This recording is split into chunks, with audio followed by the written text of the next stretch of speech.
Hello everyone! Welcome. Happy Saturday morning. Well, it's Saturday today. Hope you all are having a good weekend so far. We have a bunch of things. Legendary task. Guild task. Oh yeah, I keep forgetting the guild task reset. Feels weird getting guild tasks this week, late into the week. I wonder if my guild even double finished them yet. They're probably going to be so slow next week, which is going to be annoying because next week will be important to get it up because it's the very first Guild Wars. Speaking of that, we still have the one empty hole from Max, so we need to go get that filled as well. Look at that. Our seal reset still has us at only 500. That means I still have to do a lot more seals then. Huh. I need to do a lot of wins. I completely forgot about that because since it got double reset, that means I need to get all those seals as well, or else my seal number will be all out of whack. And I need to make sure it's nice and even. So I do need to actually get 1,000 more seals this stream. And if not this stream, I'll just do it off camera tomorrow then. We use so much. I'm pretty sure it's also so low because we use so much time to do the Guild Wars, or not the Guild Wars, the arena thing the other day. Trophies didn't get reset, I don't believe. Or did they? I don't know. Both of them may have gotten reset. I think everything got reset from our guild. We did make it to legendary tasks though. I forgot because we did get the one. That's funny. We ended up doing every single task again twice over in a week and still managed to do legendary tasks. That's funny. But yeah, hello Beowulf, hello JZG, hello Strawn, hello Kawaboom, hello Falkroy, hello, let's see, hello Belinda, hello Maximus, welcome all. Do I have to the double minimum I had it all? Oh no, that's fine Maximus, no, you don't have to do the double minimum, no, you don't have to do that. That'd be like 1 million in a week. A lot of people from the guild normally do over 1 million a week, but that's fine if you don't. Might as well save it for Monday because we'll be needing that for Guild Wars. Yeah, if any of you can do the requirements, let me know because I guess I will slightly be recording this stream as well. Our requirements are 1.5k seals, 300 trophies, 500k gold, and the new max guild sentinels whenever Guild Wars comes out. So that will be still a couple weeks away. That's not till the 24th. But here are our other three. If you can easily do all three of those, then feel free to come in. We still have one slot open right now. Only if you can easily do them though. Other than that, we'll kind of be messing with Stonehammer. We will be continuing our endeavors of trying to win on Warlord 4 as well. I'm deliberately keeping my difficulty at that so it doesn't glitch and show it as a different difficulty. So I won't be doing anything that requires difficulty this stream. So we're basically just going to be in PvP or maps, mostly PvP. But yeah, we will try this later at the end of our stream. We ended up getting 1 win earlier. I'm pretty sure we're not going to get too far. But we are going to attempt it. Hopefully we can get at least another win onto the stack. But we did indeed win on Warlord 4 difficulty. So we're going to try keeping that up at the end of the stream. But for now, might as well, this one's already up. Might as well use it. Hello Max, welcome. Hello Henry, welcome as well. Green Seer, Giant Spider, Plague. Oh wait, is that the team you're suggesting? I can go do that. Green Seer, Giant Spider, Plague, Kraken. You probably want to put the Kraken in front of the Plague though.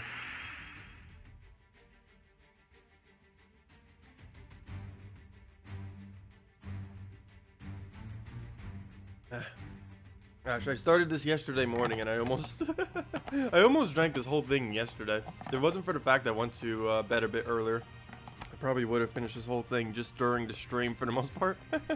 From the morning all the way into the stream. This cap just does not want to go on sometimes, even when I put it on like perfectly fine. There. Just in case, don't want to spill it. I have rugged carpet, so that would not be good. You got 4,000 gems worth trying to get new mythic. Did you spend that much on it? Or are you asking if you should spend that much on it? You should not spend that much on it. Let's see. We'll move that one though. Get our double mana. Actually, we don't even use purple. Mana surge. Oh yeah, this was the mana generation one that someone was asking for yesterday.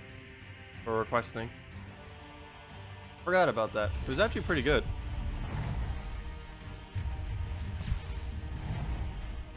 Oh, should you try at least once? Yeah, you should definitely try at least once. Are you talking about like a 50 VIP key? If you're talking about 50 gem key, you might as well just save it for the new kingdom, if you're referring to that. But 50 VIP keys, yeah, you can try with that on the new mythic. Do keep in mind, next kingdom is next Friday though, so don't overextend because you'll be able to get all the new kingdom. And while it wouldn't always be too interesting to get the new kingdom, one thing that's particularly interesting about this one for any player is a lot of the storms are there. And since the Guild Wars is being delayed, we won't really be able to get many of the storms. And the only way you'd really obtain most of them is from the new kingdom. So it is definitely a good idea to save a decent amount of resources for the new kingdom next Friday. And of course, we'll be going over all that. Probably won't do any videos initially, I don't know for sure. We'll definitely, of course, have the stream. I might do the key opening as a video. But other than that, I don't know. Should I do the key opening on stream or should I do it as a video? I feel like it should be as a video. Because it's normally easier to keep track of that way. Oh yeah, you can do 50 VIP keys for the current mythic. Hope you get it. If you already have a fully traded Shegra, as I said earlier, it isn't like too necessary to really have it. But it is a pretty fun mythic. It is towards the stronger side of mythics, though it is pretty inconsistent at hitting, even with that much spawn, like you can see right there. Yeah, video, yeah, double video. Yeah, just more convenient as a video. That'd be a lot of keys to open though. I'll probably do the gold keys off camera though, and just show how many I've got, because the only drop we can really get from gold keys is the common, and that wouldn't be too interesting. It'd be like just 5-10 minutes of me opening the gold keys. So I'll do all the other keys other than the gold keys for the video. And on the video, I'll just show what I got from the gold keys, how many of the common. Because that would save a lot of time from the video of me needlessly doing them. Because gold keys are pretty boring since they don't have every drop in them. The only interesting thing you can really get is the resources at the bottom. And like these, the only thing you really go for them for is the commons. And of course, there's just going to be the new common in it when it comes out. That'd be like the only interesting drop. That and whatever's down here is everything from the commons below. It's like the only interesting drops unless you're looking for a specific common. But saving those for the new kingdom, all 8,000 of them, almost 9,000. Probably by the time it comes, we'll have a little over 9,000 of them, or pretty close to it. Depends how many tributes I pick up by then. But yeah, let's head back to the PvPs. Oh, Crescendo. Hey, someone ended up getting the Crescendo. Oh, they're using it with Sorcerer class though. Okay, we'll throw... What should we throw at Crescendo? Should we throw our own Crescendo out of Crescendo? I believe I'm using the correct class right now. Might as well throw a Crescendo at Crescendo. I don't think I have a team set up for it, so we'll just make one. We'll go with the... Not there. We'll just make the traditional one. I actually love using this team. And this week I can actually get away with doing it since the Crescendo is available. There we go. The only reason I really stopped doing this team was because people don't have Crescendo. Or they used to not have Crescendo. But at least this week it is obtainable. Do like 100 gold keys or something like that? Yeah, I could show some of it during it. I can just use whatever spare gold I have though. Because they're not that much. They're only 15,000 gold every 50 of them, which isn't too excessive. Plus you even get some of that gold back as you open it. Sometimes they only cost like 13,000 to open 50 because you end up getting like 2,000 gold back as you open them, which is kind of funny. It didn't always used to be like that. They used to give less gold than how much the key was even worth. But then a lot of people complain, it's like, you're just wasting your gold then. Because you can get a reward that's cheaper than whatever the resource is. The glory keys used to be the same way too. It used to give a glory lower than 20, but then they boosted it up quite a bit. which was nice. What's our banner? Oh yeah, we could just do whatever. We can't drop it, so yellow surge, go. Okay. So Crimson Bat, Crescendo, Crimson Bat, dead. Actually, Crescendo, yeah, Crescendo, Gorgolfa, Crimson Bat, Crescendo, and whatever else if that's not kill yet. That should be kill. Highly doubt that wouldn't be kill. It'd be Crimson Bat, Crescendo. Oh yeah. Oh come on, one mana, one mana. One mana. Yeah. There we go. Okay. So Crimson Bat, Crescendo, Crimson Bat, dead. And there we go. And it misses.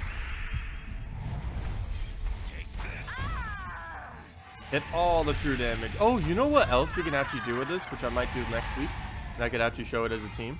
The new legend that is coming this Monday that we'll use event keys on, is the oh, what's it called? Tesla. She's from Madonna, and she's basically like a Crimson Bat. A Crimson Bat that does split damage. She's basically the Rowan of true damage, in a way. So that'll be interesting having her. Hello Sharon, welcome. Let's see, you're using that team right now and it works pretty well. Yeah, it's a lot of fun to use this team. It's still one of my favorite, and the fact that it has survived over 15 years, or 15 years, 15 months is pretty insane. Good morning, Bridget, welcome, welcome.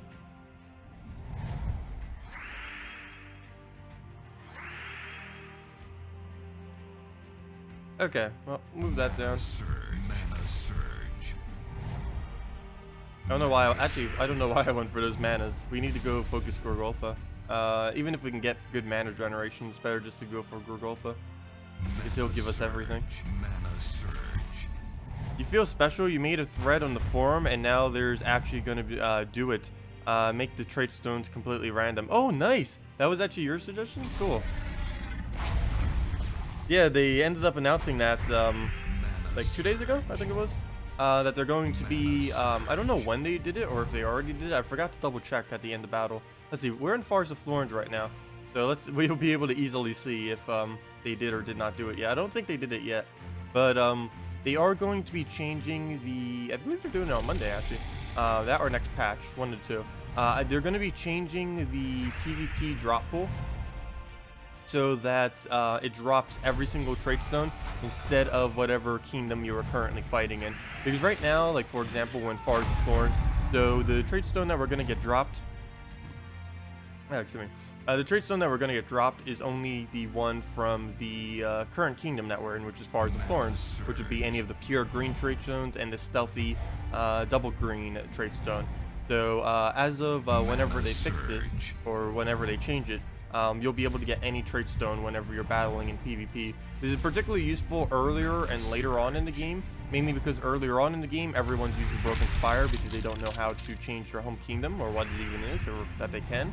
And later in the game, everyone's using White Helm because White Helm is the best kingdom to set, because the only thing home kingdom really determines at the moment is your tribute, and White Helm has the best tribute, so basically everyone just does White Helm.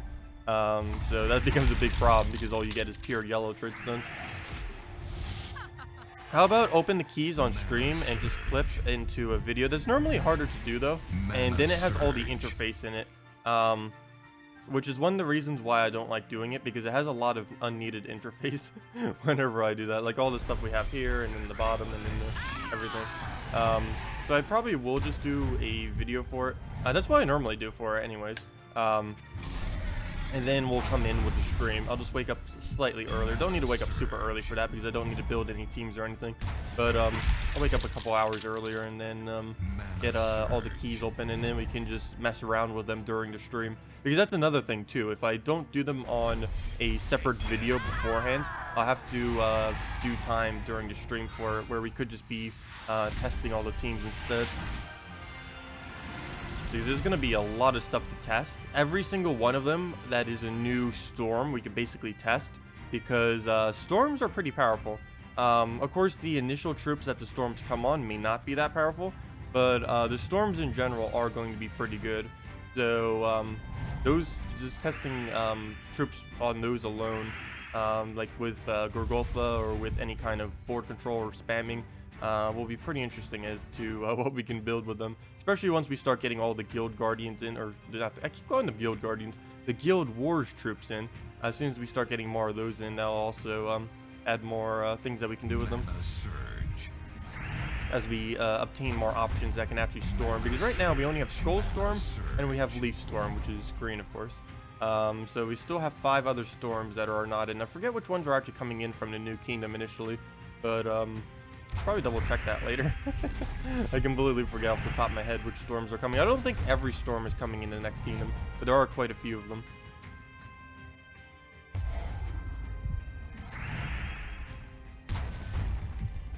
Okay, we have 0 mana on our Gorgolfa. Fail. The one we should have up first. We don't have a single drop of mana.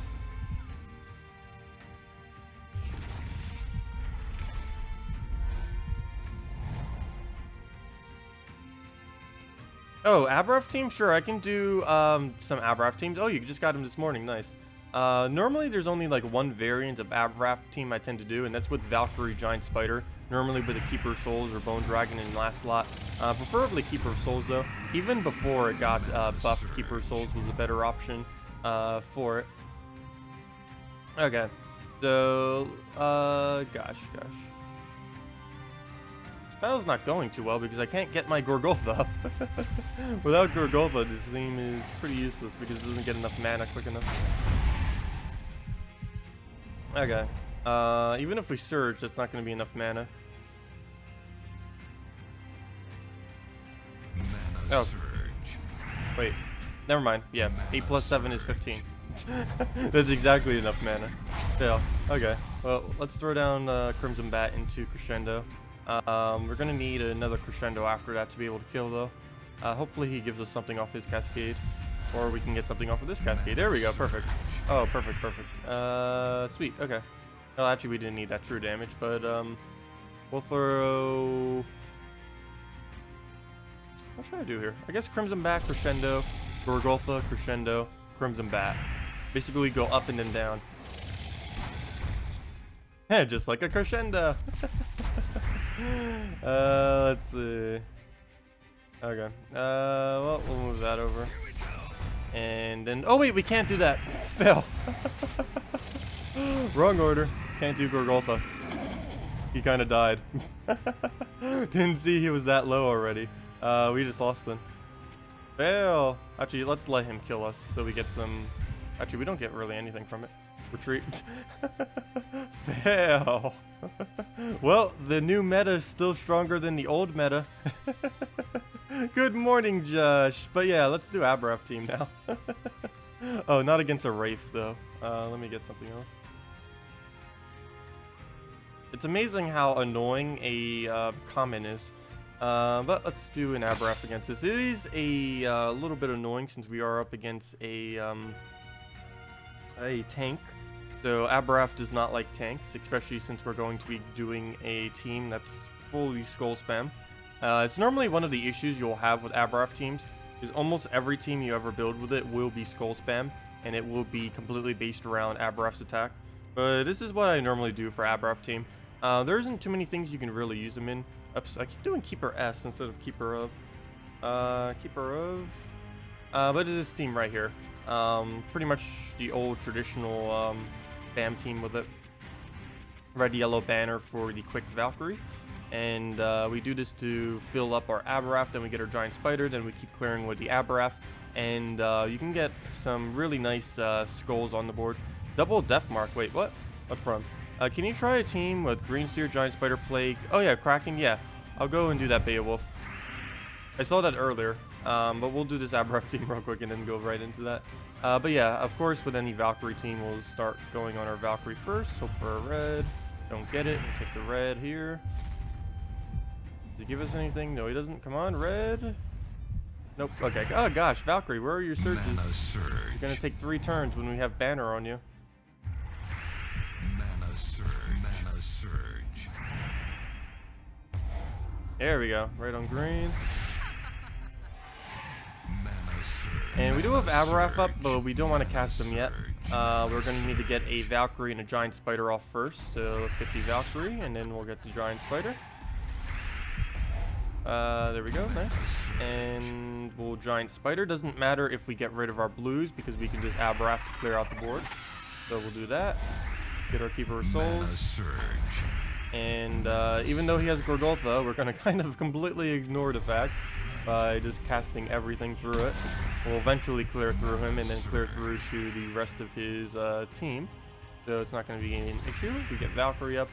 Don't need it now though. Take that out. And get our Keeper of Souls up again. Do that on reds. Hopefully get the kill here. Pretty close. We just killed 75% skull reduction. Completely destroyed. Okay. We'll just move. Actually, let me get rid of this. We're gonna use Aberrath soon, so we can just clear out the board with that.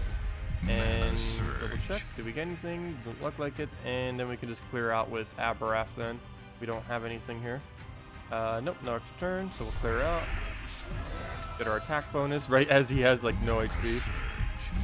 And there we go, Keeper of Souls. We'll throw that down. We'll throw down Giant Spider afterwards, and that's pretty near match after that, because we already have such a high attack. 2 skulls at this point, I think, is enough to kill any of them. So we just need to get a good purple cast here, get Keeper of Souls and Aberrath back up. Ooh, okay, never mind. We did get the rest of the mana. Oh, should have taken the green first. Oh, it came right back. Nice. Okay. So we'll do that on reds. Get that down. Okay, 2 down. Get Spider back up. We'll do that on green. Oh, I should have probably taken that skull first. I don't think it's going to go anywhere though. Oh, yes it did. Well, not really. Okay, so we'll take that. Take that. And yeah, that's match. And we still have plenty more to go. And we'd even need to take it. But yeah, that's an Aberrath team. It's the best Aberrath team I know of, which is why I keep using it whenever anyone suggests an Aberrath team. That's normally what it normally goes, something like that. And you saw we even killed through a Gorgolfa pretty easily without really worrying. Gloomleaf may be a little bit annoying now that it got rebalanced some, but it can still clear through everything else pretty easily, even if they have like 75 or 80% skull reduction.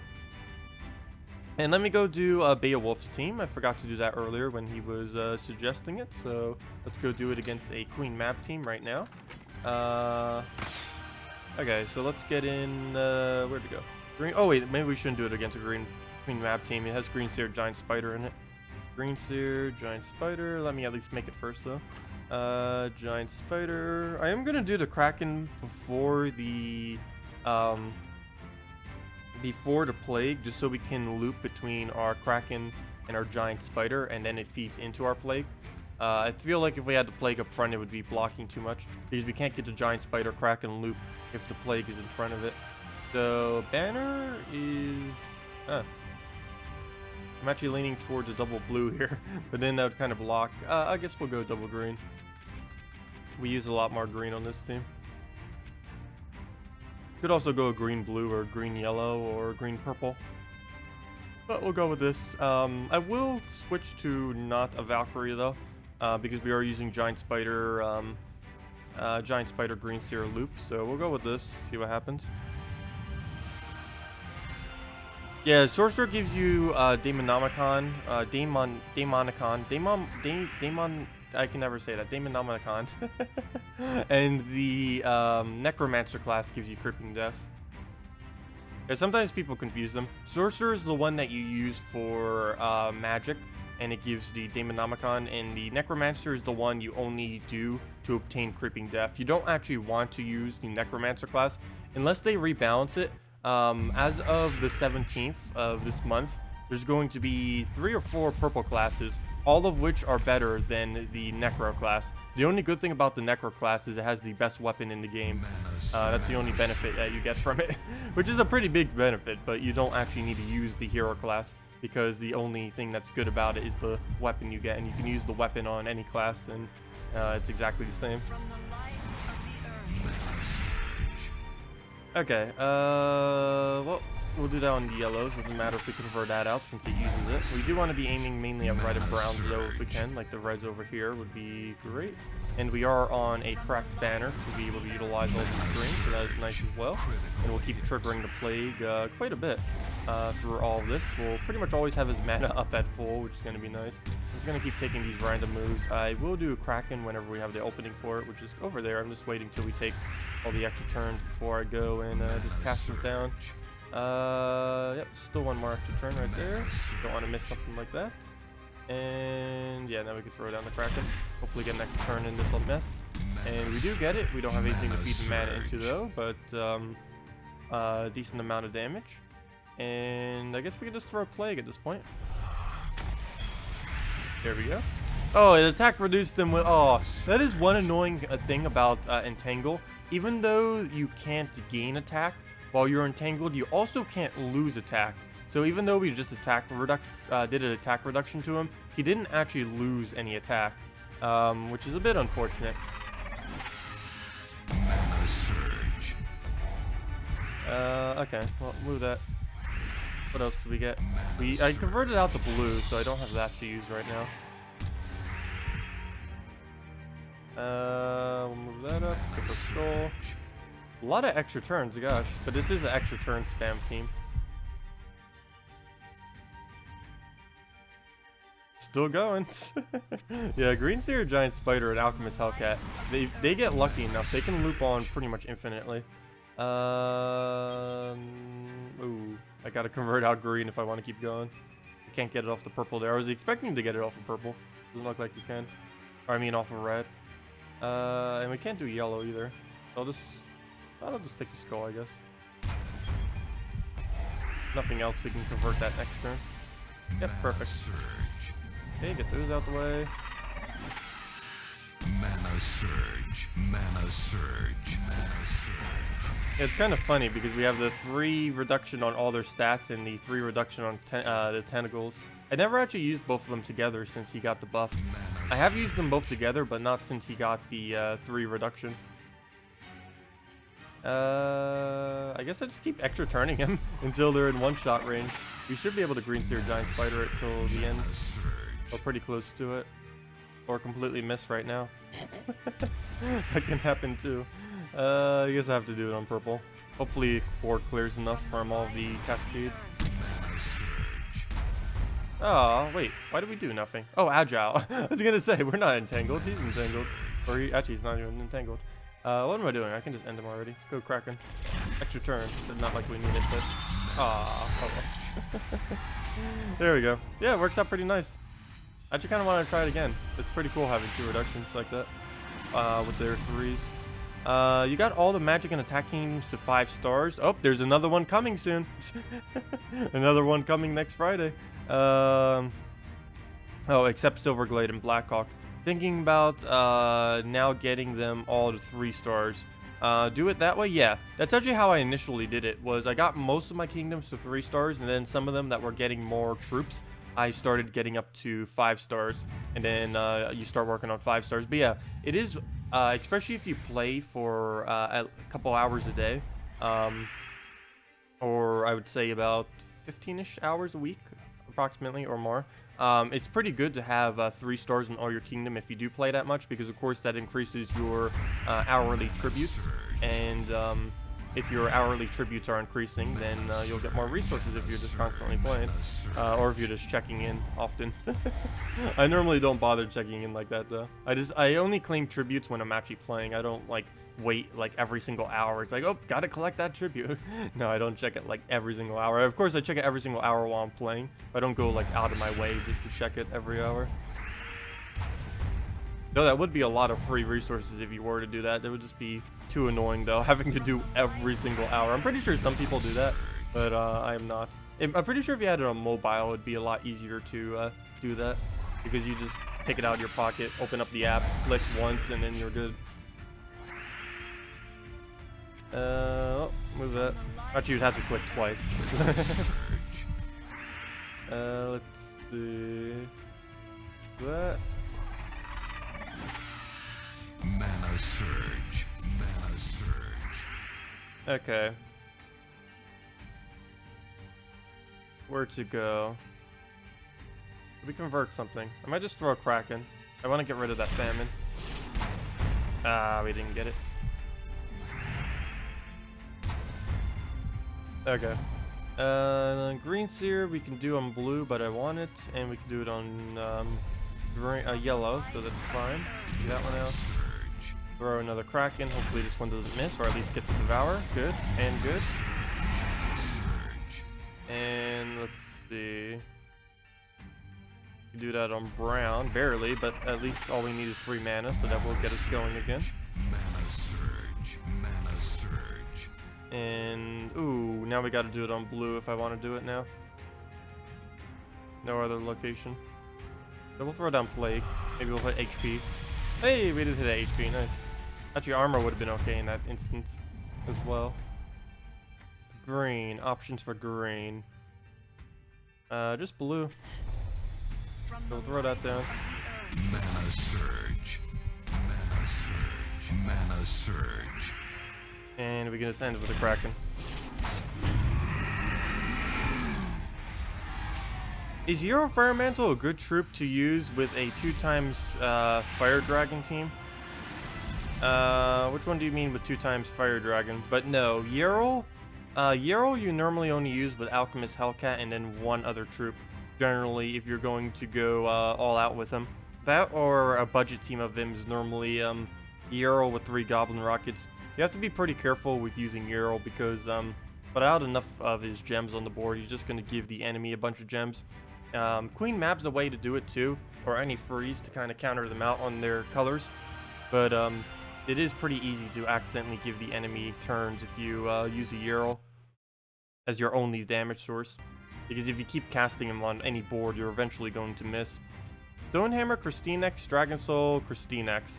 Sure, oh, the Dragon Soul, Christinex combo. Sure, we'll throw that down. Should probably not do it against Wraith because... Oh wait, actually you'll be fine against Wraith. We'll get frozen, but we won't get death marked because we're using a Stonehammer first slot. Oh. There. Something in that word was off. Christinex. Oh, I need 2 Christinex.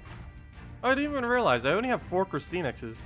Only. Dragon Soul. Actually, a lot of my legends I don't have too many of. I only have 11 Dragon Souls only. Only. That's enough to double Mythic it. Almost. Okay. Let's just go Dragon Soul Banner.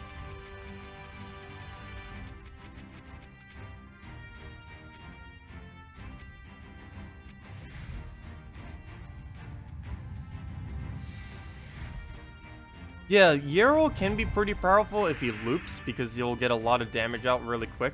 Problem is when he misses, because depending on what you're up against, if they use the 2 manas that he uses and you miss, and they get that mana, and they can use it in a good cast, you'll pretty much lose right thereafter.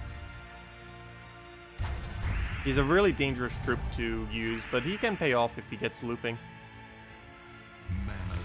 I just really do not advise using him as your only damage source, because if he's your only damage source, you're going to cast him when the board may not be good to cast him, and then he's just going to give the enemy a bunch of everything. Do we skull? Yeah, we'll skull. I want to get that out of the way. Oh, don't drain something important. Okay, good. It went for lifesteal. Which I don't know if that's good. That's mean this.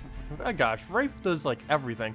It has lifesteal. It has mana steal, and it has death mark, and it has freeze.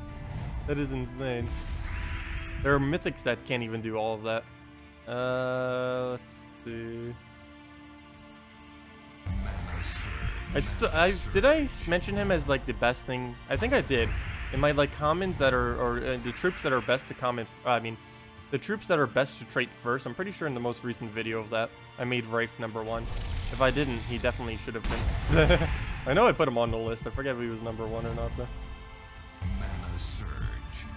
He is hands down the strongest common in the game without even competition. Well, I guess Rockworm is kind of a big competition, but other than that. Mana surge. Mana surge.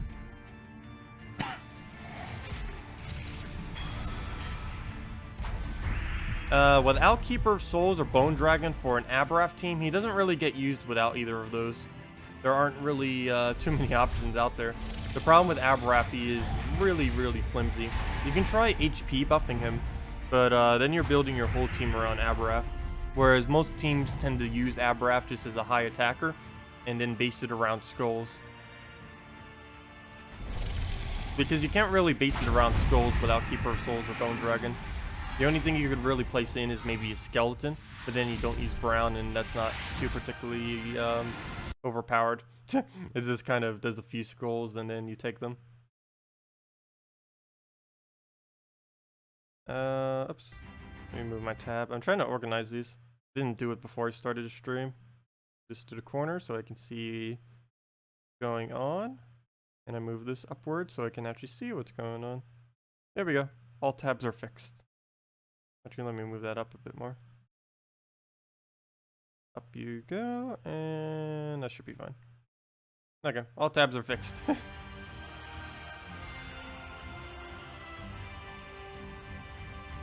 Okay, so let's see. So you only need 1,337,075. You remember when you were over 1,550,000? Wow. Wow, that's a lot of souls. Let's see. You've got 6 kingdoms to 6 stars, working on the others to get the extra skill bonus from them. Oh, hello, Adrian. Yeah. Wait, you're actually getting some to 6 stars before you're getting some to 5? It's kind of interesting. But I guess there's so many troops in the game now that that will start to happen. But yeah, you definitely want to focus on trying to get the 5s if you're already starting to get 6s. Though, of course, you might just accidentally get 6s from how many troops some kingdoms have. I really wish more of them could go higher. Because right now 8 is the highest. I think like 2 or 3 kingdoms have 8. Yeah, like here's another 8 over here. But 8 is like such a useless star number to have. Like you don't gain like anything from 8. 7 is really nice to have because you then get the triple tribute reward. But 8 is pretty much nothing. It's just 150 gold per day, which this late in the game is like 0 gold. I guess it adds up over time, especially if you start getting like dozens of kingdoms. But the only 2 really good ones this high up are those really last 2. There's like milestones for this. It's 1 gold star, which pretty much everyone gets pretty early-ish. 3 gold stars, which is when it actually starts getting a little bit hard to get them. The 1 kingdom skill bonus, which is the absolute best one to normally aim for if you were to get all your kingdoms. And like way later in the game, you have like the triple tribute reward. And then eventually, when we get more troops in this game, those last 2 stars, I'm really looking forward to. Triple tribute chance would be, I guess, 30% chance then. I don't think it's going to be like 40 or something. I don't think it's going to double the double. I think it's just going to be a 30% chance. And of course, the even more stats, the double kingdom, plus 2 kingdom skill bonus for a total of 3 would be insane. The entire game will change so much whenever they get that far. Though that is quite a bit of ways, though. They'll probably add like 6 more or like anywhere from 4 to 6 more troops to every kingdom before you even see that. Let's see. What about a demon deck? Demon? Oh, I normally go with, I have a lot of weird demon decks. You can put almost any 4 demons together and it'll work. This was my pure yellow demon deck that I was doing.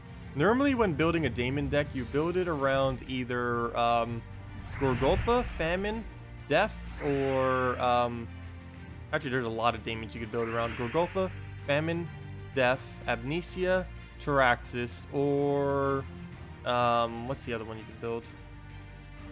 Desdemona if you're going for like a skull-oriented one. You can also build around Inferno King. Gosh, like almost every daemon you can build a team around if you really wanted to. Depends which one you have though, because the problem with daemons and suggesting teams for them is almost every single good daemon is either a legendary or a mythic, so they tend to be pretty high rarity. Same problem happens with dragons. Every single dragon is pretty much a legend. I think there's more legendary dragons than any other type, even more than daemons. Daemons and dragons, I believe, have the most legends in their type. I think daemons only have like 6 to 8 of them that aren't even legends. Mana surge. And they have like 30, 40 something troops. Mana surge.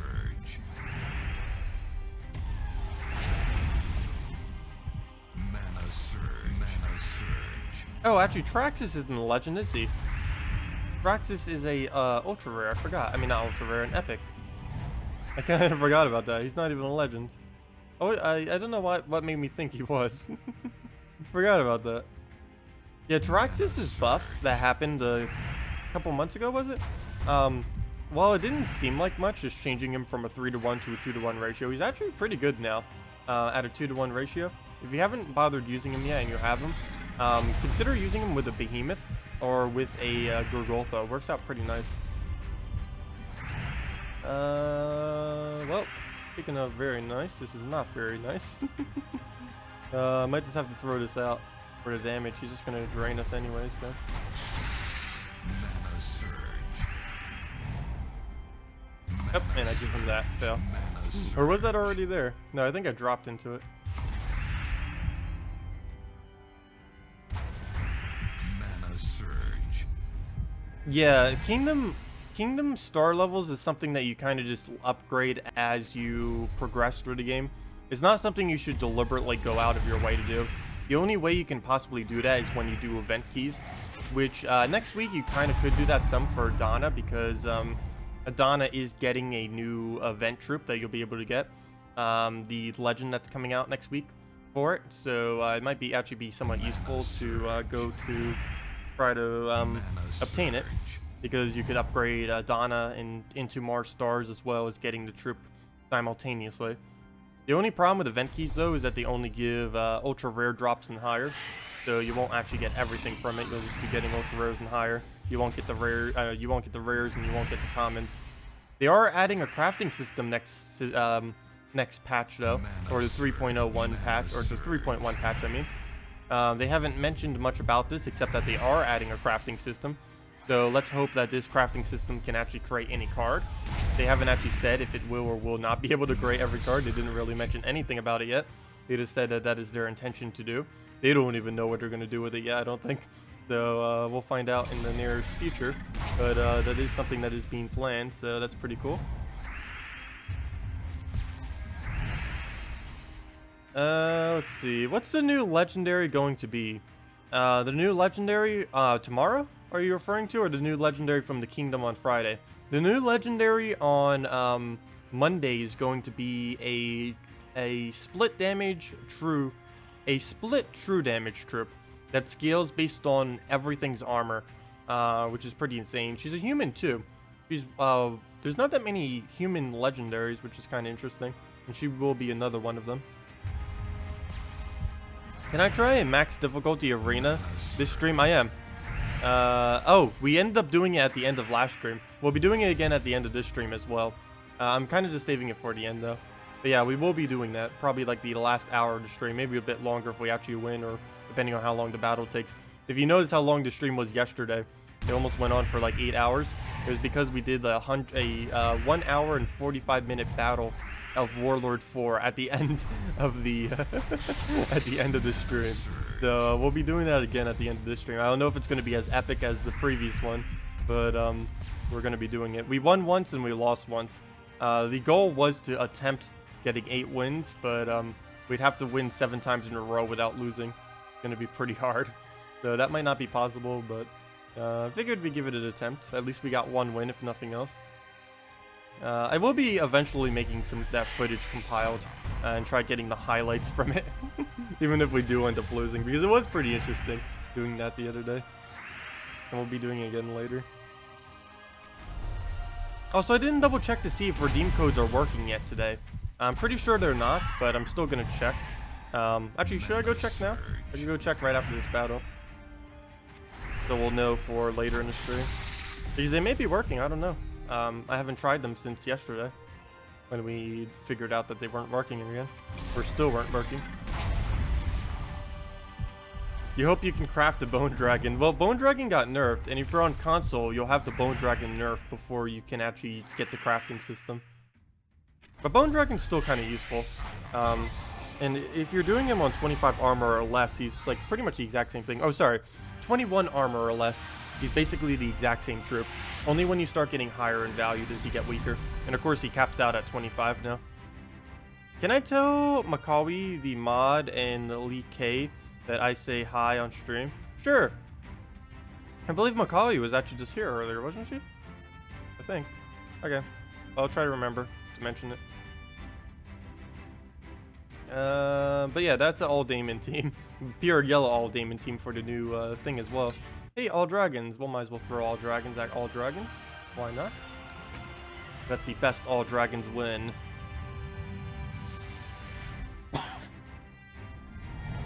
Okay. So, starting off, we'll just take the 5 times of the yellow. Actually, we'll take this first. Now we'll take the 5 times of the yellow. Nice. We were 1 away from a map. Oops, I froze myself off the skull, and then I lost my turn. Fail. Should've just done the Dragon Soul.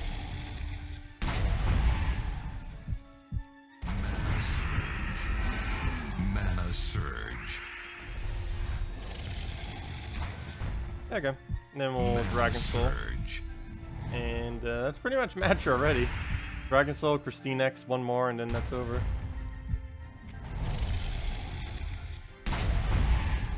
You never win with arena battles. You seem to pick the wrong troops and combos. It's relatively easy. You just need to... Sometimes you may need to repick. But, oops, I should have done brown there. But, I have done a video on it. I was going to do another video on it soonish. I probably will soon after the New Kingdom when we get all the storms. Kind of make a another guide on, like, how to pick an arena and everything like that. I ended up doing it right when my Let's Play started. Like 2 or 3 months ago, whenever we restarted that. But actually, it was almost 4 months ago, now that I think about it. But when I restarted my Let's Play series, I ended up doing Arena to start it off. And we ended up never losing a single arena battle. Well, we've lost, like, I think 1 or 2 over, like, 240 or something battles. But, or not 240, it was like, what was it? It was almost 100 battles that we ended up doing. And we only ended up losing 2 of them, and we never, of course, lost a single 8 battle of arena. But yeah, generally what you want to do whenever you pick an arena, there's a set number of troops that you normally want to aim for. Generally, on your first pick, you want to either go for whatever the damage source is, or for a decent board control, and then just be wary of what kind of colors you are picking, and just try to cover as many as you can. But I can go over a whole guide on it. I can't really go over too intensely, just like talking randomly about it. When actually showing it, it's a bit easier to go over. But after doing it a couple dozen times, you kind of learn exactly how to draft in it, because you know what all the options are, and then you can just pick from there. It also helps to have hero weapons, but it's not really a necessity, as I said. I did on my Let's Play account when it had like no hero weapons whatsoever. It's not really the hero weapons that matter too much, it's mainly just what you pick as troops. Hero weapons help a lot, but they're not needed to win arena at all. Especially since you battle relative to your level. So you're never going to be going against anything with too ridiculous of weapons if you don't also have pretty ridiculous weapons. The most powerful weapon you actually get at 37 green and 37 yellow mastery, and with that weapon alone you could actually win arena battles. It's Runic Blade, and you can get it as early as like level 1, no, I wouldn't say 100, probably about level 120 and 100 or around 150 if you only went into the green and yellow mastery. Otherwise you get it around level 200ish.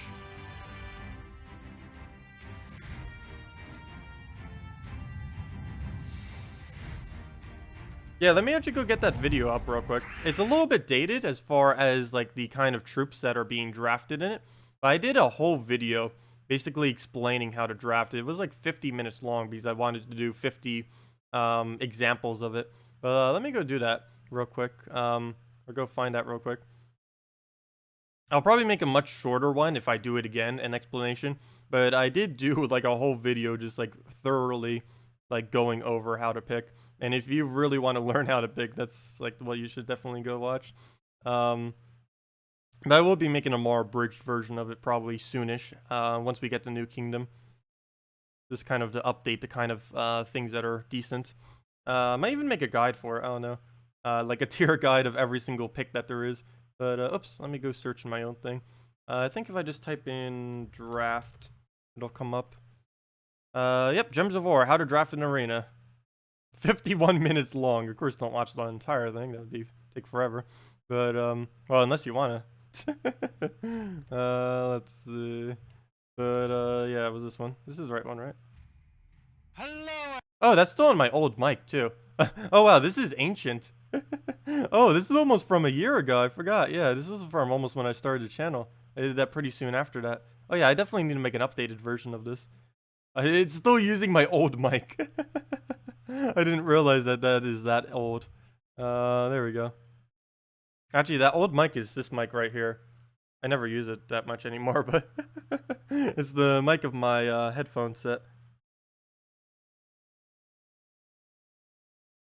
On the breaking headphones. But yeah, that video right there goes over everything you'll like ever need to know on how to draft an arena, as well as several examples. Mana surge. Okay, well, move that down. Where to go? Where to go? I think we have mastered the X after that previous stream we just did. Mana surge. What mic am I using? Mana surge.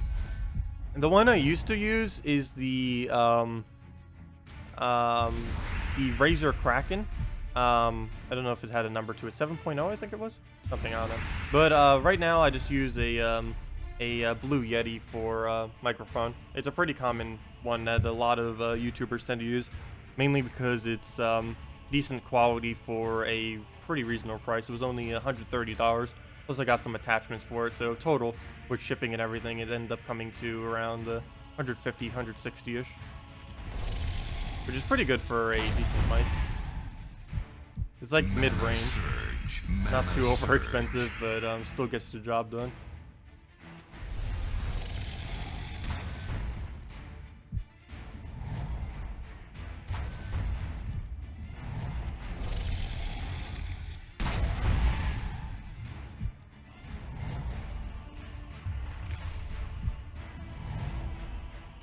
Okay. Why am I still using this team? I did it to counter our dragon team when we were doing all dragons against all dragons. Now I just keep using it. It is one of my favorite teams, though.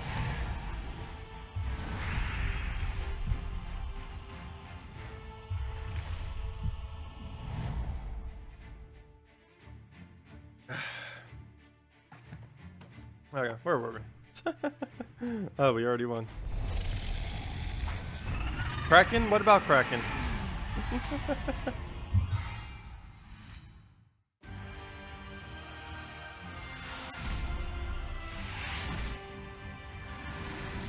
One arcane and 5 hours of grinding. I hear those horror stories a lot. I never have that issue. Whenever I go arcane farming, I normally get about anywhere from 5 to a dozen per hour, generally. I can't show it now because I need to make sure I keep Warlord 4 difficulty up for when we go back to arena. But I normally just go into whatever kingdom I need trade stones in, which currently is Groshnak because I need brown reds. Go and explore with whatever my quickest explore team is. This is normally either Valkyrie, I don't think I have it saved anymore. It's either Valkyrie, Rowan, Double Siren, or I just run this as of recently. Princess Esbeth, Bombot, Black Manacles, and Golem. And soon this Golem will be replaced out for the Brown Guild Guardian whenever the Brown Guild Guardian is introduced to the game. Unfortunately, he is not currently available, but once he is, that Golem will be replaced out, and the team will be even stronger. And it's used with Mechanist fully traded. Currently, I'm just using Archer, but if I was to seriously go and battle with it, I'd be using Mechanist fully traded, which gives our hero half mana as well as the Bombot. And nope, do not use this on PvP or else it will completely be destroyed. What should we throw at it? I guess I'll throw it at Justice Team once, because it is next week. Even though we got the new kingdom and everything, or not the new kingdom, new legend, or the new mythic and everything, we did indeed have a Nyx this week, so we might as well use her as well. She's event related, because I'm pretty sure I won't be using her much after this event. She doesn't have too many purposes other than this team. We did use her in a couple other instances, but I don't know. Unless we're using her in a full-blown Drain team or Justice team, she doesn't really have much use. Mana surge. We also can't use her within Pan's Veil because there's like nothing of good quality in Pan's Veil. Oh, I just gave it Red's Veil. UEXP team with all your bonuses. It's also a cheap. Also cheap. What? UEXP team with all your bonuses is also a cheat. What? What am I drinking? No, you were joking when you said you used a Kraken mic. Oh. Let's see. We'll move that up. Oh, as far as what I'm drinking right now, it's the Gold Leap Peak Tea.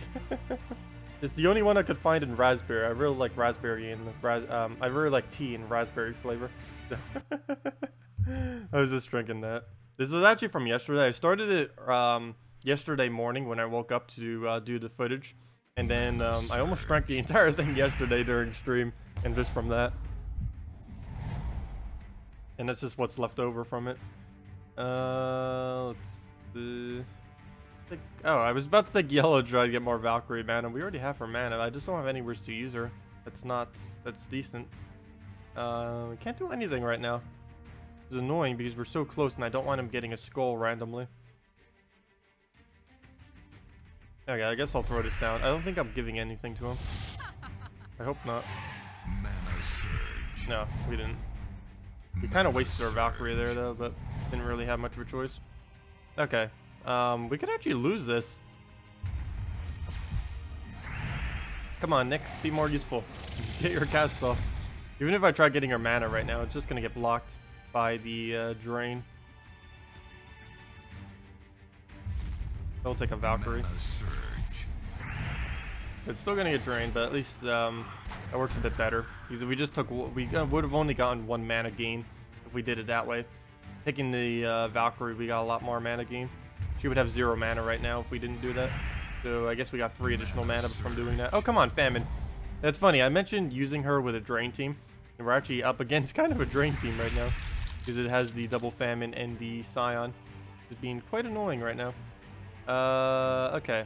So it is going to take a skull. And there isn't much I can really do to stop that. So it is going to drain all of our mana and get its Scion up. So let's see. Ideally, we'd want a Valkyrie right here, but there's no way for me to take that, so I guess I'll just take this skull. He'll take the other one and get a blue. Take all of our mana. That'll actually be full mana, too. Yeah, that might be the match, then. We'll be able to get a Valkyrie off. Hopefully, we can get Justice Team rolling right now. Come on. Okay, we finally got it rolling after that many turns. Too much mana drain. Okay. I still wonder if they're going to ever add a counter to mana drain. Because it's still pretty strong right now. Mana drain, that is. 1, 2, 3, 4, 5, 6. Oh yeah, that's way enough. But we made a comeback. From almost losing to winning in a turn. Good job, Justice. Let's see. I'll move the brown over.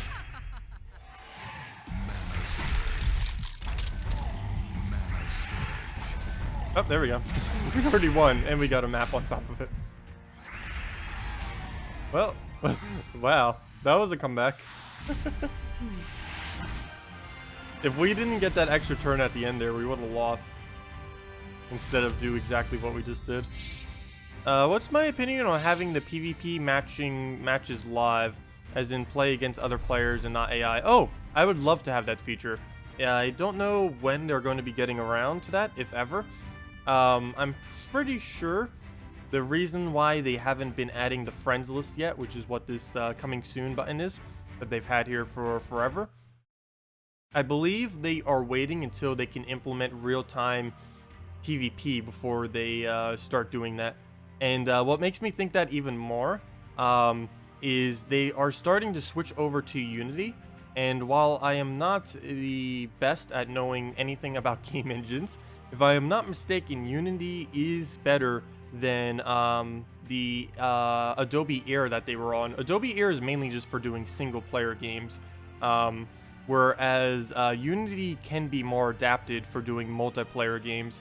And the fact that they're switching everything over to Unity makes me think that they are going to add the ability to be able to battle friends, and of course they're going to be adding a friends list. They already mentioned all this, like for the friends list and everything in the past, but I believe they're waiting until they can actually implement real-time battling before they do that. So that's a speculation, but it does seem like that is their long-term plan for it.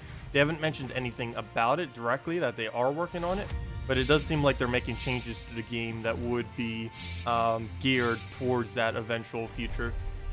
So we'll just have to see.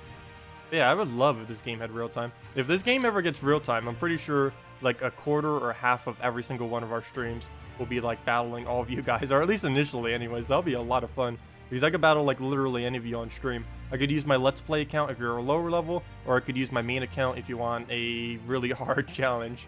Because yeah, we have absolutely everything. Hey, Justice Team again. We just used Justice Team, and now he's using Justice Team just for the Golem instead. I don't know why, but I smell chlorine. I keep like sniffing, and it's like, I don't know, something's agitating my nose right now. I don't know what it could be from though. I don't know. Anyways, let's see. What should I roll with now? If any of you guys need any other builds or want to see anything, just let me know. I guess we can run with another Stonehammer. Let's go with our normal one. We can cleanse off the freeze, so I'm not too worried about it. You wish they'd do a native Linux port, but not holding your breath. Oh yeah, I don't think they're doing a I don't think they're ever going to release Gems of War for Mac or Linux. I don't foresee that happening. That'd probably be too much of an issue when they start doing patches, or well, that would be like every that would be like every patch. But I don't think they're ever going to do it for Mac or Linux. That would just be another thing that will slow down them having to do every single update. And they're already slowed enough. Just like at Guild Wars. They're already being slowed enough by other factors. Mana surge. Mana surge. You have a Justice untraded. Would that actually work with an Aberrath? Well, you'd need a Valkyrie in it, obviously. Pretty much any Aberrath team you'd Valkyrie in. I guess you could try. I've never actually bothered using both of them together. It'd be a bit of mana conflict because you wouldn't be able to do a blue true damager. I mean, a blue damager. Because you need some kind of damage in there. Unless you're going to do another skull spammer of some kind.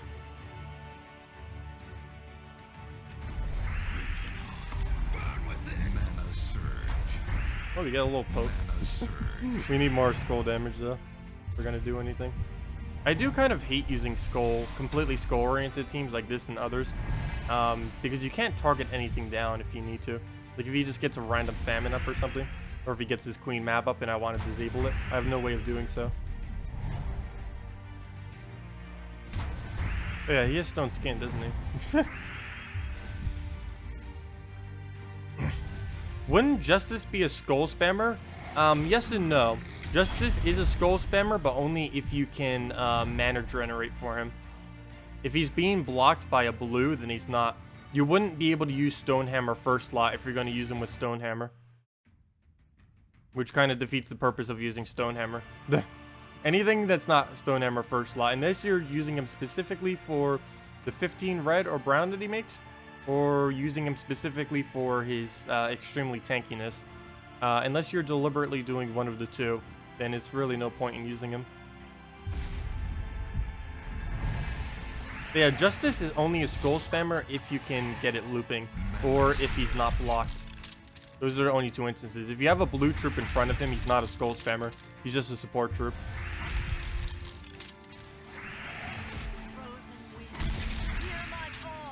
It's why you notice whenever I do Justice team, I never have a blue troop in front of it. I have it so Justice, even though he's all the way in third slot, I have it so Justice will gain the blue mana first. Surge. I may still use other blues in the team, but I use it behind him, like Queen Map behind him. Let's see. Move that down. Even though we lose our turn, I need the red. Mana surge. Mana surge. No, I needed that yellow. No, that extra turn out of nowhere.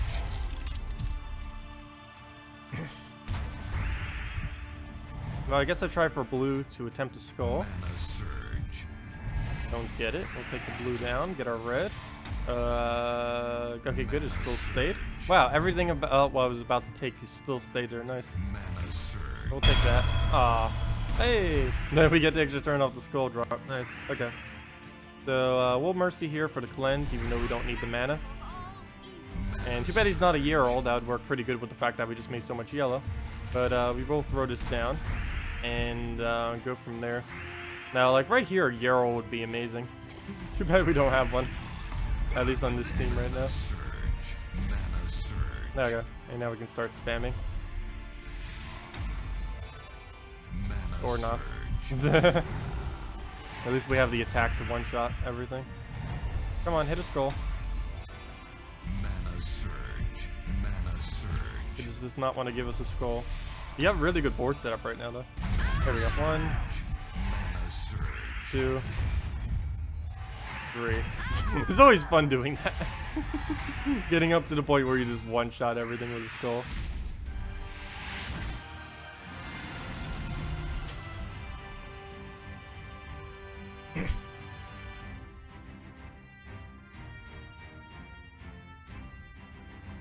Oh yeah, I don't know if that would actually ruin anything. Being able to do it on Wine on Linux. Let's see. Yeah, no, I said Courage. Vespeni was asking about a different team though. Another dragon team. This time with humility up front. I guess he's doing that for the magic steals that he'll get from the troops. I'll still throw dragons at it. Why not?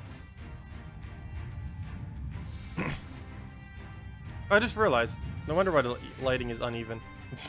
I didn't have my other light on. Even with the 2 lights on, my lighting is still all over the place. It also doesn't help there's a window right there. Right there. You can even see the white light coming off of it. You can tell it's just from me like shifting my hand where it's coming from. Huge window right there. Let's move that over. And move that down. Try getting our Dragon Soul up at this point. There we go. And we're good to go now. Gotta use that X to fill up our baby dragon. Yeah, we'll have to continue that later. The epic of Warlord 4 arena battles. Though the second battle that we did was kind of a fail. And that might end up happening again today. It really depends what we're up against when we do the arena battle later.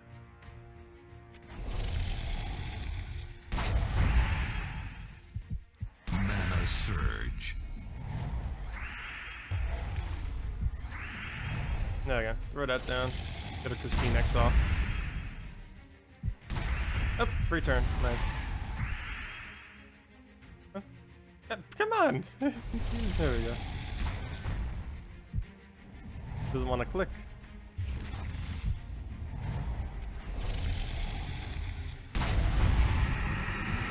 And there's the match.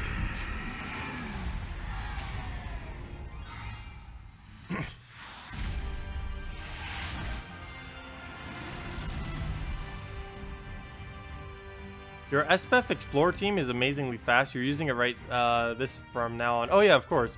Yeah, it's the quickest that is currently known within the game, I do believe. I've yet to see anyone suggest anything faster on the forum or anything else. It's just kind of the consensus at this point that this is the quickest. And it gets even quicker once the new brown Guild Wars trip comes in. This is the one I keep referring to when I say that too. Let's see, show all. Rarity. Wait, why didn't it show up? Maybe they fixed it so they don't show up anymore. Oh, they fixed it. Upgradable? There they are. Never mind. This guy. Once this guy comes in, all brown allies gain 5 to all stats. That's 4 extra damage for Bomba, and that's 5 extra damage for Black Manacle. So that's 9 additional damage for the team. Of course, you would need to have the traits to actually get him up. But that would be the strongest you could possibly make this team. Apprentice Espeth fully traded. Bombot with, doesn't matter what his traits are. Mechanist class fully traded. And that guy in last slot. The Troglodytes fully traded. That would be the absolute strongest you could possibly make this team. And it'd win in like 40 seconds on average. I'd actually be able to get one shot every single battle for the most part if they once they add that troop into it. It's going to be ridiculously overpowered. I might start actually farming hero levels. Normally I don't bother farming hero levels, but when they add that, I may. Because by the time they add that troop, there's going to be another thing added to the game, most likely, and that is the fact that Guild Wars will be around. And one of the byproducts of Guild Wars is if you end up winning on a given day, your guild will get a small amount of seals. I think they said 20, 50, somewhere around there. And also a 50% increase to the amount of EXP you get. So that would definitely speed up a lot on how many levels you would gain. So 50% extra mana or EXP, that can definitely start adding up over time. So that's kind of what I'm waiting for before I bother farming levels. I'm not gonna go farm all the way to number 1. That would be a waste of time. But I do want to get slightly higher. Maybe we'll reach like level 1,200 sometime within the next few months. Feels weird saying months, but it does take that long as you start getting higher in level. You actually gain levels. Will I even get the bonus you use for Espeth and kill the unit before you... Oh! Oh! Jesper, you actually make a pretty good point. I forgot about that. There's a way around it, I think. I can put it... Oh, wait, yeah, you're right. Because I was gonna say I could put it in front of the black manacles, but then if it spawns a brown troop, it's gonna be blocked. Oh, you make a good point. Well, there's actually a way around that. We don't need black manacles. We can just go double of the thing and just do a bombot cast. I don't have to... Oh, wait, but then we don't get as much mana. Yeah, that's actually a pretty good point. I need to think of something around that then. Because you're actually right. It probably won't trigger the trait before we can kill it. Because of the empowered early glitch. We'd kill it before it triggers the traits. That'd be pretty funny. I don't know. We'll have to see when it actually happens. That or we could test it with a trait. Actually, I could do that right now and test it to see if the trait does go off or not. All I have to do is put anything there that has a trait. It's fine if I do it on Warlord 4 difficulty. Because we only need to test the trait then. So let's go check that real quick. Because I'm pretty sure you're right and it won't actually trigger before it gets off, before we kill it. If it was in 3rd slot, I probably would. But let me go check that real quick. I need to switch to Mechanist class to be able to test this. Hero. Because I need it to be exactly the same other than the last troop. Mechanist. Change for free. Okay, and let me go to this team. And now I need Golem to have a trait that triggers. So it doesn't matter what this troop is. So let's see if we can get a brown troop that can do it. Let's see, what has a single effect? I think he only has one effect. Let me double check.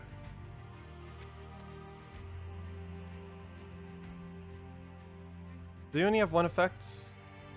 Does Stoneheart trigger? We have Stoneheart triggers. I don't think Stoneheart has a trigger. Oh, yes, it does. No, it doesn't. Yes, it does? I don't even know. Let's see. Well, I need something that has one trigger. Let's see. There. We'll find something that has a trigger. That also has a trigger on it. Let's see. You don't have a... Oh, Demon Bond. That does have a trigger. So we'll see based on that then. Okay. So let's test this real quick. PvP. Oh wait, never mind. Let me actually test it with Rockworm because I know the other thing has a trigger on it. Yeah, let me test it off of Rockworm. Because that's brown as well. Okay.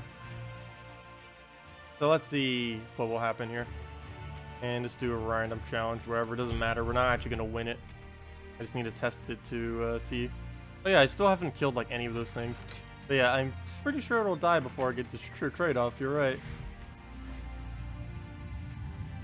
Which would not be good. Because we'll have the Princess Espef, and we'll then get the Mechanist. Oh no, that was hard. Oh, Stone Spirit. Nope, it did get it off. It did indeed get it off in time. Nope. It does get it off in perfect timing, so this team will work. This team will work. You saw it right there, Stone Spirit. Oh wait, never mind. That was off of... Never mind. Wait, Stone Spirit. Yeah, Stone Spirit's not the Stone Link. So yeah, it did get it off in time. Oh, wait, but would it get both of them off in time? Because I think the thing has 2 traits. Oh no, but we did see that it got at least one of them off.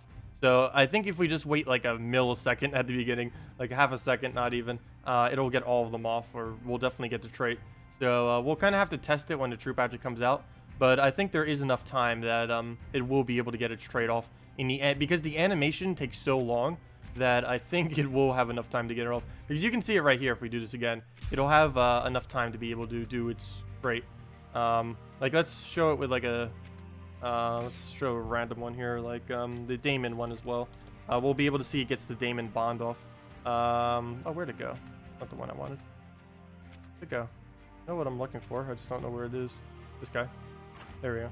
Like if we do this guy real quick, and just to show it, like he'll still get the demonic bond off, even though we're about to kill him immediately. Like we'll click this with no delay. Okay, never mind. That's not... There we go. Stoneheart. It triggered only Stoneheart though. Oh, okay. So I do have to wait a second though. It got Stoneheart, but it didn't get demonic bond. Let's try that again. Okay, so we do have to wait a very small amount of time. If we do it like the exact first moment we can, it's going to be too quick for it to be able to get off its trait, which wouldn't be too big a deal. But yeah, we do have to wait like 1 second right here, like right there. Okay, and now it'll get it off. Oh no, it still didn't do it, huh? Got Stoneheart, didn't get demonic bond though. How long do we have to wait? Because the other guy's the same way. He has Stoneheart first, and then he has the bond. So we might not be able to kill it quickly like that. Okay, so let's wait a moment. Oh, actually, the reason he might not be doing bond, maybe because he's dead. Well, let me see if I just wait a moment here. Mana surge. Wait, why didn't he die? Oh! Oh, did he just not die because he healed himself from bond at the time that we killed him? He just healed himself for 3. I didn't realize you could do that. You can use the starting traits to make sure Princess Espef doesn't kill a troop if you time it perfectly. That is funny. He has 3 HP because he gave himself demonic bond and Stoneheart at the perfect timing that he wouldn't die. I didn't realize that was even possible. Oh, that's great. That means we can also give... Oh! That means we can make the other guy survive with 1 HP when we get him. To make sure he doesn't die. Anyways, yeah. We'll have fun with that when that comes out. We'll need to mess around with it a bit, but he's not out yet. Hopefully he comes out soonish. We really need the brown Guild Wars troop. But for now, we'll not worry about it. But yeah, it still works. It seems to still work, so... Oh, let's not do that. Actually, let me go get out Guard's avatar to get away these annoying things. Which one should we do? Let's do this one.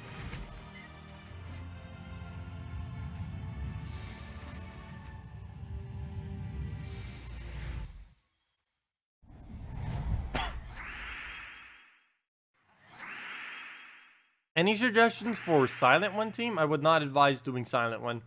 Silent One is towards the weaker side. I actually did Silent One the other week for a whole video of teams on him.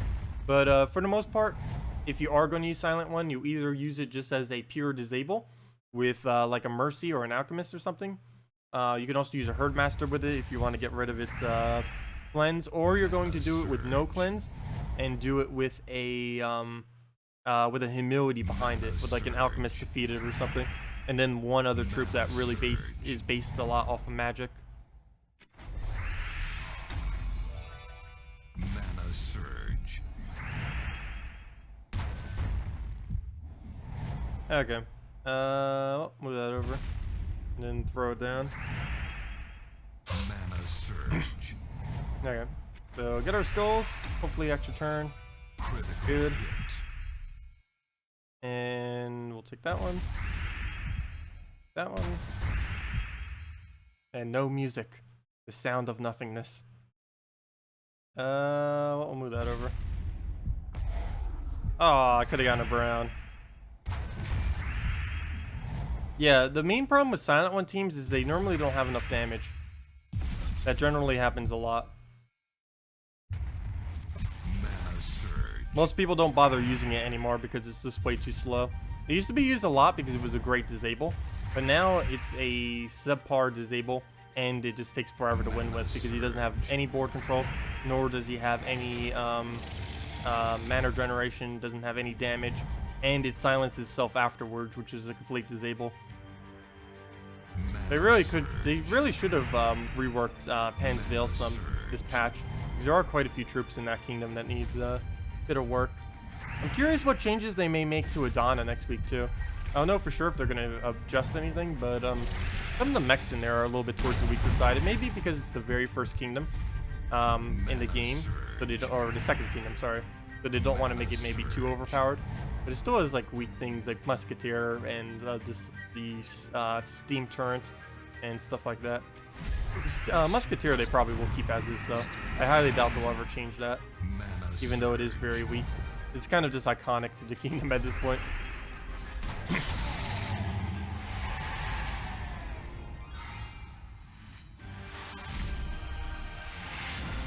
Any deck with Wolf Garrick. Wolf Garrick is... Why is there a single pride card here? Let me just kill that real quick. Wolf Garrick is pretty decent. You tend to only use it if you have Nature Guardian fully traded. You can also feed it with a Giant Spider if you want. But it's also used with 4 War Gears from Grim Woods. If you do not have all 4 War Gears from Grim Woods, then it wouldn't work as well. But that is another team that you can use with it if you want. Mana surge. I find it not to be too good most often. Oh. Hope I'm not catching something. And I'm pretty sure it's just allergies from the summer kind of being here. Yeah. Maybe that's why I keep sniffing. Maybe it's not like chlorine or anything. It might just be pollen, and I'm just allergic to it. Well, I know I am allergic to it, but that might just be what it is. Mana surge. Mana surge. Let's see. We'll move it right over. Dragon Soul into whatever. Mana surge. Mana surge. Mana surge. There we go. No Dragon Soul. Just end it. Get our extra glory and everything real quick. Look at all those free resources.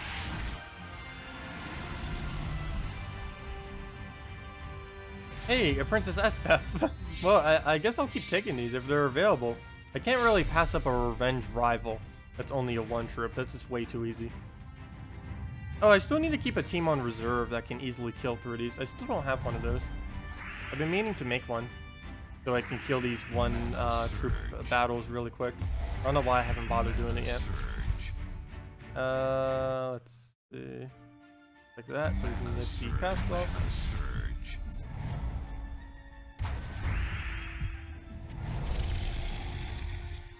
And now we can just do whatever to end it. Mana surge.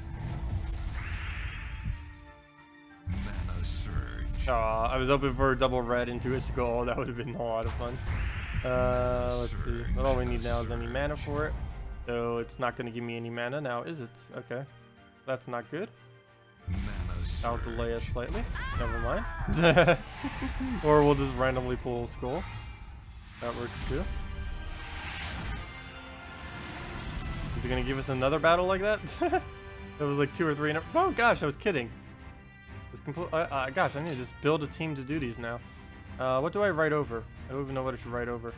Bone Dragon Nerf. Let me get rid of this. Let me rename it to 1 troop. 1 troop battle. Okay. Now, what's the quickest thing we can do to kill 1 troop? I guess Great Maul into Mercy into Alchemist into everything. Hopefully they won't have the immunity to Devour.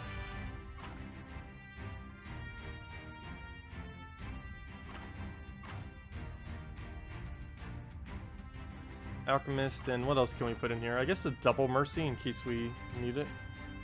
There we go. Got everything. And now I just need a double yellow banner. There we go. This is a really odd team. Scale Guard 4 times. Oh yeah, Scale Guard 4 times may actually be more consistent in this. Problem is if they have immunity to poison. But of course this has the problem of, yeah, I think Scale Guard 4 Scale Guard might actually be better. Because you would get the quicker damage off on it. And not that many would actually use poison. Because here we're too dependent on having to get alignment right off the beginning of the board. Which will not always happen. Should have done that to Mercy there actually. Oh, there we go. Now we can. Oh, we still got it down in a decent amount of time. There we go. Now, the problem with Scale Guard, but I'm pretty sure most of them wouldn't have it. But Scale Guard, 4 of them wouldn't kill if they have immunity to poison in their mythic. Because I think I only do 20 something damage each. Another one. Gosh, they're everywhere. But yeah, Scale Guard 4 times probably would be a lot more consistent, like if we did something like this. I don't want to keep doing these, but we keep getting them. If we were really farming in a week, this would be amazing to do. Especially if we could put a troop there that could do it. But yeah, I only do 25 damage if they have immunity to poison. But of course, we do 50 each subsequent one if we don't, if they don't have immunity. So we'll just go double red. Actually, I'm gonna go double red yellow thing. Dragon Claw. There we go. One troop battle, Aurora. 4 times Astral Spirit. That would also, yeah, 4 times Astral Spirit would get past the, you're right, I think 4 times Astral Spirit would actually be better. Because it gets past the fact that they may have immunity. Because nothing has immunity to true damage. And it'll give us board control too. So we might be able to land a turn as we do it. It will take an additional click, but I don't know, both Scale Guard and that would kind of be the same thing. Okay, there we go. I thought that was another one for a second. But let's take our revenge battle. Spirit Fox, Astral Spirit is what you use. Yeah, I'll probably just use the, wait, a Spirit Fox on it too. I guess for this bit of board control. Yeah, we'll just throw 3 Astrals with a Spirit Fox, I guess. Astral. What's with the, wait, why would you use the Spirit Fox though? Spirit, because you can just remove the, you could remove that color with a... What's it coming up? Oh, I forgot the eye. Spirit Fox. Spirit Fox is less damage. Oh, no, it isn't. Yes, it... well, it depends how many yellows are on the board. I guess for a first cast, it would be fine. And just to cover more mana.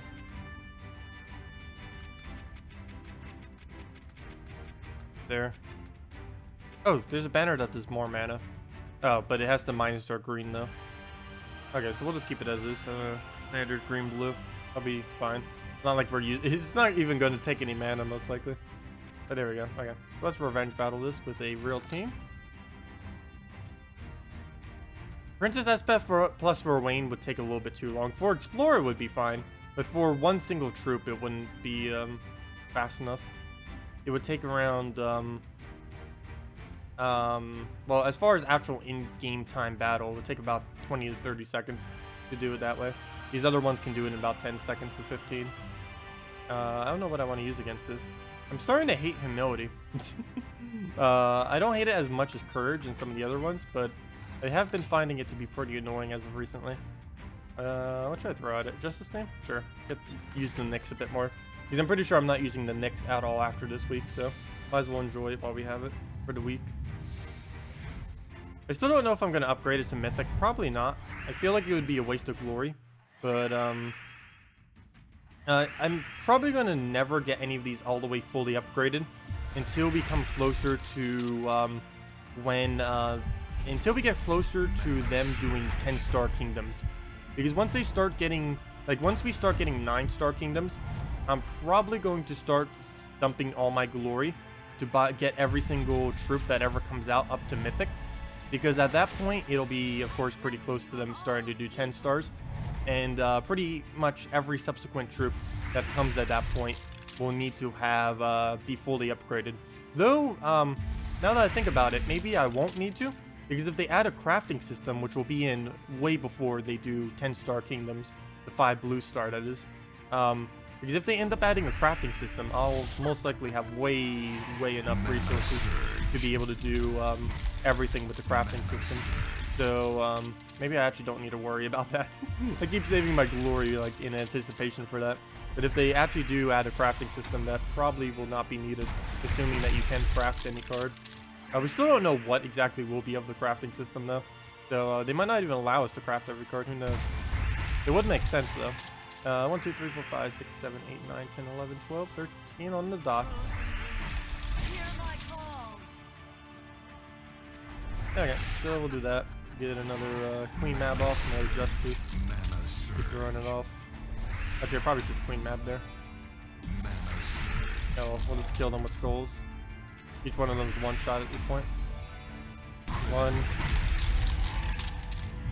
2. Could have already won 3. There we go. Oh, gotta go. See ya, Jesper. Have a good weekend.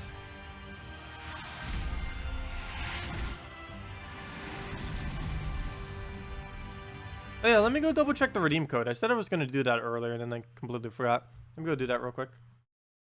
Gems of War. Forum. I actually didn't even check the forum this morning either. I don't think anything interesting was posted, so I have no way of knowing. 7 new posts. Enough with the constant runic blade in arena. Someone posted that. That's funny.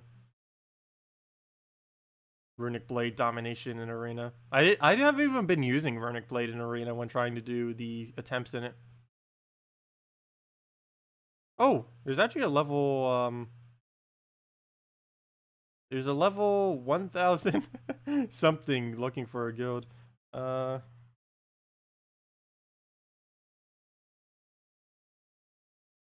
Let's see.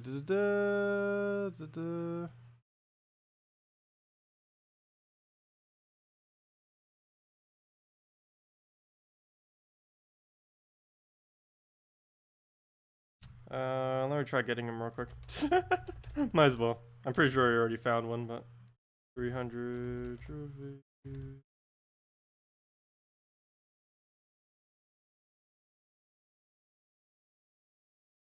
Let's see.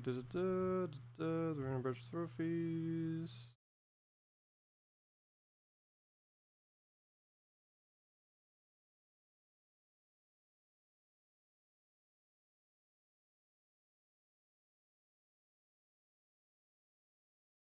Competitive for new guild war system.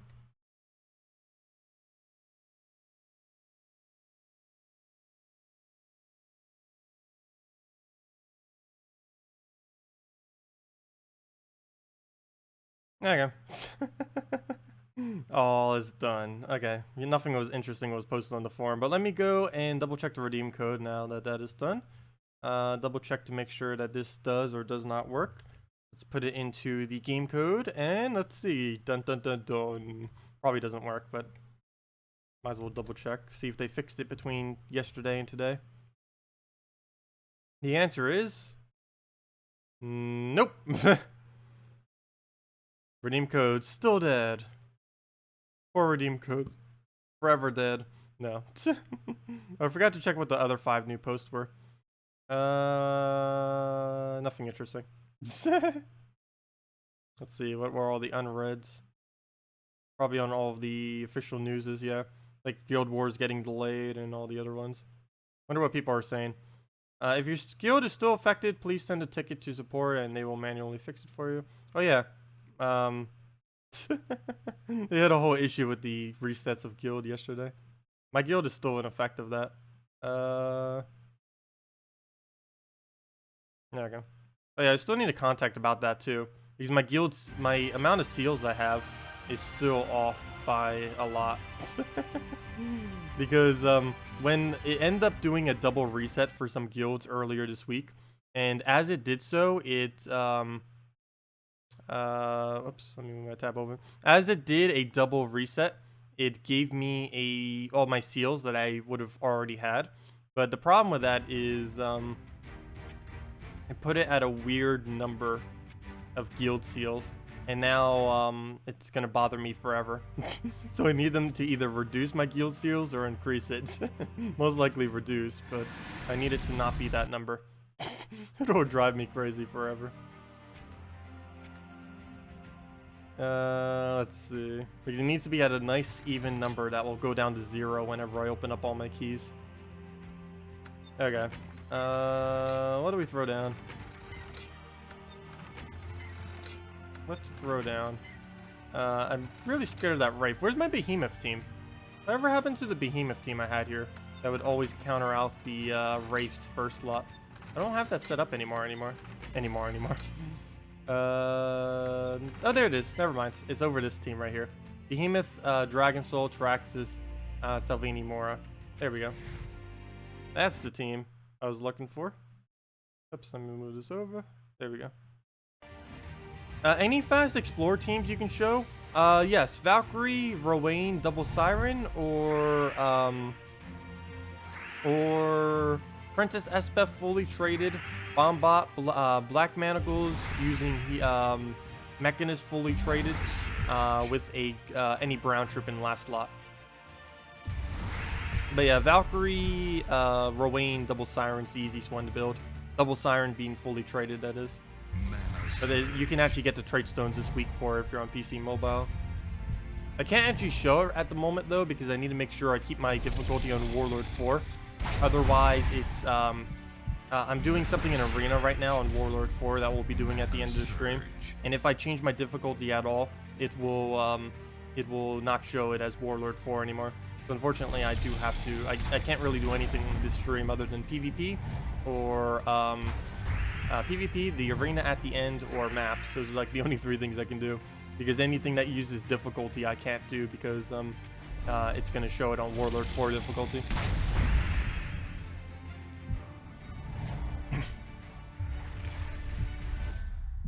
Oh, Nimhina was really quick about it? Nice. Okay, so I should probably go contact her. I'll contact her after the stream, though. I'm not going to bother doing it during. Mana Surge.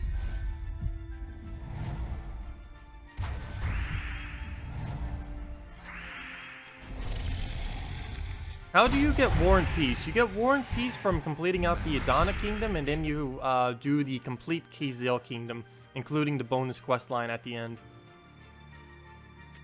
And what's kind of interesting about the one with War and Peace, it's the only one that has an actual bonus quest line. Even though I say like multiple kingdoms have bonus quest lines, technically they're just a small little thing at the end where you unlock the hero class. But Kazale is the only kingdom that has a legitimate actual extra quest line at the end of it, where it has like a little bit of story and everything going along with it. I believe they were going to try doing that with every single kingdom, but then they only did it to Kazale for whatever reason, which is kind of odd. They just randomly did it one week. It's like, here's a special little event for Kazale, and then they kept it in the game forever. And yeah, it was kind of interesting. And they never did it again for whatever reason. Like, I mean, like to other kingdoms, that is. Is War and Peace good with Abrath, since it buffs attack? No. That is a really, really poor weapon to use if you're doing it specifically only for buffing attack. It's a good weapon, but if you're looking for attack raising options, there are way, way many other options. Earlier on in the game, it's okay if you're using it for an attack buff, because 2 probably is a pretty decent value. It's also really good in Arena for attack buff, because 2 to every single troop for a total of 8 is actually relatively large buff in Arena. But in normal PvP, you wouldn't really use it specifically for an attack buff. You could use it, but if your interest was to attack buff with it, it's not particularly decent at doing so. I would say Cauldron, but you probably don't have Cauldron. Cauldron is actually the best thing you can do to attack buff. It doubles, it gives a ally HP as well as doubles their attack. Unfortunately, it does require 40 brown, 40 green hero mastery, which you don't get until around level 250-ish. Unless you focus it down, in which case you get it around 150-ish. Let's see. I'll go on green. Get the Sylvania more up for some explosions. Mana surge. Yeah, I know. Of course, I was gonna do it through a support ticket as well.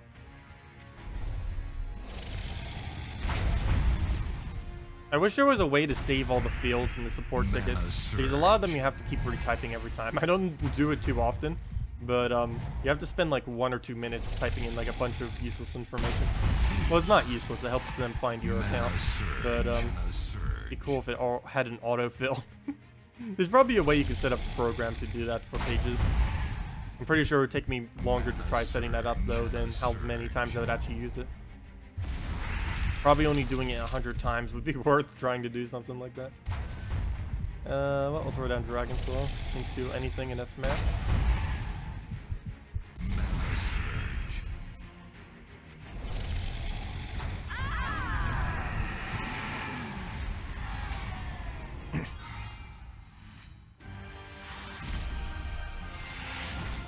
But yeah, for War and Peace, all you have to do is,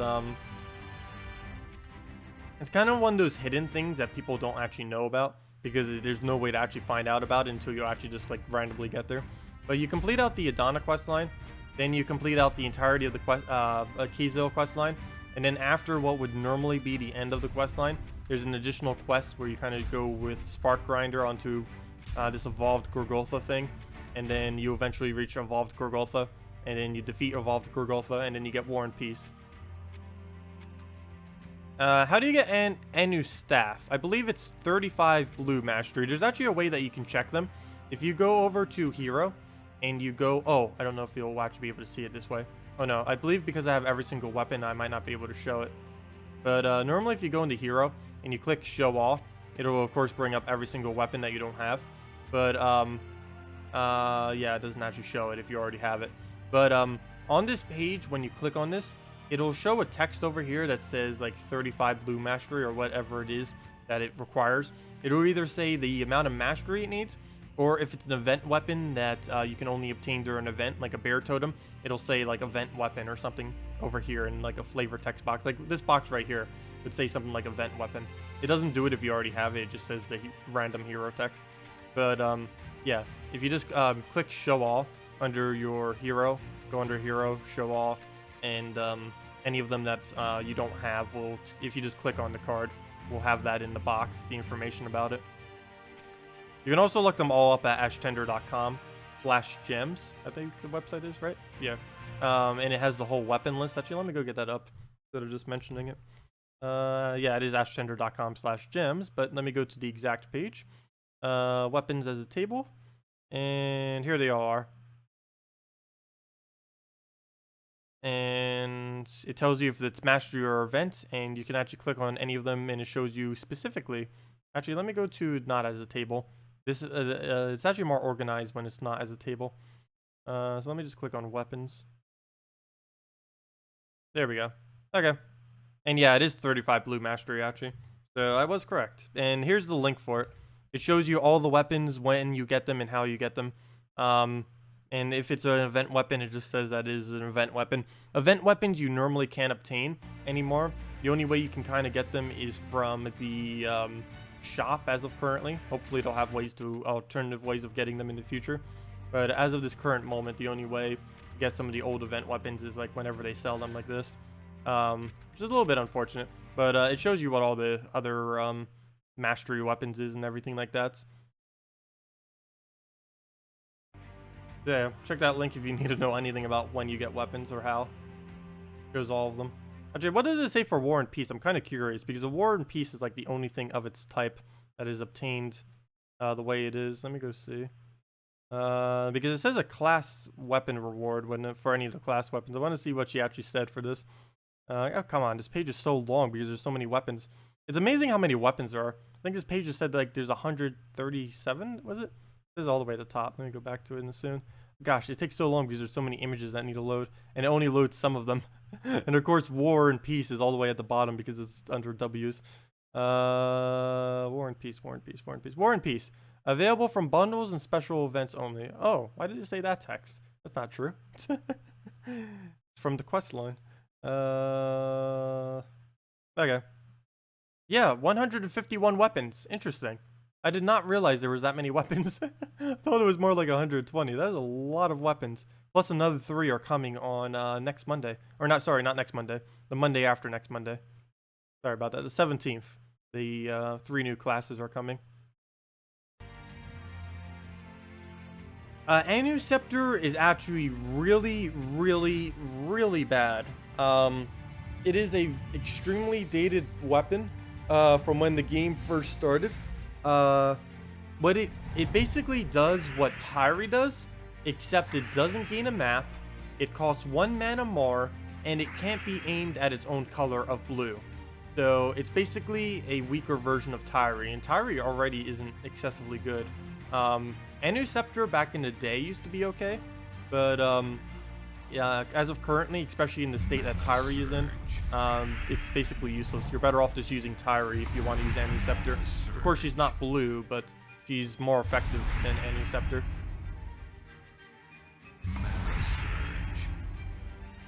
But yeah, Anusceptor is an extremely dated weapon. It hasn't been touched since the game was released. A lot of weapons haven't been touched since the game was released. Particularly the ones that were like released like right when the game started.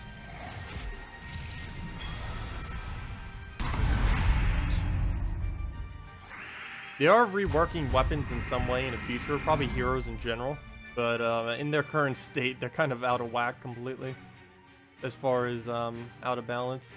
We'll just let him take a skull. Oh, he has assassin right now. If he assassinates, we lose. Okay. I might give him 1 more just because I really need the mana. Oh, and I just gave him free turn.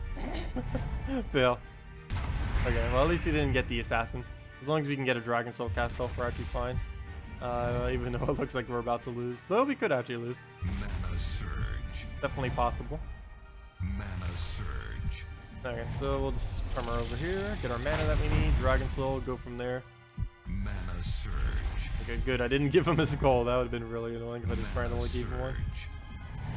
And he's still quite a bit away on his Bone Dragon, especially since he can't just get a Surge to get all the mana up now. Not anymore. Okay, so we can't get the cast off. We'll just probably throw in their Dragon Soul since it's at the highest risk of dying.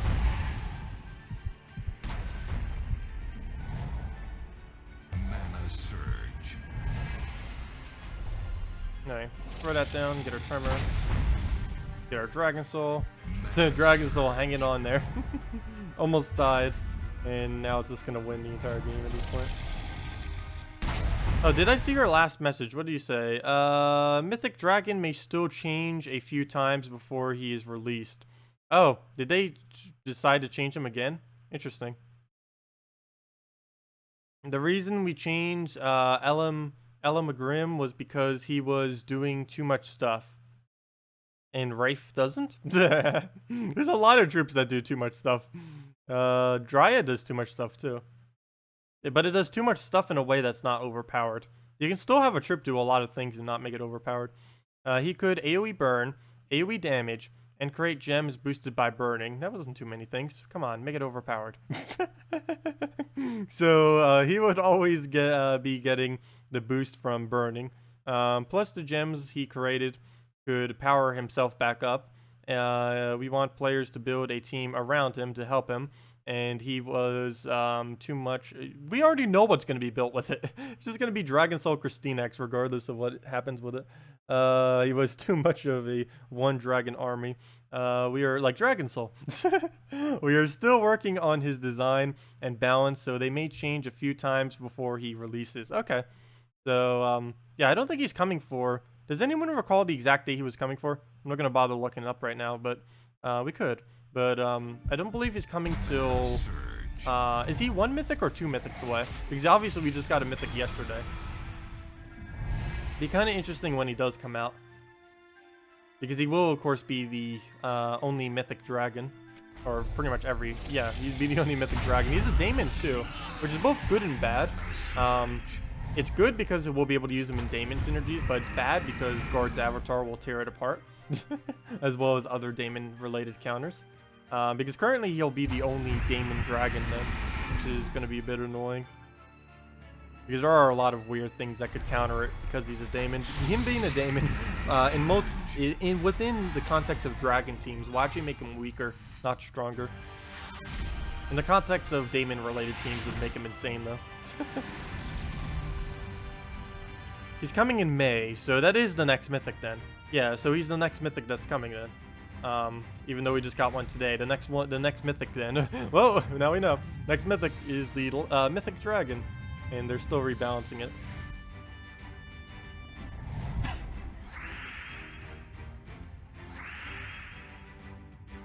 That would be interesting though, because daemons and dragons are basically the two strongest types that are currently in the game, which is kind of funny because I'm actually using a mix of them right now, dragons and daemons. The main reason for this is because both of them have the most number of legends, and in the case of mythics, they actually have the most number of mythics as well. Actually, divine might be getting pretty close to it as well, but the difference between that is though, the Daemon mythics actually have synergy with each other, whereas the divine mythics do not have like any synergy with each other. So even though there are multiple of them, there technically isn't because they can't be used with each other. Whereas the Daemon ones, they do have synergy, particularly the Four Horsemen of the Apocalypse. Not just because they have synergy with each other, but because they have synergy with almost every team. Famine can be used with anything, Death can be used with anything, and Plague, for the most part, as of his buff, can be used with pretty much everything. Preferably looping teams, but he can technically be used with everything due to his impervious. Let's see.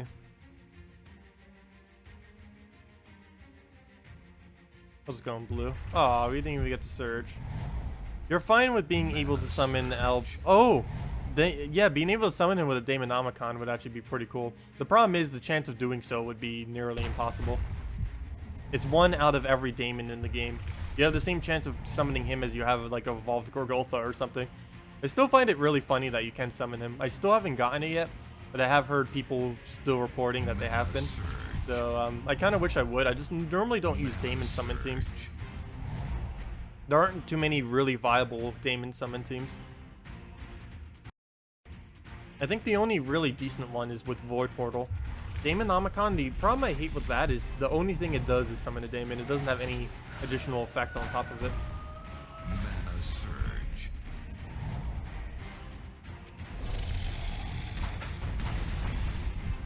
Yeah, I know. So the chance of summoning a mythic off a Daemonomicon is actually pretty high.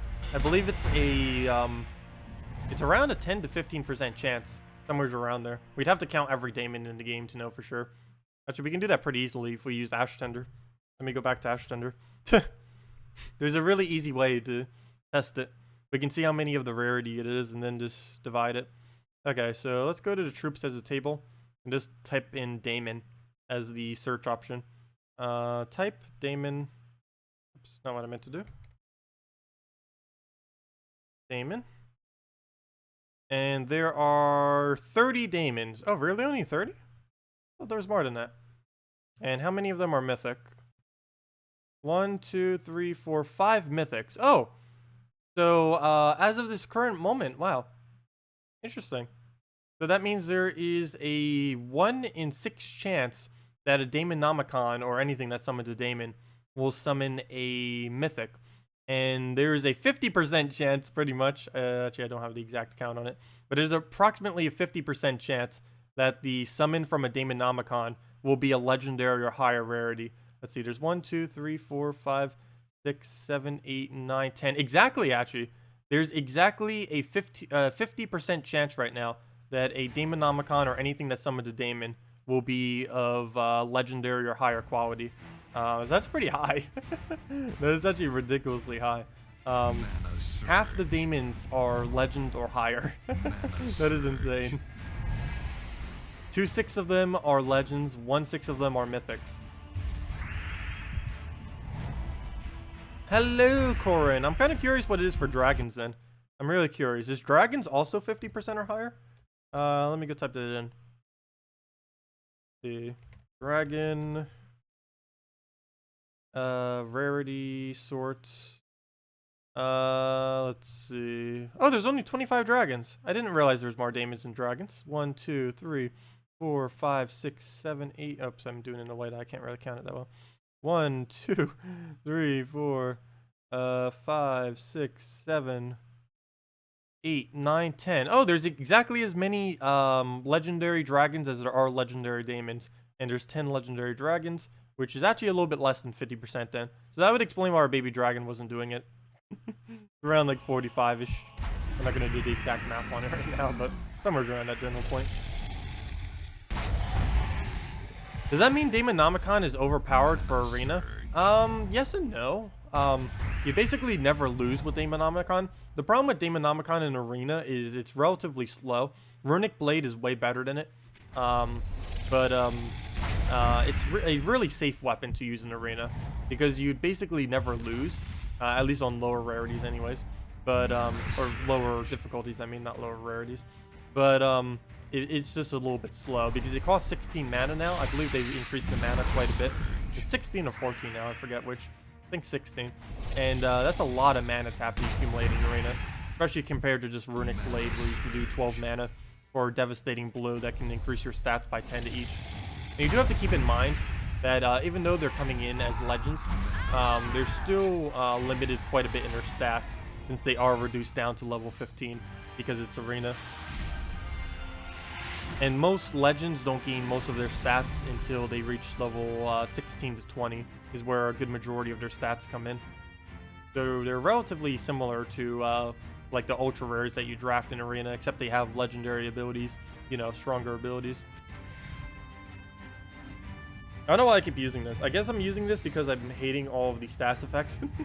Whenever I get annoyed with all the stats effects in this game, I just use Behemoth in first slot.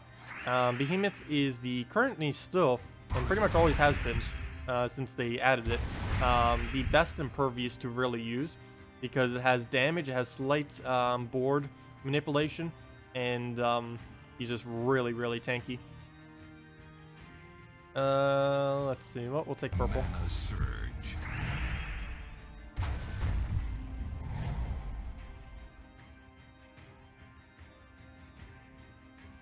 The other problem with Daemonomicon in Arena is it's only one color as well. So you need to have your entire team covering every other color for it to actually be viable.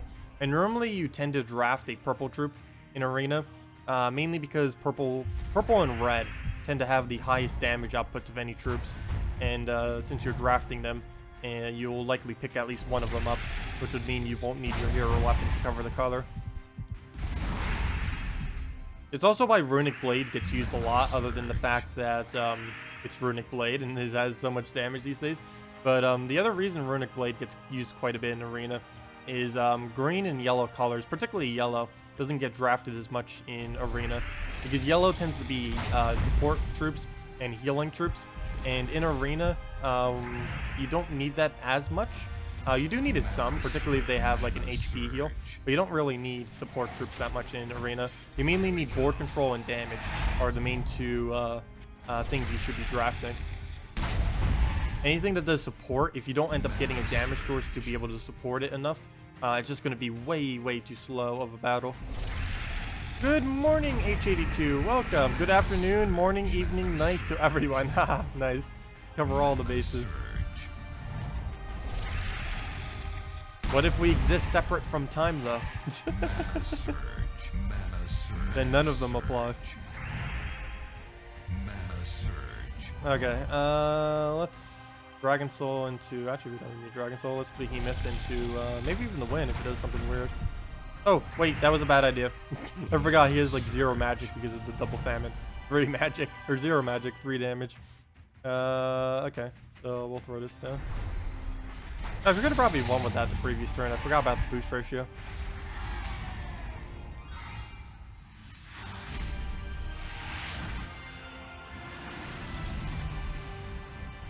Then good existence.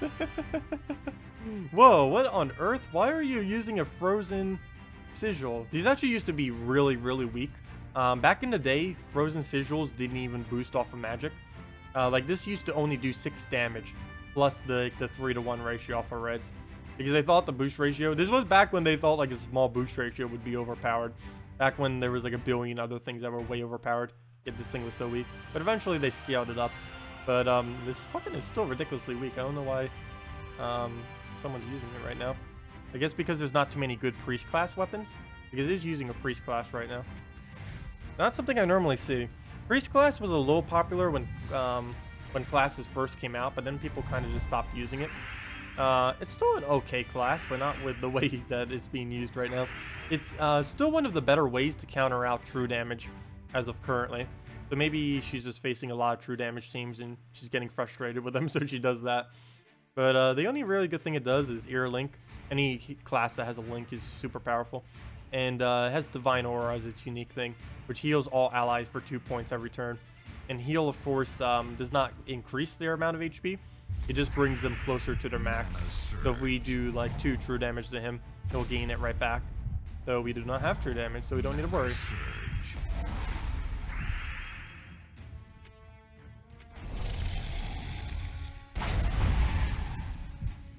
Mana Surge.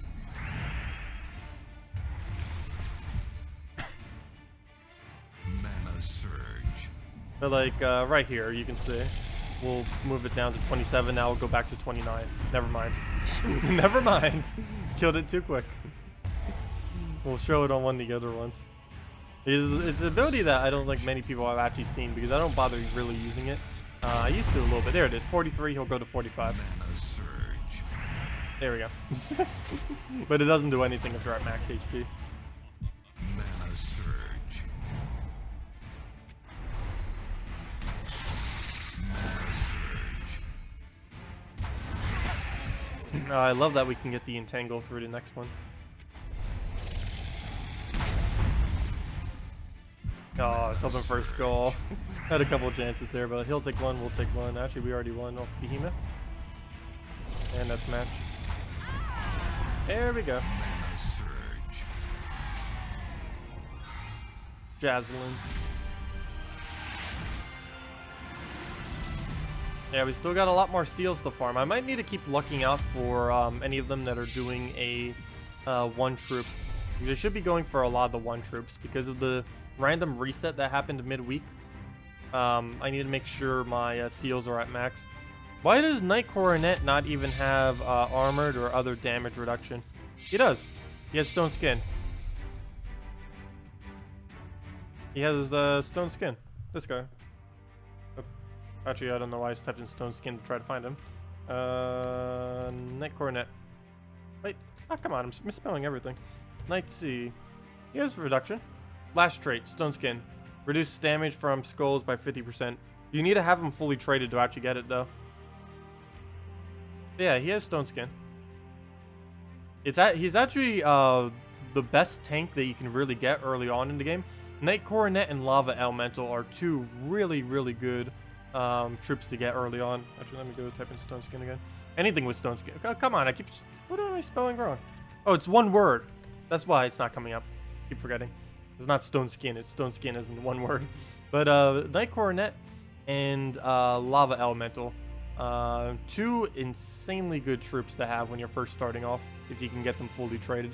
Both have stone skin, both have really good traits, and both of them have really good abilities. Lava Elemental has an explosion, a huge amount of damage to the first enemy, it burns the first enemy, and it has a 3 times boost ratio. Anything that's like a 2 times or higher boost ratio is like insane early on in the game. And also only a 10 mana cost. And Knight Coronet is very well known for early gameplay. People tend to build all Knight teams around it, even though that's not a good idea because armor is pretty pointless. But using just a Knight Coronet on your team in general is really nice to have because every single one of his traits scale well. Like he scales insanely well up to like level 500-ish, or even throughout the entire game. Because of his first you start off with just being able to do a huge amount of damage on 2 enemies at a 2-to-1 ratio, which is actually pretty decent since it does hit 2 enemies. And he does have some board control too since he removes the purple. Decent amount of damage, low mana cost. That's on a nice number that's easy to understand, so you don't need to move your banners at all. And he's 2 classifications, human and ice, both of which are pretty common in the game.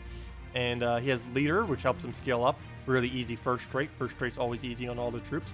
He even gains more damage after that on his ability. And then finally, as you scale him into mid to later into the game, he gets Stone Skin, which is half reduction from skulls. So he works out pretty well. Definitely a really high recommended troop to have when you're first starting out. because you can build it into most teams, unless your team is oriented around purple, because he does remove purples, of course. Unless your team is oriented around purple, you can use them in pretty much anything when you're first starting out, and you'll be pretty much good to go. I tend to not use them that much because I do tend to use a lot of purple-oriented teams because, as I said earlier, purple and reds, any troop that is purple and red tends to have extremely high damage output for the most part, and of course, the quicker you win, the better.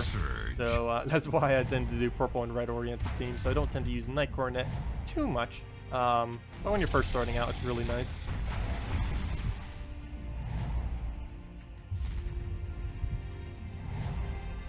Okay, we are 1 mana short. I was hoping that Behemoth would hit enough, but he didn't. He missed by 1. And now we can't get Dragon Soul off because of that, which is going to delay this entire battle. So that's been unfortunate.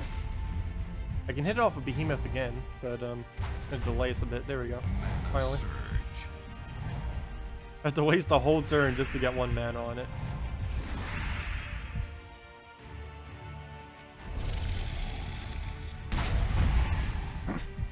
Let's see.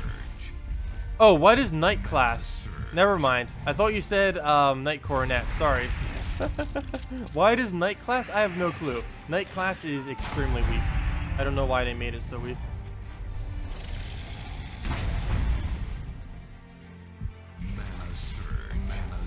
Okay, that would explain all the other conversations. I was wondering what you were going on about on the next comment. Okay, that would make more sense. Sorry. Yeah, Knight class, you can basically just ignore. You'd never use it.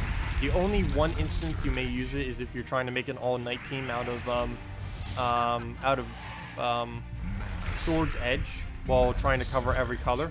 That is literally the only instance you would do that, and it would require Queen Jezebel to be able to do it. Oh wow, I forgot we're frozen. We just gave them all the browns. Luckily we already won, so not gonna make much of a difference.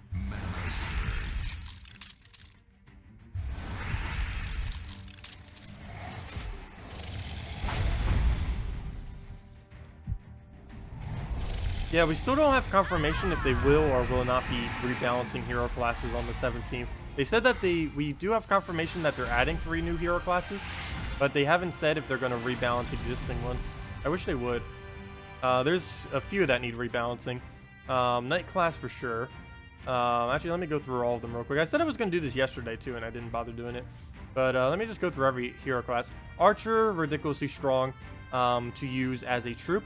Also has a... Actually, I'm not going to go over... Should I go over weapon too? Let me just go over the effectiveness of the class.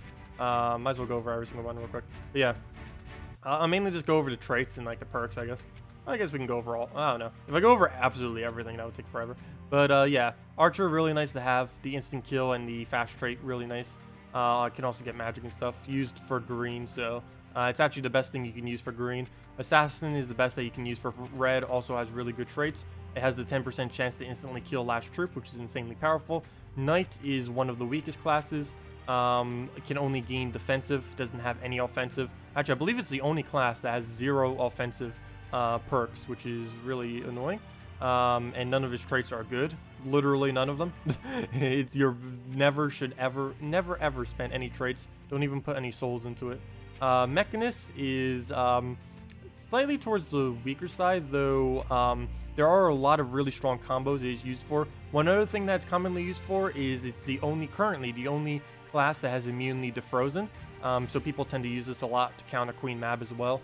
And of course, Clockwork is most notoriously used with a bomb bot to do extremely quick wins, and that's one of the main purposes for having a fully traded mech.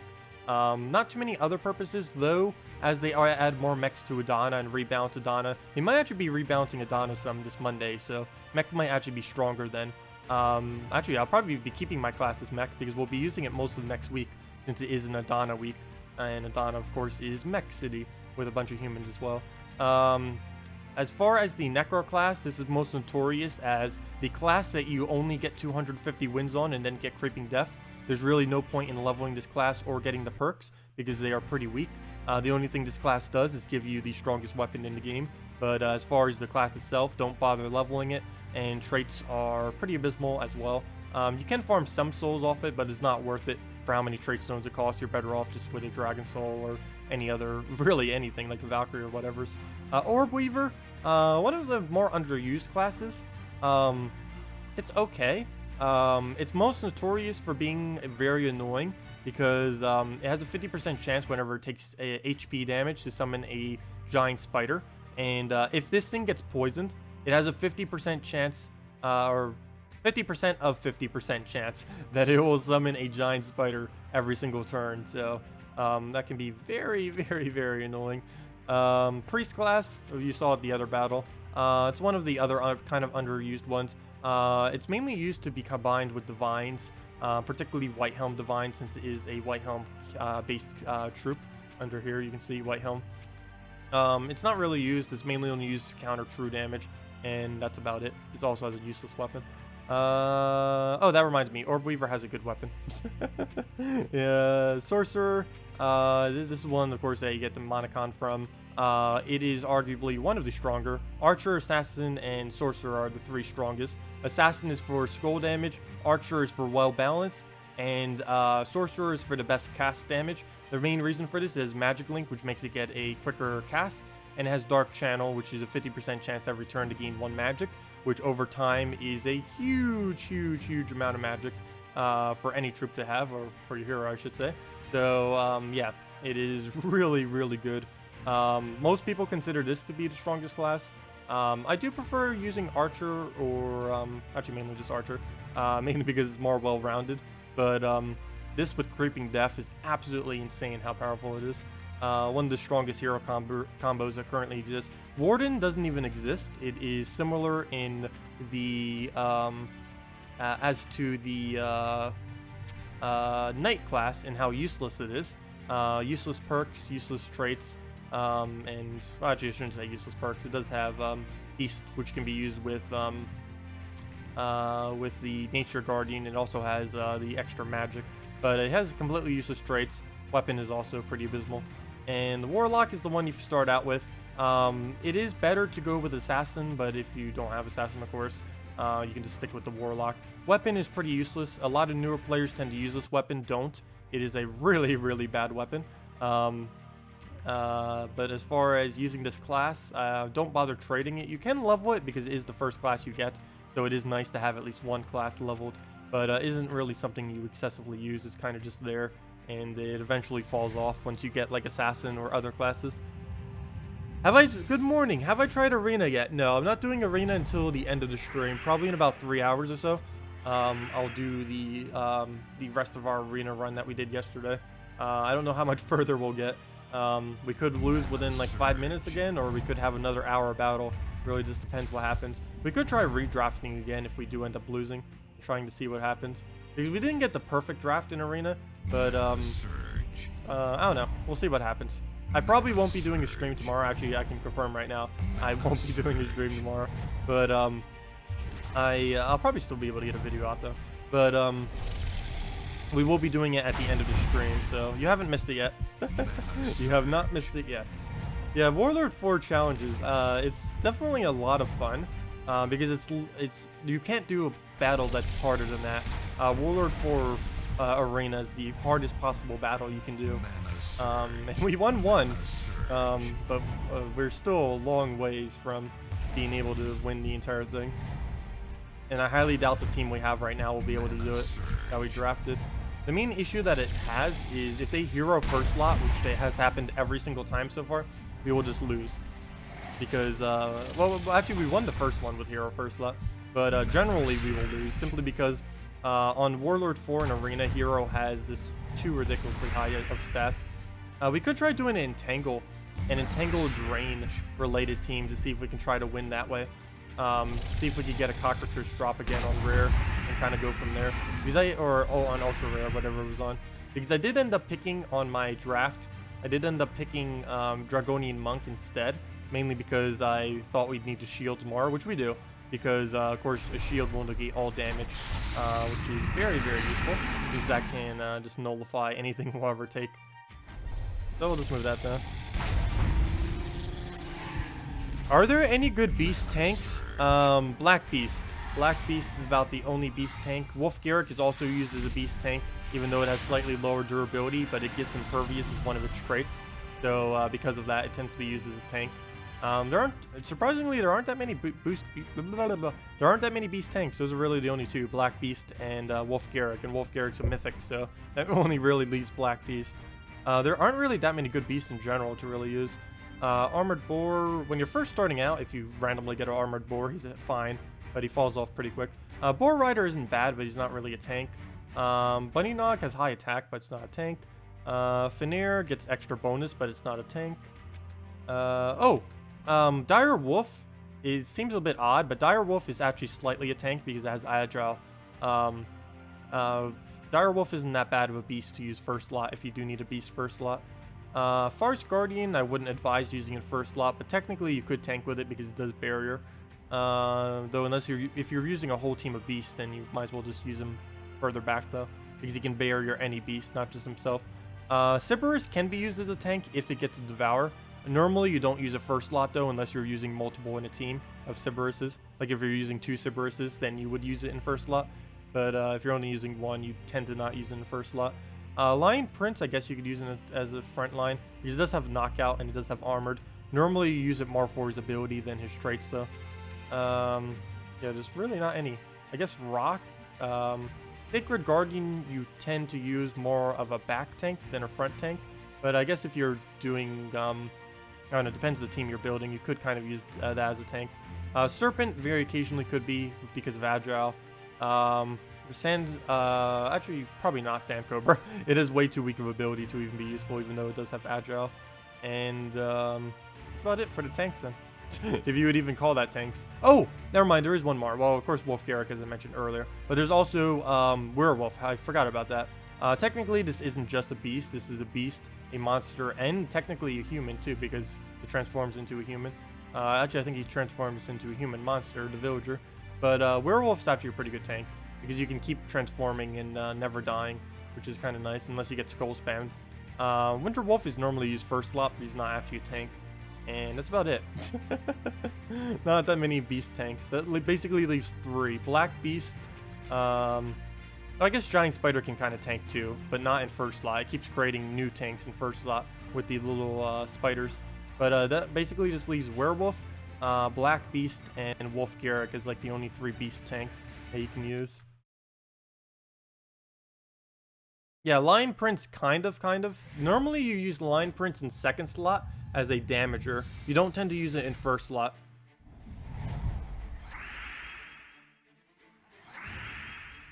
But yeah, Werewolf does tank pretty well. Actually, Werewolf is probably the best beast tank then, now that I think about it, because it can transform and never die. As long as it doesn't get skull spammed or just shot with like something that does 1 billion damage that will instantly kill it. You can just keep transforming as soon as he gets low on HP, and keep doing that forever, pretty much. Because they come in with full everything whenever you do transform. So you can just keep doing it back and forth and never let them die, as long as they don't drain your mana.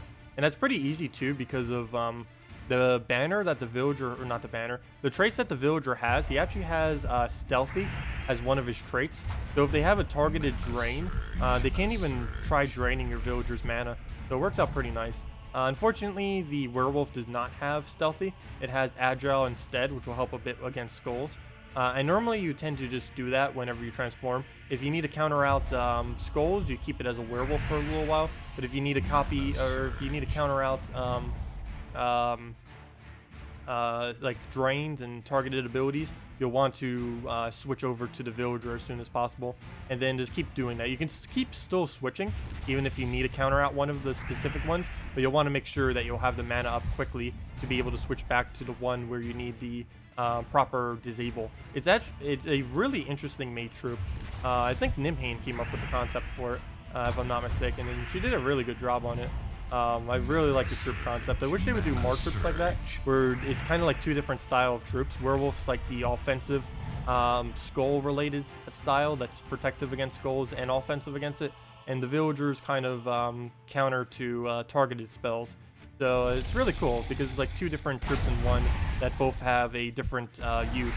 It's the only troop that they've made like that. Would be really cool if they did try making additional troops like that. Of course, they'd have to make 2 troops because you'd have to have the other one that you can transform into.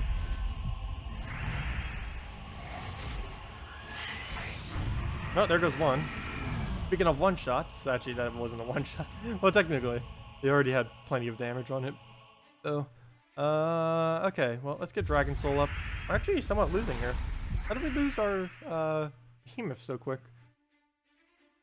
Okay. Oh, I need to look out for Death Mark skulls too, because he can Death Mark us. Let's hope he stays entangled. Good. So he won't get a mark off there. He did 0 damage, so no effect for him. Re-entangle. Still can't take any mana. That's unfortunate. Let's move that over. Oh, did I just give him yellow? Yes, I did. Fail. Well, he'll take a skull. Never mind. Yeah, he doesn't do anything off the skull. We do need purples or reds, none of which are available. We'll just get that up. Mana surge. I'll have to aim at all the purple reds here. Come on, stop taking a color. Let's see. We'll just move this here. Look for double reds at any of these locations somehow. Nope, we got 1 red there, 1 red there. We got a lot of single reds next to them, not doubles though. Which won't really help us out then. I don't want. Oh, there we go. Never mind. We'll take that. We'll take that and clear out the board. I do need to get him re-entangled though, so he doesn't Death Mark us, because we really need our Dragon Soul to survive. We had Behemoth there earlier to counter that, but don't really have him now. Oh, and of course now he gets right when he gets the skull. As long as he doesn't first turn or kill it within the next few turns, we should be fine. As long as our Dragon Soul can survive to next turn, we're good. Oh, never mind. Famine. Didn't realize I gave it an extra turn from there. But it didn't use its ability for whatever reason. Nice. Okay. So we'll get the damage off there, get the kill. He'll do his skull. Hopefully we'll survive. Good. It did not Death Mark kill us. We don't have enough damage though. So I'll take it a little bit all over to the left so that we can hopefully bait out a skull. We get one there or there. And we do not, so he's going to famine us. Okay, well, Dragon Soul. At least he keeps aiming it at the one that's about to die already. So he doesn't do too much damage whenever he does it. Should've just brought out the Guard's Avatar. I don't know why I don't bother bringing out Guard's Avatar every time I see this thing. It goes a lot quicker. That, or if we're up against like these famines and deaths, I should just put a humility first slot. Those still counter it out very, very well. Yep, so I'm still taking purple as if we have Dragon Soul. Fail. Not even paying attention to it sometimes. Wait. Today you've managed to win Arena on Warlord 3. Nice. But Warlord 4 seems mission impossible. Yeah. Warlord 4 is basically twice the stats of Warlord 3. Well, not quite. It's 100% more stats, which is a lot more stats. a lot more stats. We could actually lose here. I'd have to give him purple to do this, and I think I will. We'll have to deal with Death Marks though. Oh gosh, he gets right out of it too. Okay, at least he's not full mana. Oh, never mind. Well, now we gotta deal with the Death Marks. Okay. We'll take some brown. Mana surge. Let him poke us again. As long as he doesn't kill. Oh wait, will that be enough damage? 50? No, that shouldn't be enough damage. Depends how much bonus he gets from his boost ratio. Oh, I can't take that green though. No. No. And I can't take that red either, or else. Actually, I can't take any of these moves where he gets a skull. Every single one of these moves, he gets a skull. Take the blue, he drops it down into the red, and then he gets that skull. If I take the red, he just gets that skull. If I take the green, he just gets that skull. So let me just take the green because I need the mana. Okay. Can we win with only a Salvani Mora? We could, as long as Death Mark doesn't kill us, actually. Okay, so far so good. Do that over there. He did reduce our magic, so we're not going to get the kill. Actually, we wouldn't have got the kill even if he didn't, because we would have been 1 damage off. There we go. Okay, as long as Death Mark doesn't kill, we should have a chance. Because all we need to do is do 2 skulls and an ability. Should probably just forfeit from the battle, but we'll play it out. Might as well. Close enough that we can win. It's really just Death Mark that will determine if we do or do not. Oh gosh, I gotta give him a skull. That really the only move. Looking like all the way over in this corner and there's like nothing over here. Doesn't look like it. He is entangled though, at least. So if he wasn't entangled, he'd actually kill right there because he has double damage while we're death marked. I'm gonna take this to deny his mana and also hope for a turn, and we don't get it. Nor do we get the brown off the Cascade. Hey, stop denying our mana indirectly. Okay. So we'll just take some greens. Take away his red, maybe get a red. Nope, no extra turn. Oh, he does get a skull. Please, no. He's good. He's still entangled. So we'll take that. Re-entangled. Goal into ability into... Is that enough damage? Yes, it is. We won. Oh, no. He reduced our magic. How much damage do we have? 17, 18, 19... Oh, exactly enough. What about all? There we go. It's exactly enough. 21. There we go. Well, that was a lot harder than it needed to be. Oh, well. Oh, he still won in the end. I have no clue what happened at the beginning there. I wasn't paying attention at the beginning, and our behemoth died in like 2 turns somehow. Speaking of behemoth, I need it again for this raid. Let's hope it doesn't do this bad again. Or that bad. Shouldn't. The team normally is pretty consistent. The hardest part is getting tracked to this alignment on the blues normally.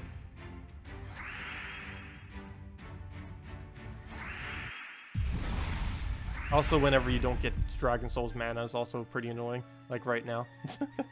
It normally doesn't make you lose, but it makes the match a lot slower. Because the main mana generator on this team is, of course, Dragon Soul. Many teams tend to be based around that. Normally I have a generator to get it up quicker, though, in case the board is like this. Like a giant spider is normally the one I tend to go for. You could use things like Hellcat and stuff as well. I tend to do giant spider, though, due to the no mana conflict. And in case something dies, you'll get a little spider as well. Which just helps if you get behind, so you have something to tank with. Also really good against things that can do skull spam, because you can just keep making an infinite tank up in front.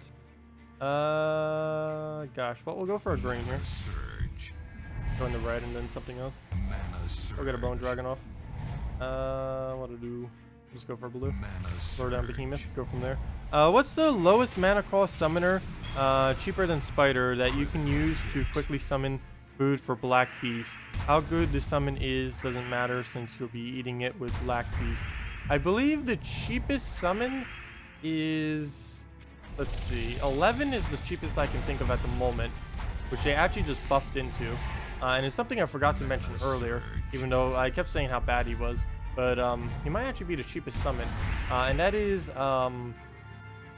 the 11 mana cost summon that Dokkafer has now. He can summon a giant spider, which is also another summoner, for only 11 mana now. I believe he is the cheapest, unless there's another one. Yeah, I believe it's Dokkafer now, because he recently got changed to like 2 weeks ago. About 2 weeks ago. He got changed to only 11 mana cost. I don't believe anything has lower than 11. Prior to that, 13 was the lowest mana cost, I believe. 12 or 13, but now it's 11. Hello, Colin. Also, thank you, Lee K, for the subscribe. Much appreciated. Well, I guess we throw this because he's probably going to die anyways. Plus, we might have a chance of extra turn. Nope. Well, at least we got the damage before he died. We'll throw this here, hope for double blue or double green. Or, oops, I messed up the double blue. But we still had a chance for a brown there. Ow! This is one hot shot Dragon Soul. I thought you got nerfed. It's always annoying because I keep underestimating that Bone Dragon actually can still do damage. Like, he got nerfed, but he still does just as much in many instances. And this time we actually lose. Gosh. A justice. Can't underestimate those Bone Dragons when we don't have them entangled. Okay, let's just go back to a real team then. What should we go? I'll just stick with the safe. If we're gonna keep losing like this, might as well stick with the safest team there is. Or at least the safest team I normally use. There's probably some even safer than this.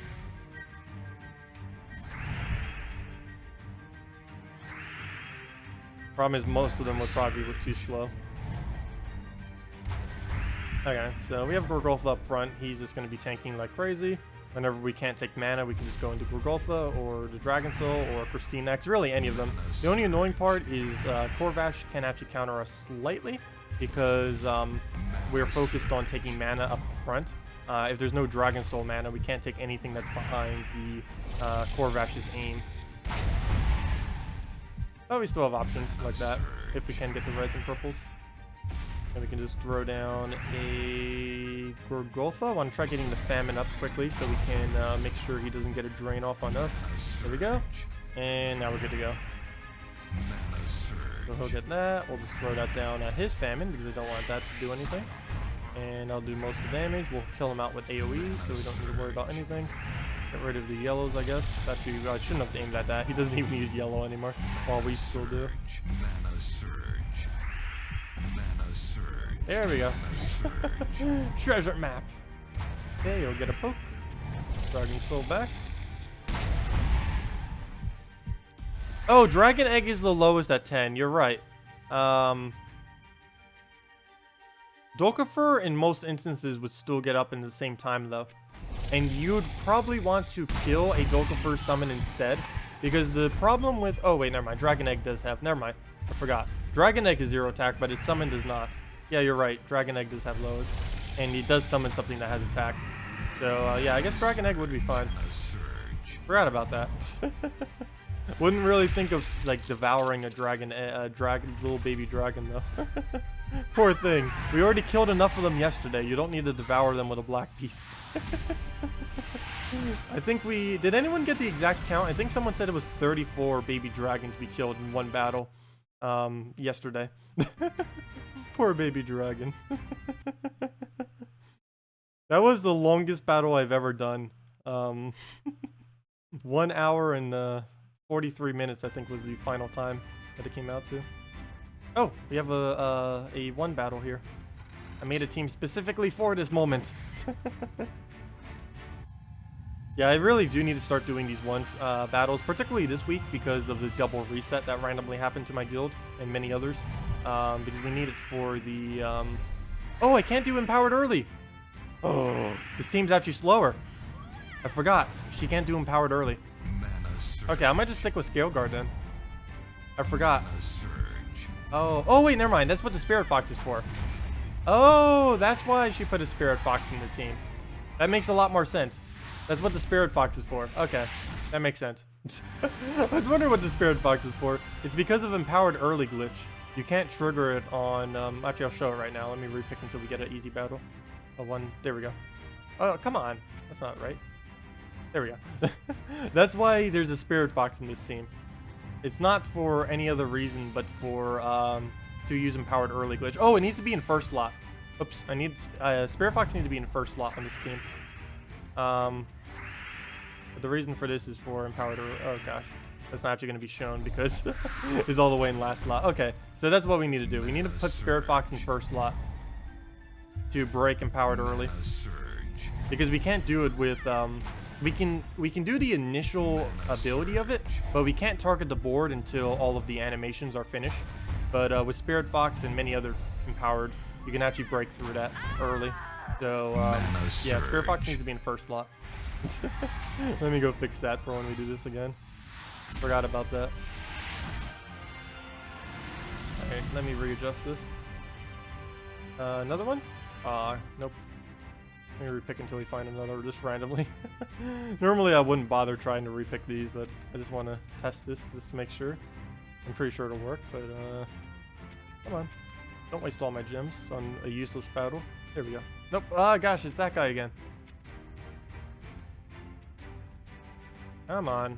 Do I need to go set my defend team to something weaker so I can find more of you guys that are just a single troop? There we go. There. Now we can do it correctly. So we'll get Spirit Fox immediately. We'll throw that down. And then we break Empowered. Or the Empowered Early thing. So we'll get it up first into Empowered. Cast it. And there we go. You can see all the animations. Normally we wouldn't be able to do anything right now. There we go. Okay. So that was the purpose of having that on the team. And then we could just do one of these and then that's over. Actually, I'll probably just do Spirit Fox. There we go. Okay, so that's how it works. Okay, we're good to go now. Now whenever we see a weak one, we can just do that. And we still get full seals for these battles too, by the way. Even though they're ridiculously easy like this. We still get the full amount of seals. Okay. Well, let's throw down the safe team, I guess. Oh no, let's throw down another Stonehammer. Might as well throw down the Christine X Dragon Soul Stonehammer. Is there a way to have the stream not save 2 hours previously when watching? It lags you so hard. There's a way that I can change it so it doesn't, but I don't know if there's a way for you to set it so if people do set it, that it doesn't show it for you, if that makes sense. But I can change it so it doesn't for everyone, but I don't think you can change it so that if I have it enabled, that it won't show it for you. There might be a way. I'm not aware of a way that that will work, though. I normally keep it enabled because if people are coming in late and I did something important prior, so they can look at it real quick. I also keep it on in case we need to look back at something that just happened on stream. Because if I don't have it enabled, it's impossible to look back at all, even if like a minute back, you wouldn't even be able to look back. But yeah, it does lag some people, especially on a mobile device. I haven't really found a way around that because I can either not have it or have it, and there's advantages and disadvantages to both. I tend to just keep it enabled. I don't know if there's a way for you to specifically disable it if I have it enabled though. Mana surge.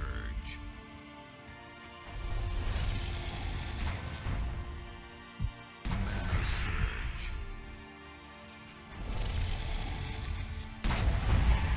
Let's see. Yeah, if you guys have any other questions or team builds you want me to do, or anything in general, need help building teams or anything of the such, feel free to ask them. We'll be here for a while, and we'll likely in about 2 hours or so try doing the arena battle thing again. Because I know quite a few of you like that from yesterday. That was a lot of fun. I'll definitely need to highlight the one from yesterday, or the one from today too, if it's as interesting as it was yesterday. I don't know for sure if we'll be able to get something as interesting as yesterday's battle though. That was pretty intense. But we'll try. We have the same team that did it. The problem is we'll be up against the same team that we can kind of do something similar. Can you show a good Black Beast Dokafur team? Sure. I don't know if there is. We'll probably have to put a Apothecary or something on the team. Or Deep Boar. Wait, we can go do one. It would be a team of them. I don't know if it would be a good team of them. They're not really a particularly good combo. You wouldn't really bother using a low mana cost version of it. You'd normally just use a giant spider or something to feed a black beast, generally. But we'll go throw one down. Not against drain spam though. Is this a single kill? Yeah, let me just clear this out real quick. I'll use this as my repick. I was gonna repick anyways, but we'll repick by killing this guy out real quick. Are there any good knight teams? Normally knight teams are just based completely around Sword's Edge, maybe with a few other knights. You definitely need Knight Coronet. Queen Jezebel, if you happen to have just laying around, is also a really good knight to have. She'll make a knight team much stronger. Generally, you don't want to go all knights because the bonus for it is mainly just armor, and armor is the worst bonus there is. So you really don't need to worry about an all-knight team that much. There's a lot of all-knight teams you can build, but most of them are pretty weak because the knights generally have low HP, high armor. And low HP, high armor is not that good. There's even a troop coming out on Monday that's going to be countering low HP, high armor troops, which will make knights even worse, if that's even possible. Oh, come on. Give us a team that we can use a random team on, or use a special team on. It's not actually random, but I need to go and kill this out real quick. We're not going to be able to, with a summon team, be able to take this out, so we'll just go and guard's avatar it real quick. Pretty sure War is a knight. Yeah, you can use War too, but I wouldn't really advise building unless you happen to have them laying around. You don't really want to build a knight team around War. Generally, you want to build it around Queen Jezebel or Knight Coronet, or both of them together, is what knight teams tend to be based around. What's a good for Humility Fire Lizard Yarrow?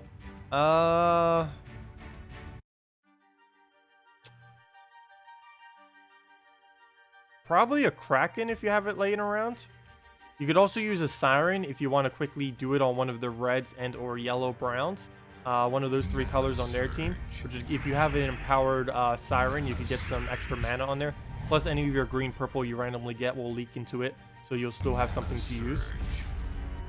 Emperor Corvash is also a knight. Normally you don't build knight teams around Emperor Corvash though.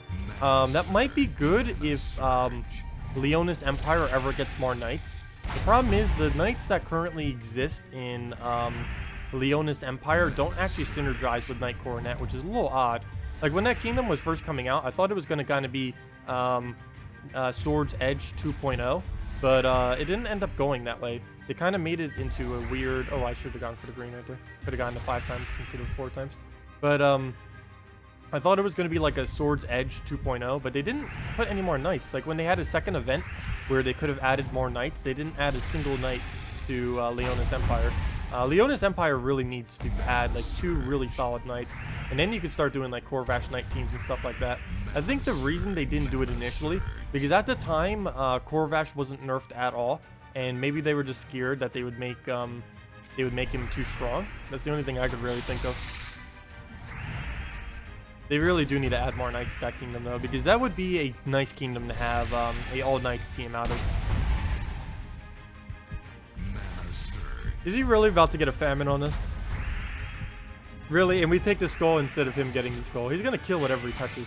Oh, the most... Oh, that was the worst thing he could have aimed at for us. And now that hurts. We can still win, but that definitely set us back a lot. Ow. We could have just one-shot if he wouldn't have done that. We could have counter one-shotted him. But we'll let them take the skull. Oops, didn't mean to take a turn there, but okay, we'll take it. Can we drop this? Doesn't look like it. Let's take our reds. Not even gonna worry about the skull. We'll just let him waste his turn. There we go. Get our Dragon Soul. Get that off. Get our manas. Go from there. Let his Gorgolfa do his little thing. Oh, he has a death now too. He's throwing all the things at us. Okay, so we'll throw down Dragon Soul. Get our manas. And we do have Honor up, which we'll definitely want to cast right now on skulls. We will be needing that armor to use our other troops. Ooh, we end up missing. Does he have enough damage? He does. No! Too bad he doesn't give armor to himself. He'd be basically unkillable to physical damage if they were to do that. That's probably why they haven't. Okay. So I'll probably just throw Setite on itself because it does more that way. And then we'll start throwing Dragon Soul. That's still a decent amount of damage, gosh. And then Dragon Soul into him again will be enough to win, as long as we can actually get that off. Famine, if Famine casts right now, we lose. We're pretty close to it. Okay, good. He gets distracted by a skull. The only problem is we don't have full mana to cast anything right now. So he's still going to just counter us. Okay, we'll take that. But he's probably just going to use it. Yep, there goes Famine. He'll kill whatever he touches. Or not. Okay, good. Start getting that up. Oh, is he just going to kill it with the thing? Yes, he will. Oh, no, he didn't go for it. But Def's going to kill it anyway, so we'll stop trying to get his mana. We need to get brown and green. And we don't get either. Well, we'll take the brown, then we'll take the green. Don't you dare die to Death Mark. We came this far.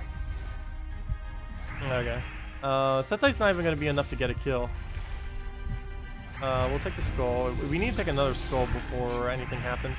And not die to Death Mark at the same time. So there we go. Okay. So now all we have to do is just not die to Death Mark. Or let him take a skull, because that will also be enough for him to kill. I find it funny, I made this team to try to counter him, and then he just completely destroys us. This is why I didn't bother doing a random team against it. We didn't even die to Death Mark either, which is kind of surprising. Ah, we didn't get a skull. And that shouldn't be enough damage.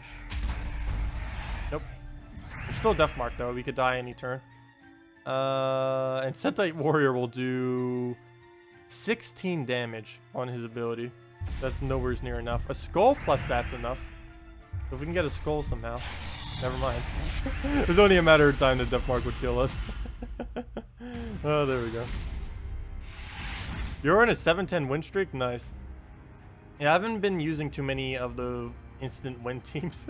Keep trying to go for the quick teams and then just completely failing, which is not good. I should really start sticking with safer teams. Justice Team even isn't that safe.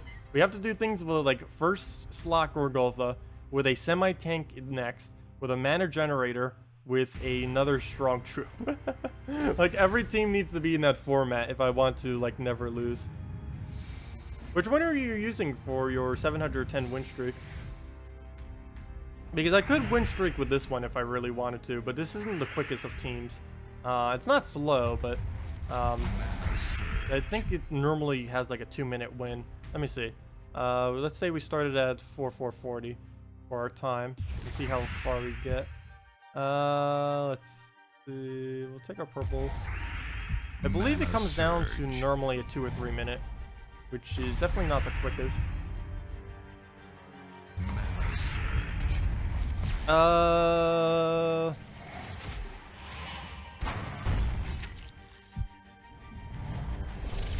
yeah, the beginner packs are cost a lot more. I think every single beginner pack right now is not worth buying, if I'm not mistaken, because they cost so much more, especially now that they do the $5 weapons. Because those were priced assuming before they did the $5 weapon thing. They used to charge like $20 per weapon or something, which was absolutely outrageous. The fact that they even charge it is questionable. Charge any money for it, but still. Yeah. Let's see. You don't think it is worth it out? Yeah, it's definitely not worth the beginner prices. The $5 ones are kind of worth it, but the all the beginner packs are just money waste. Let's see. We'll move that over. Mana surge.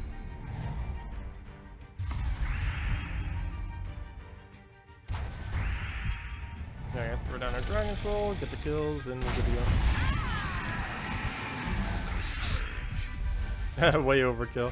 Dragon Soul, Salvini Mora, Christinex, and Christinex 2 times, and Gorgoltha, Crescendo, double Crimson Bat. Oh, you're going that way. Yeah, I really do like the Crescendo Crimson Bat combo. I find it really surprising that it still works even to this day. So yeah, that is basically what people are just doing then. They're just true damaging Crimson Bat or Draculus, or they're just all dragoning it. I assume that's what most people were doing, I just didn't know for sure. Because some people make some really interesting teams that don't normally make it too publicly, because they try hiding it within their guild. So that only their guild mates would use it. Normally like the top like few guilds would do that. Like Anonymous and Intrum normally do that. They'll find like the most insane builds ever that they never share with anyone. Other than their own guild mates. Let's see. Behemoth, Salvini, Dragon Soul, and Famine. I was using something similar earlier, but I wasn't using Famine with it. That might have been the problem. I really need to, if I want to increase my win rate, just start using Famine and everything. I just hate using a Mythic so much that I know a lot of people probably don't have on stream though.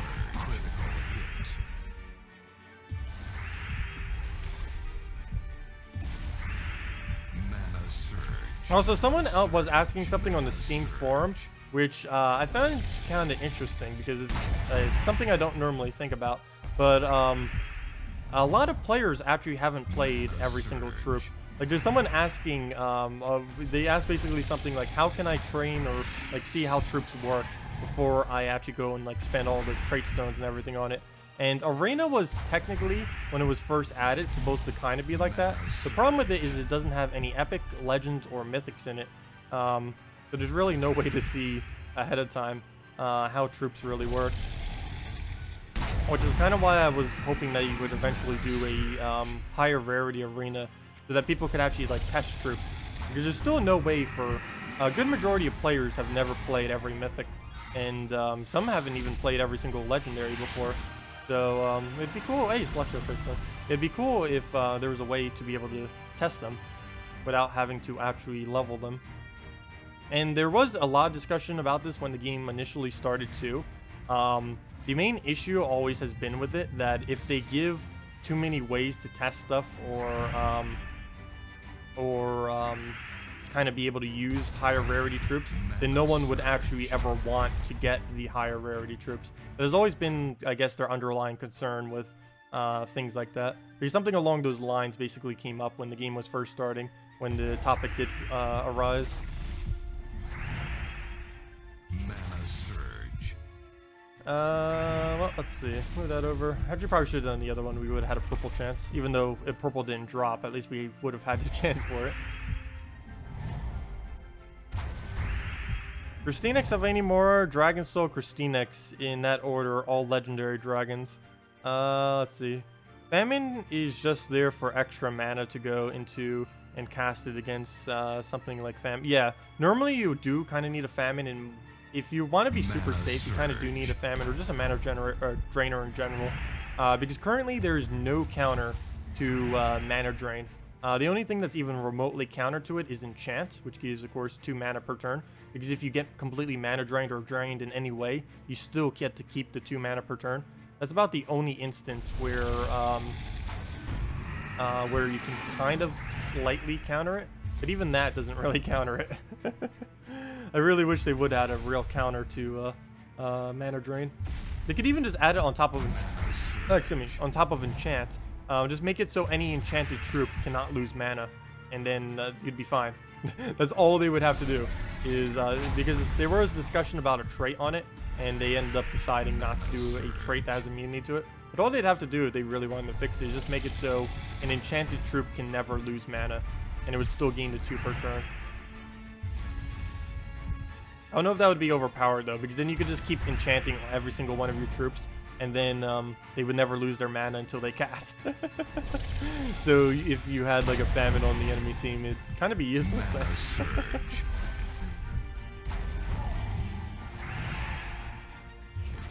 You could always dispel it though, which would kind of work. Dispel into a drain. But there still would be a way to counter it though. In Hearthstone, they let people play good cards. Yeah, they do. I have played Hearthstone Arena before, and it does let you play like literally every card. You might not always draft it. I found it a little hard to actually play the higher rarity cards in the arena though. Like I played Hearthstone Arena a couple dozen times, and I think I've only ever gotten like 6 different legendaries to play with. Normally you don't draft legends too often in it. Actually, maybe not 6. It was more towards like a dozen or 2. But it was by no means every single legend. I think I only played like a 4th of the legends that way.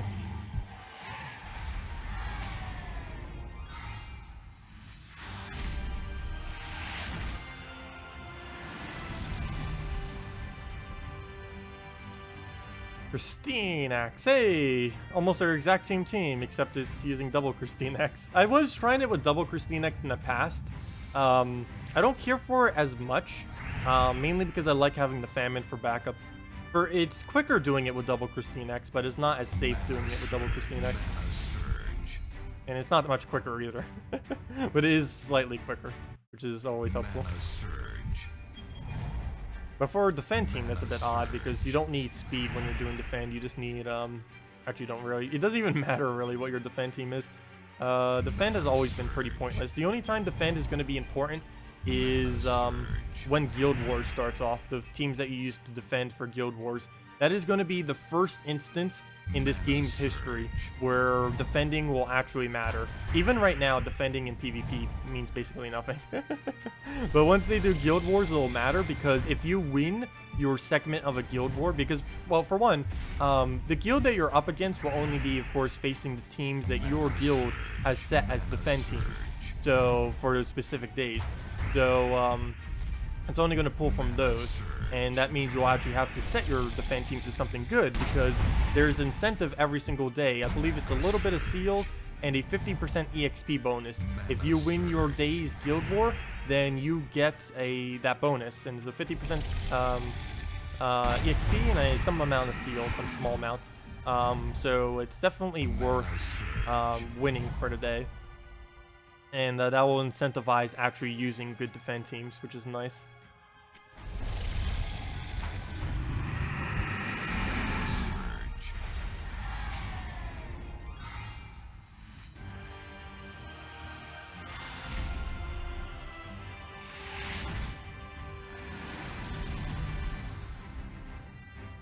I did okay in the Hearthstone Arena. I've never won a full 12 battle in Hearthstone Arena, but I did make it to a 10 wins before. I believe it goes up to 12, right? I don't think it goes higher than that.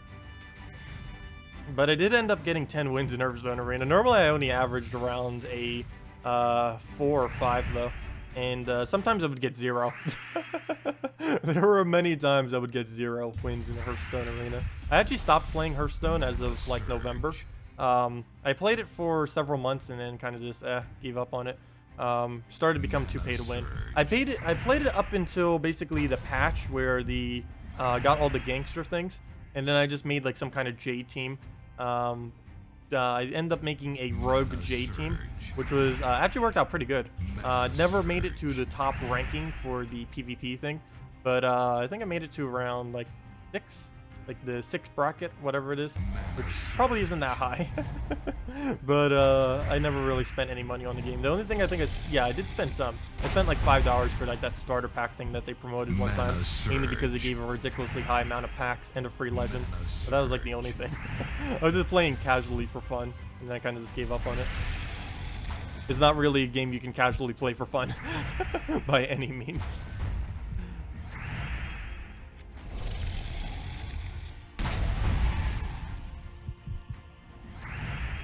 Well, more EXP kind of could be considered a bad thing. Because, well, anything after level 200, you're basically fine getting as much EXP as you want. You don't really need to worry about it much after level 200. Only like your first 100 or so levels, 100 to 200 levels, when you first start off your account, are the only ones that are somewhat dangerous because there's a huge difference between every 50 levels when you're first starting out in the game. But once you're beyond like level 200, 300 or so, everything beyond that's pretty similar. Of course, there is difference as far as like how many kingdoms and how much upgrades and stuff like that. But relatively by then, you start having legendary-based teams, many of which may be close to traded or fully traded. So you're kind of already have like at least one solid team. And once you have that, you're pretty much good to go. Because you can just farm off of one solid team. Of course, having additional teams is always nice for variety, but it's not a necessity. Even my Let's Play account, it's a level 100 and something right now, and it already has one solid team made already. And it can basically beat anything. We were beating level 1000 somethings with it, so it is possible to get it pretty early, depending on what kind of compositions you have and what you decide to trade. Actually, I don't even think my the team I used it on doesn't even have a single troop traded either, and it still ends up beating level 1000s sometimes. Not always, of course. Definitely by no means always, but it can get some. What was that Princess Aspef Explorer team you mentioned in the stream earlier? Oh, this one. It is Princess Aspef fully traded, Bombot, Black Manacles using Hero Class fully traded. If you don't have Black Manacles, you can use War and Peace, but Black Manacles is stronger. Black Manacles, you get a 40 brown, 40 purple mastery. And the last slot, you use any brown troop. This will eventually be changed in for the Guild Guardian brown troop, if you happen to ever get that fully traded, or just put it in general. For this one right here, this guy. Yeah, the last slot will eventually be switched out for Golem into Troglodyte because of the extra 5 brown he gives to, or the 5 to all stats that he gives to brown troops, which will of course go into Bombot and the Black Manacles.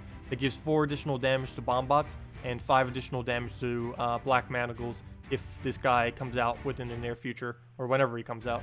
He's a Guild Wars troop, so no clue when he's going to be coming, but once he does come, he's going to be pretty solid in this team. Never use this in PvP. It's used for Explore on normal difficulty only. That's his whole purpose, is to win Explore quicker than any other team. That's his only purpose, though. Do not try using it in PvP. Maybe depending on your level, you may be able to get away with it. But I know this late in the game, that team will never get away with killing a team. It's just not possible. Or it is possible. It's just very, very unlikely and not feasible. You have a bit of competition? What's the competition? Let me see. What is this?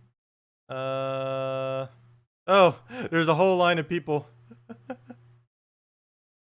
Oh yeah, Unrepentant is actually doing more than my guild right now.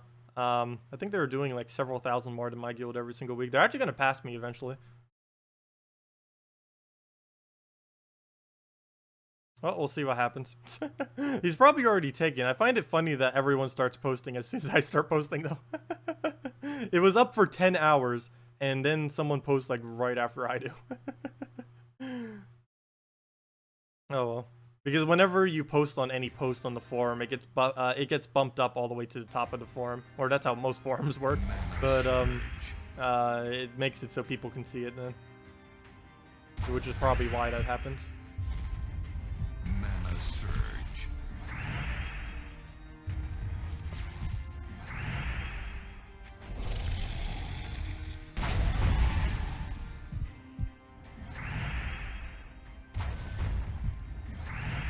Yeah, you will be able to trade up Princess Esbeth pretty soon, and I would definitely advise doing so. She isn't really something you use that much in PvP, but she is the best Explore support troop currently in the game, so she's definitely nice to have if you intend to ever do Tradestone farming in Explore, or EXP farming in Explore, or any kind of farming in Explore. Tradestone and EXP are basically the only two things you can really farm, though, when doing Explore spamming. You can also farm EXP in challenges, because every single battle gives you exact same EXP. EXP is based on the amount of troops you killed, and no other factor. There is one other instance where you do gain EXP, and that is from completing out a section of a quest line. Of course, after you completed every single quest, you can no longer do that, or at least until they add repeatable quests and stuff. But there is a slight EXP boost every single time you complete out a segment. Like, let's say there was like 2 little sections to a little quest line thingy. Once you do those 2 and then claim it and then listen to all the storyline thing, it'll then give you a little bit of EXP, and that's the only other way to gain EXP. Every other instance is calculated based on how many troops you kill in a single battle. So if you kill 20 troops in a battle, you get more XP. If you only kill 4 troops in a battle, you get standard EXP. If you only kill like 1 troop in a battle, you just get EXP based on that 1 troop, and just based on per troop, not based on any other factor. And of course, if you had your difficulty higher when doing like challenges and stuff, you would get slightly more, but it's not too big of a difference. Well, on Warlord 4 it would be, but that wouldn't be viable because the battle would take so much longer on Warlord 4. Well, let's go back to the things. Let's see. Oh, I really hate Wraith. I wish there was a way. I wish Gorgolfa had Impervious. I know that would be ridiculously overpowered beyond all belief, but I really wish he had Impervious. I don't know. Oh, we just need a tank that actually has Impervious that can also do mana generation. I'm pretty sure that would be too overpowered, but it'd be amazing if they added something like that. Currently there kind of is one. Carnex. The problem is his mana generation is not good. He can be countered on the skulls, and he only has 25% skull reduction, which is like nothing. Mana Surge. You've been experimenting with different builds with her. Earlier, you were trying Esbeth, Crescendo, Scion. I know, so there's a lot of weird builds you can actually make with her. The main issue she normally has is sometimes she ends up being a wasted slot, because or even 2 wasted slots, because it really depends on what she creates as her other troop.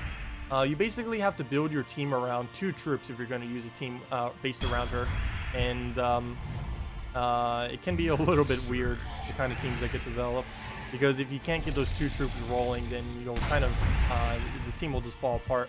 Generally, the way you use her in almost every team is you use her first lot as a tank, and you use her ability on whatever last slot is, and then your other 2 troops would be the core of your team actually are. That's basically how you use her for almost every instance, regardless of what you build. And of course, you build you put a pure color troop as your last slot, and then you just go crazy from there. So as more of the bonus troops come in, she might actually be stronger, because there'll be more things that you'll be able to use her for as far as generating mana. And now that I think about that, there's actually one thing I haven't done yet, which I kind of want to do, which I haven't bothered messing around with, which I think I'm going to go do right now. Using her with 2 green troops set up behind her. I haven't bothered trying to do that yet, because we can use the new Guardian, kill it, have her create a bunch of green, go into whatever troops we have, and then have fun from there. So let me go try that real quick. This could completely fail, especially against what we're up against, but I haven't bothered trying this yet, and I have no clue why. I was thinking about doing this earlier, but never got around to it for whatever reason. So Princess Aspeth, the pure green troop that was just added, wherever that may be, somewhere's in all this mess. Where's Fires of Thorns? It's in alphabetical order, and I can't even find it. Fires of Thorns. Put that thing in. Pull that out. Put in a web spinner. And put in a something else that uses green wall. Or just a Dragon Soul for mana coverage. Let's just do that one. There we go. Okay. So let's see what happens. Banner, or we'll just keep the exact banner we have for Dragon Soul. Okay, let's see what happens. We put Dragon Soul in the safest slot too. In case worse comes to worse, we can win off of Dragon Soul. Hello, LNZ. Welcome. What do you suggest in Team Shegra, Web Spinner, Green Seer, Kraken to replace Kraken? You have no Kraken. I would say, let's see. What would be the colors you'd still need? Let's see. What color are you missing from that? Shegra, you would just be missing the... No, you're not missing anything. Never mind. Do you have Spring Imp? I believe you can actually get Spring Imp in the drop pool right now. But if you happen to have a Spring Imp, that would actually be a really nice thing to put in there. Spring Imp uses green. It gets more powerful as you get more green if you happen to have it traded. And it can entangle all of them, which is pretty useful, being able to entangle. Also, we just completely missed. This team already failed. Oh gosh. Well, that didn't take long to fail. But yeah, I would say if you don't have that, go for any kind of support troop for your Shegra. Maybe something that can buff up its attack. You could even maybe go for something like a Stargazer, since you would not only get the excess green into it, you'd also be able to use it to buff your Shegra's attack to try to get it to one-shots. I would wait until you have a fully traded Stargazer if you don't already, though. But you can use the trait stone from this week if you're on PC Mobile to fully trade it, since it is a green-purple week. I would definitely advise getting Stargazer. She's used pretty commonly in, well, not commonly these days, but she is used for the purpose of upgrading the attack of any troop very quickly, since she can do it on turn 1. Which is pretty nice. She does remove blue, but on that particular team, it doesn't matter if you remove blue from it. Also, I think that we just lost already. We just lost this battle. If it kills Dragon Soul, we exit. Okay, we're done. We did. I'm still going to try this again, and we're probably going to fail again, but I do want to see if we can make this work. Well, didn't work this time, but we did completely miss our abilities, so can you end your turn already? I can't. They really do need to add a way to exit when it's not your turn. That has been something that has been requested quite a bit, because you have to wait out an entire turn when you know you already lost, like in that instance. You could always force exit, but that takes, I don't know. That actually would be quicker in that instance, but you don't know how long they're actually going to take. Okay, let's try this again and not fail as hard. Though I will fail as hard because if he gets famine up, it will happen again. Let's try repicking this guy. Come on, something that we can actually kill this team with. I do want to try it. I don't know how I feel about using it against this. We'll try it though. This will probably fail miserably. Also, it would make a lot more sense to have 2 green troops here instead of just 1. The main problem with that is, though, there isn't enough green troops. There are some colors that will be able to put 2 troops here. But in this instance, I don't think we can. But we'll put this down. Please don't miss. Please don't miss. Please don't miss. 1 pair. Good job.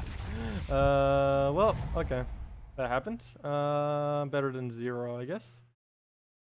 Start getting web spinner up. Not even going to worry about the skull, I don't think. Though web spinnering would actually help him a bit, since he can keep using his humility. So this is probably just going to fail as well. I don't think I'm going to get away with trying to do this kind of build. Kind of hoping we could have, but oh well. Yeah, we did get the magic buff, which is nice. Of course, that was the whole point of doing this team, was to get the magic buff on it.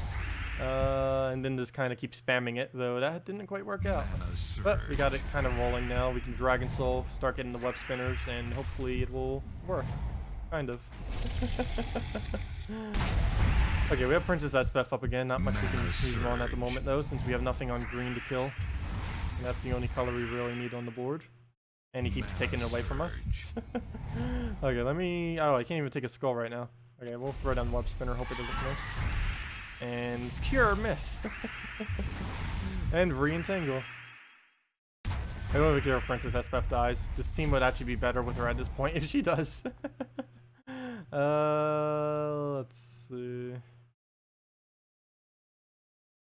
Yeah, I'll take the red. Mana surge. It'll just hit Mana Princess surge. Espef again. Plus we had a chance for the green, which we did get. Oh, purple. And we don't get red now either. Okay, so I'll just have to take a green then. He'll do whatever. Okay, Christinex, that might kill. Yep, gets the kill. Mana We can one-shot now off of skulls, so as long as we don't get entangled. Want to make sure we stay safe. Okay, we'll take it off the top. Do that there. Hey, we got Grave Knight up! Whoops, I didn't even mean to get him up, but I guess we can use them since we do. surge. No, entangle! No! Really? Well then. I don't think I'm going to be able to get Web Spinner going. Even if we Green Surge, that won't be enough mana. I could Dragon Soul it, I guess. There we go. You got this. Mana There we go. surge. Come on. Extra turn like crazy. Let's see 5 extra turns in a row off a horrible board. Actually, I gotta use Dragon Soul again. Board is too horrible. Mana surge. That isn't much better. Mana surge. But we'll have to try it. Mana surge. Oh, there we go. Well, we got a map, but no extra turn. Okay, still survived. Now, win on 4 HP, go. I have had that happen before. I've won with a 1 HP web spinner before. Mana surge. Let's see. Okay, just gotta keep it going forever. Mana surge. That is not forever. Okay, we gotta throw it down and hope we get an extra turn somehow. Mana surge. Nope.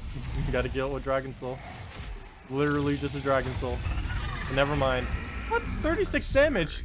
How on earth? Probably from the humility buff. Ow. 36 off of Christinex. Probably even higher.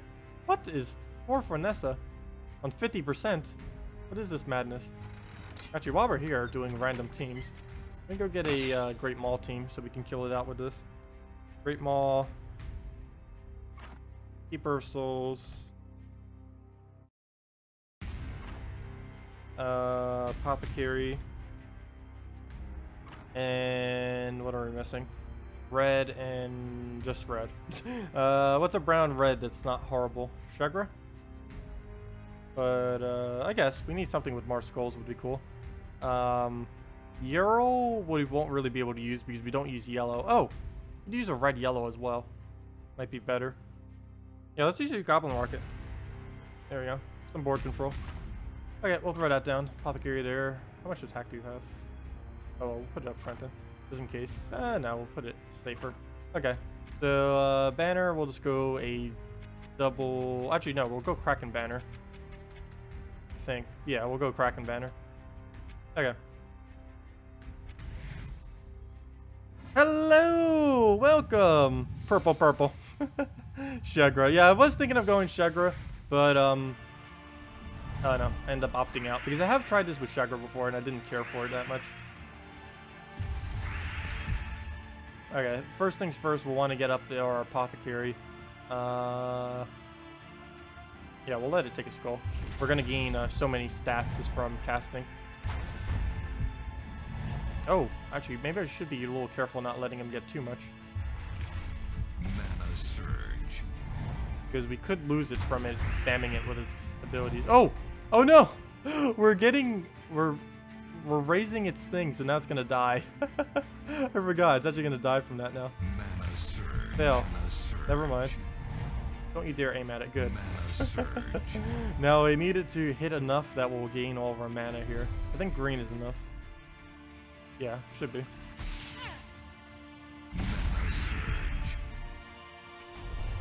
None of them casted yet, so we'll just aim at the first one, I guess. There we go. Oh, I don't want to have to do this on brown. Guess I'll do it on blue. Oh, no, I'll just do it on brown. This is definitely not the color I want to do it on, but... Okay. Well, that kind of worked out.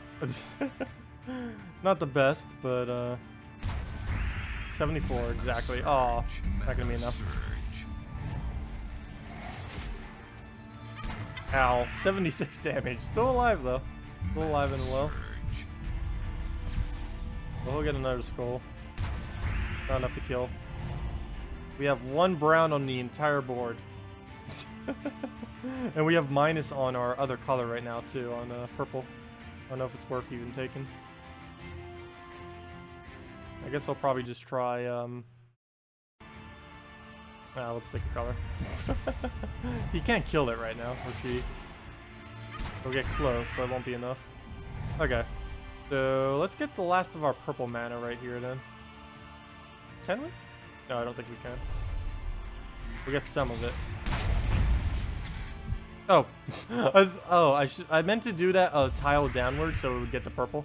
And then I didn't do it. I tried taking it to explode more purple, but at least it made it over there. But we don't get the mana because we have -1 on it. But then we can just do...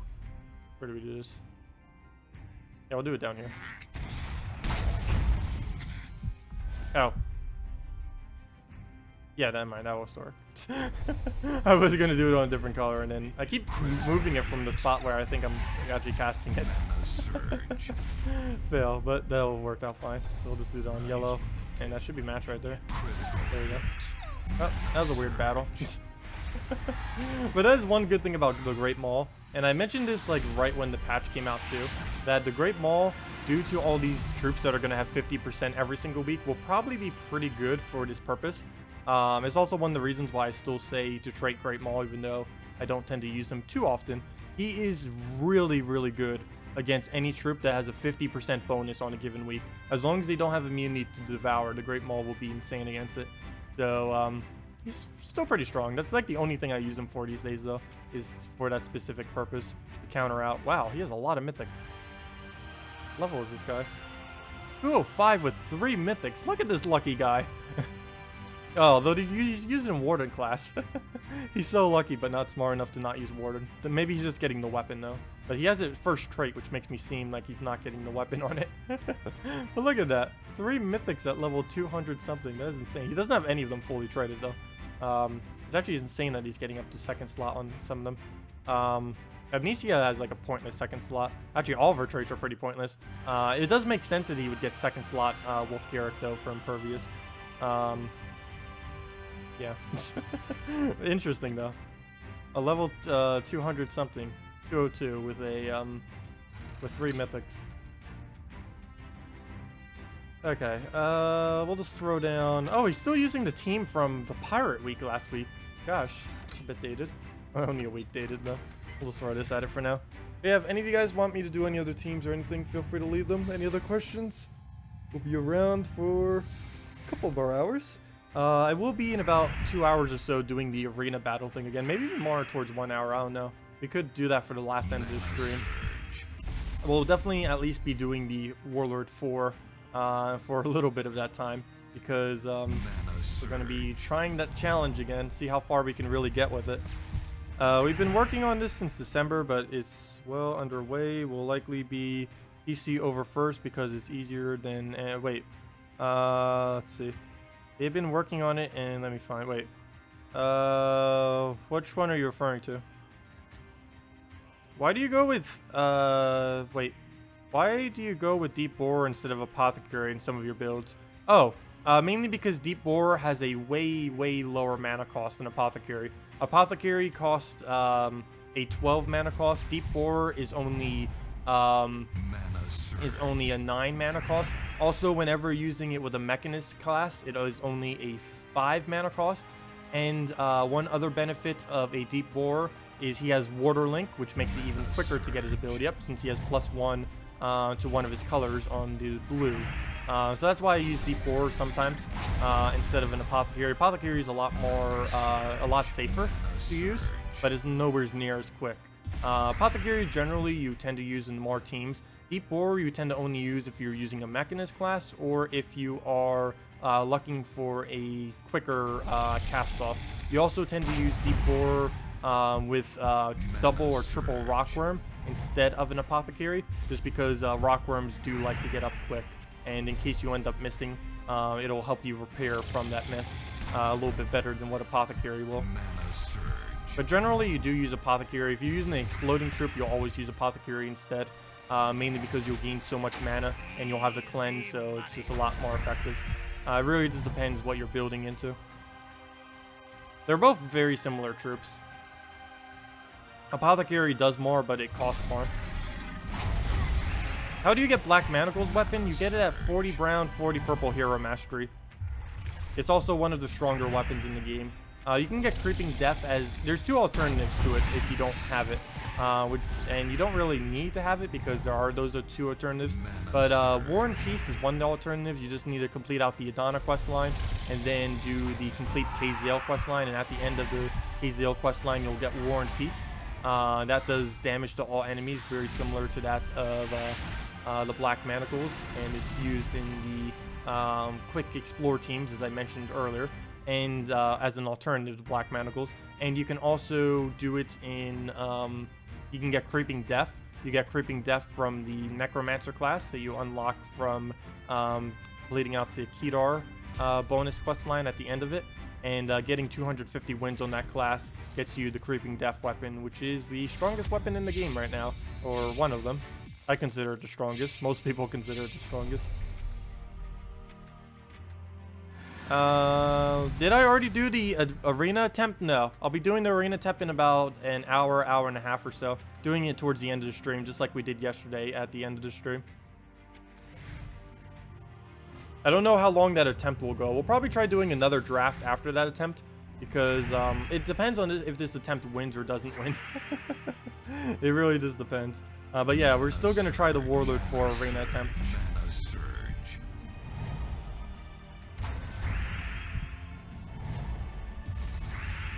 Okay, throw down that.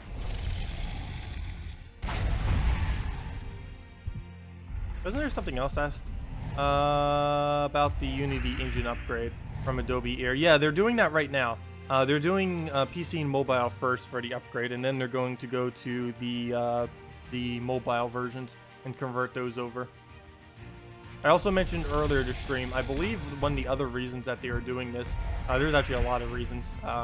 Easier updates, easier maintenance, less bugs. But I believe one of the other reasons why they're switching over to Unity is for also better servers, most likely. But I think one of the main reasons they might be doing it too is they might eventually be adding multiplayer, because it'd be a lot easier to do on Unity than it would be on Adobe Air. And by multiplayer, I mainly mean initially they'll likely only add the ability to battle your friends, but even that would be fun. They need to add something. Could I try a Kraken Humility Fire Lizard Yarrow team? Sure, I can try that. Interesting team. That's for sure. Before I do, though, let me kill the 4 Horsemen of the Apocalypse. Should we mirror 4 Horsemen of the Apocalypse? I don't think I've ever bothered mirroring it. Actually, I won't even mirror him because he has a weird setup for it. But let me go do the 4 Horsemen of the Apocalypse against the 4 Horsemen of the Apocalypse. Apocalypse. There we go. Oops. Okay. Let's see. There we go. 4 horsemen versus 4 horsemen. Who shall win? Let me just do this real quick. Been a while since I've been able to do this. Don't really see too many people these days doing 4 horsemen. So let's see. Let's do 4 horsemen versus 4 horsemen. Just in a different order, different banner.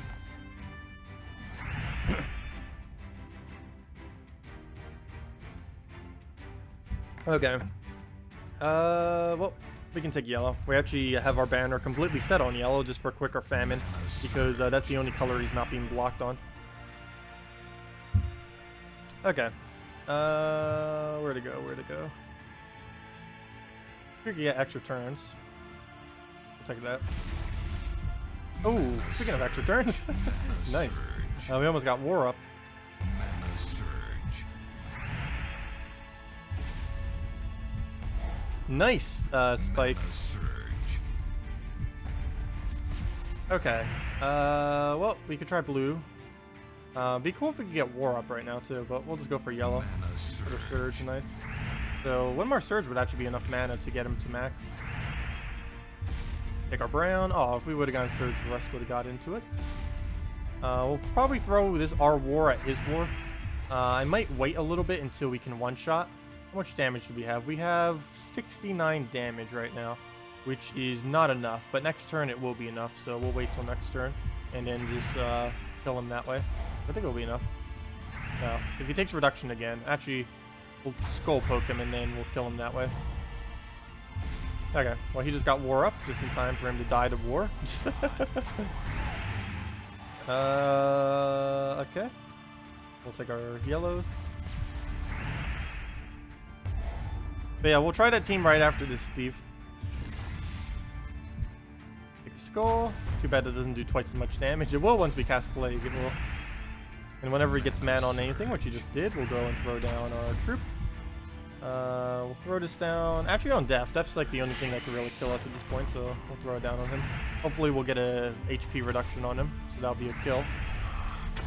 Ah, we didn't get it. We got attack reduction. Mana surge. Okay, there is a good chance that he'll famine us right now. Oh wait, never mind. He only has 3 mana. Oh, because I famined. I forgot. Everything loses a mana, including him.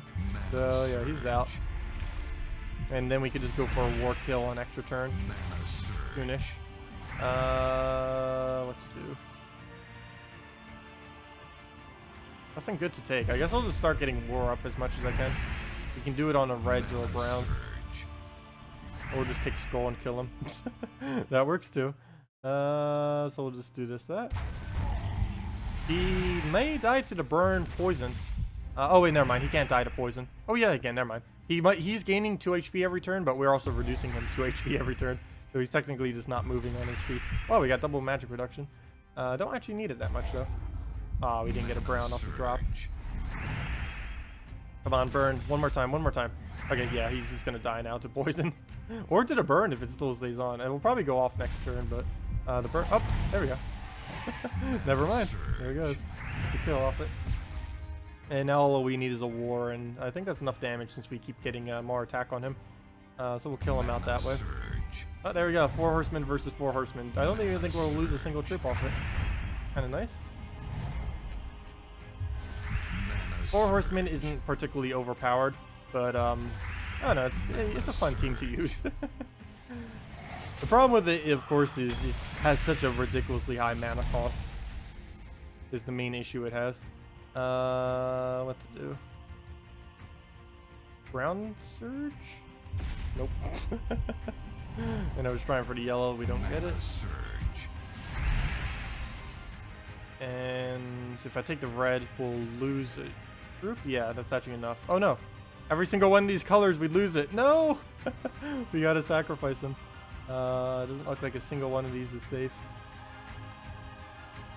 Okay, we'll try for the yellow. Ah, we didn't get it. He dies. Oh well. We couldn't keep them all alive.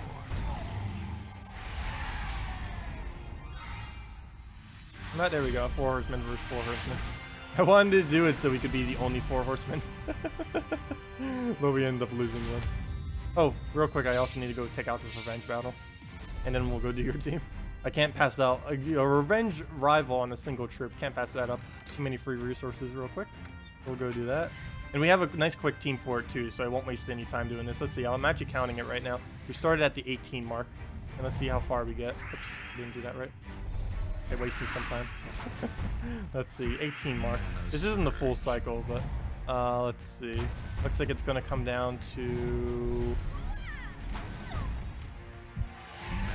22, 23, 24, 25, 26, 27, about 30 seconds. Approximately. Okay, so about 30 seconds for that battle. So that's nice.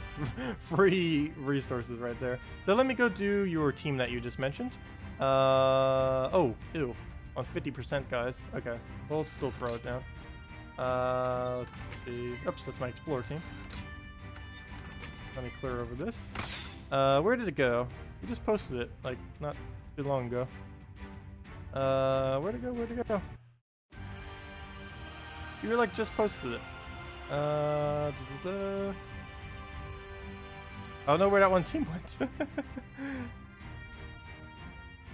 There it is. Kraken, Humility, Fire Lizard, and Yerl. Kraken, Humility.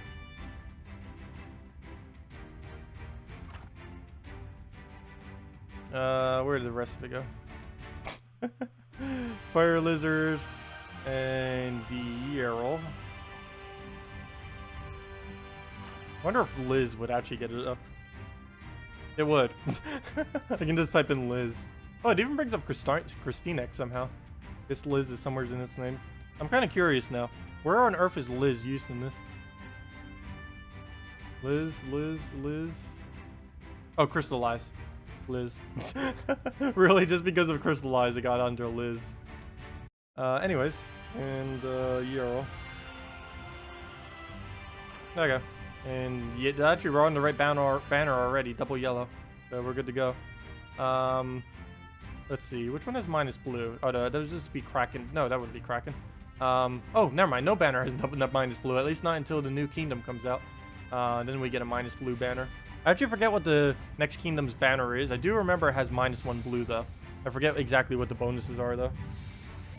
I just know what it subtracts. We finally get a minus blue banner, which we've been needing for a while now. It's the only color that doesn't have a -1 at the moment. And after they add it, every single one will finally have -1.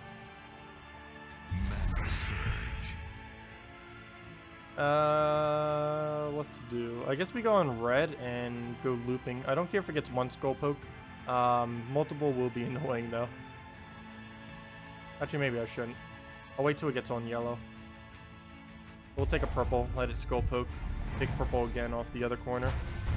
Gotta make sure it doesn't get a nice mercy off, and I gotta stop every instance. There we go. Now we can let it mercy, it'll do nothing. It'll give us some free yellow. And we'll just drop this one into the other yellow. There we go, both of them up, nice.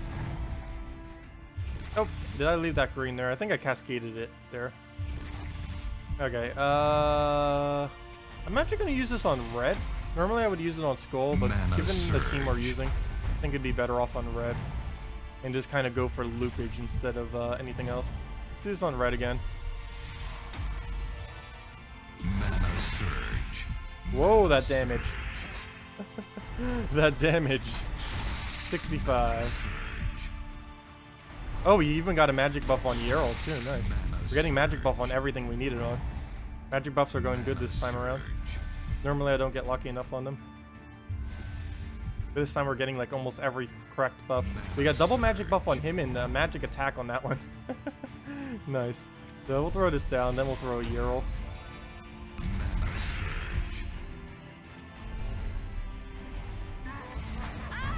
Mana surge. This team actually worked out a lot better than I initially thought it would. Well, we'll throw that down.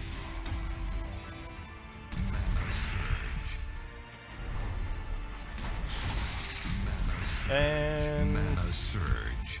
yeah, we can actually just keep doing the lizard until there's more yellow on the board. Or less red. One of the two. Mana surge. Mana And that's match. We just have to cast anything. Mana surge. Ah, there we go. That was pretty lucky on the buffs though, but yeah, I can see it definitely being useful. Yeah, it's a really interesting composition. I've never bothered using that combo before. I've used similar things, but never that exact combo. Works really nice. Of course, we can't use it against Queen Mablo. That would just be suicide. One freeze, we lose. Oops, I didn't mean to go all the way out. Oh, I forgot that I spent so many gems. That pile looks so small to me now. Only 16,000 or so. Because I wasted, or not wasted, but we spent like 10,000. Or was it 10,000? I don't remember how many I did. Yeah, it was somewhere around 10,000. as 10,000 gems on the most recent mythic, so that hurt us a bit, but oh well. Let's see. Well, throw this down, I guess, for now. Hello, Shadow Kahn. Welcome. Oh, have a good lunch, Bridget. Yeah, we will be doing the arena probably in about an hour and 20 minutes or so. So hopefully you'll be back by then. Otherwise, then of course we'll be on the recording after. I don't know if I will make a highlight video on it, but we did have some pretty funny moments yesterday of it. Oh no, I'm just really bad at doing editing. I really should get better at it and start learning it a bit more. Because when I have like no background whatsoever in editing. All the editing I know is just from the little bit that I have been doing here and there. When I first started this channel back like almost a year ago. Actually, it almost has been a year. In a couple weeks, it'd be a year since we started this channel, pretty much. At least on a regular basis. I pretty much started it just one random day in college. I was like, hey, why don't I just like upload something? I play Gems of War so much, might as well just upload a video. And then it led into this, eventually. But I don't have like any background in editing whatsoever. Actually, for this channel was the first time I've even opened an editing software thing. Do I think there is anything better than Kraken on that team? No. Kraken seems pretty solid. You don't want to do anything that mana conflicts with it, and as long as you have Kraken fully traded, I think Kraken would be fine. It's not blocking anything, and you have the extra damage going on. I was about to say one thing. I think it works. Plague. If you have a Plague, you can do Plague first slot as well. If you have Plague fully traded, that is a lot more expensive, so you probably just want to stick with the Kraken. But you can also put Plague there, and that will help in case you get death marked on it from a Wraith. It'll also help if you get frozen on first slot. It'll basically help a lot against a Wraith and just other stats effects and stuff because it has Impervious. Plus, it still does something whenever you do 4 times as well. It reduces their stats. Kraken would be more damage and would be quicker, but Plague would be safer.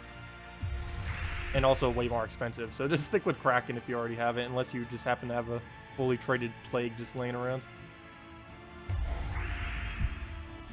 Because Plague would make it so you cover every color, and would still basically be the same thing.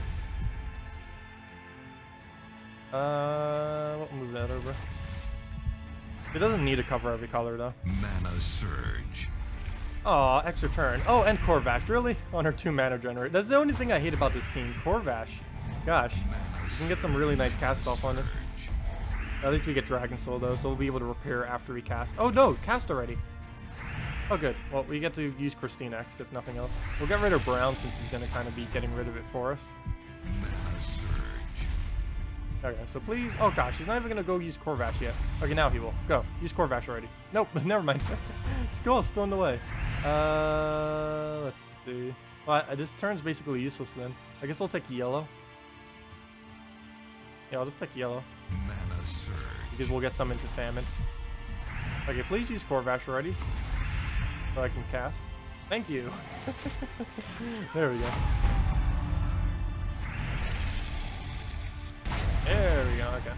Now we just need to get Dragon Soul back up and go from there. Oh, there we go, Pristine X.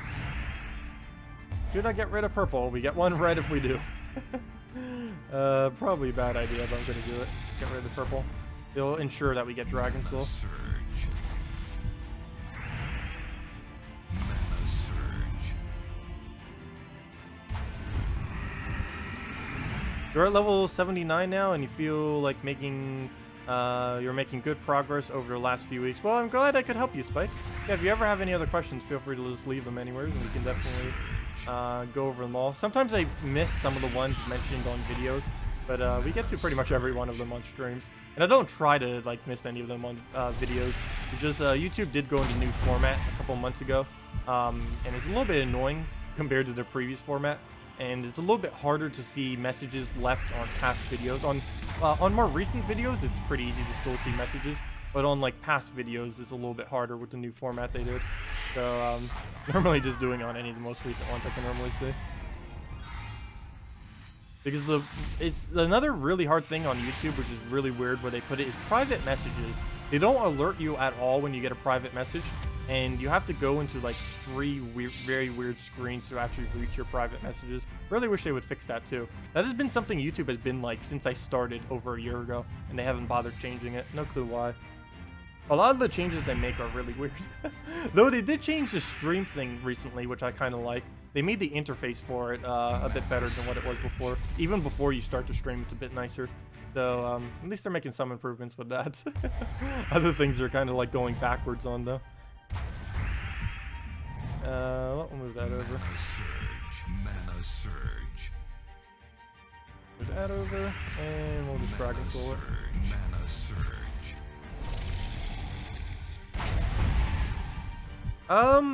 It is somewhat hard.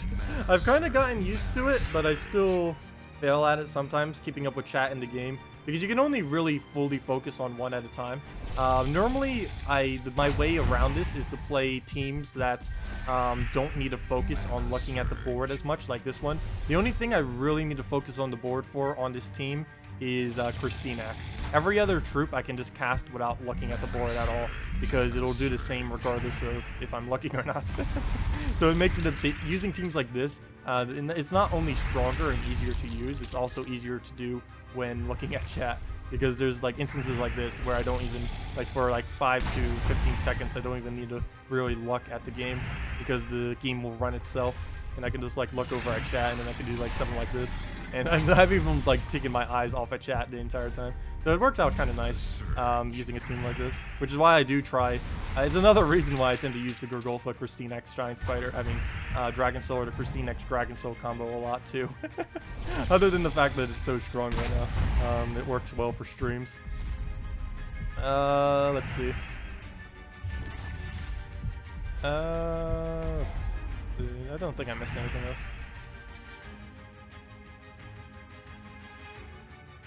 Oh, what was that post link to that Evil was asking for? I missed that all the way back there. Spike asked about the... oh wait, never mind. That was a while ago, the Unity engine. And then you posted the thing about the Unity engine. That was a while back in the chats.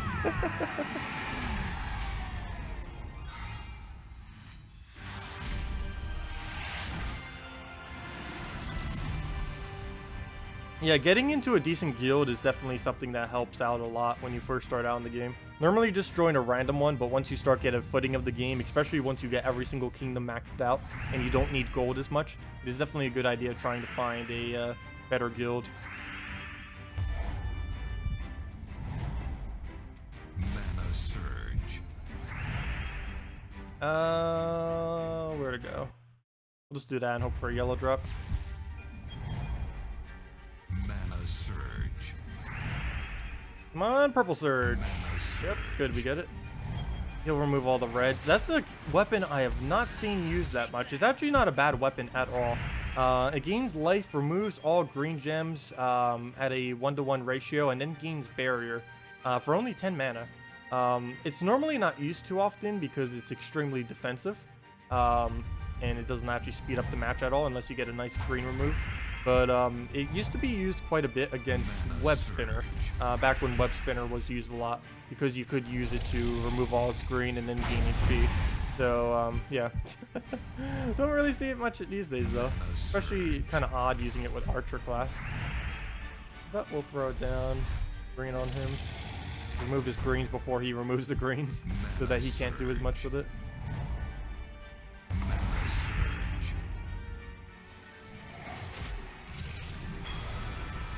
Okay, so we'll focus on the skull, double skull, triple skull. The good thing he's not getting assassinate off, because he does have assassin.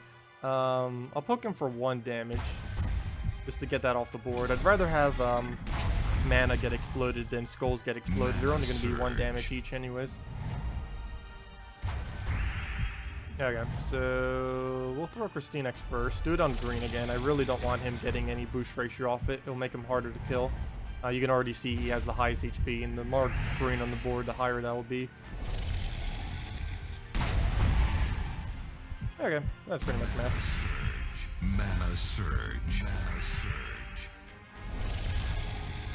And we'll get recrystallized off purple. And we get an extra turn over there. Didn't even see that. And oh wait, we already won. Never mind.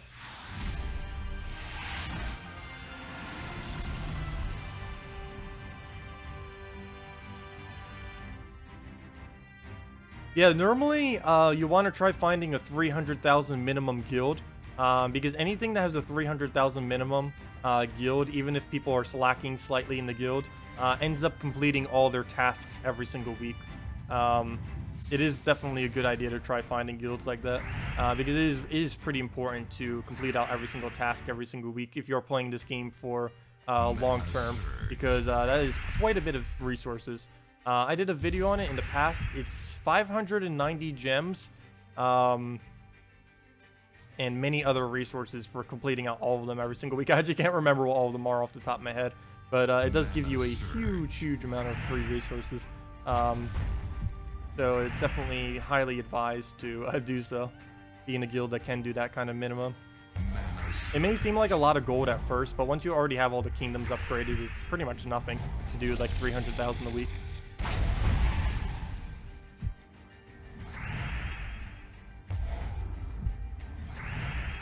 Yeah, most guilds don't tend to be too chatty. Some of them are. Some of the higher guilds are a little bit because the people in them are playing a lot more often. But a good majority of guilds aren't that chatty. I know the Let's Play guild I was in, in a week, they might only say like 12 chat lines the entire week. Mana surge.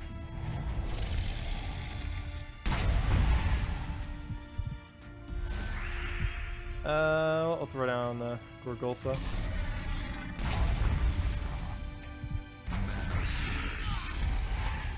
Aw, gave him green. At least he doesn't have famine anymore. Or did he even have famine in the first place? I think he did. That was the reason I was trying to kill it out first. Well, get rid of these yellows. Make sure Valkyrie doesn't get up. Oh, 1 HP, really? At least we get to turn. And let's match. Mana surge.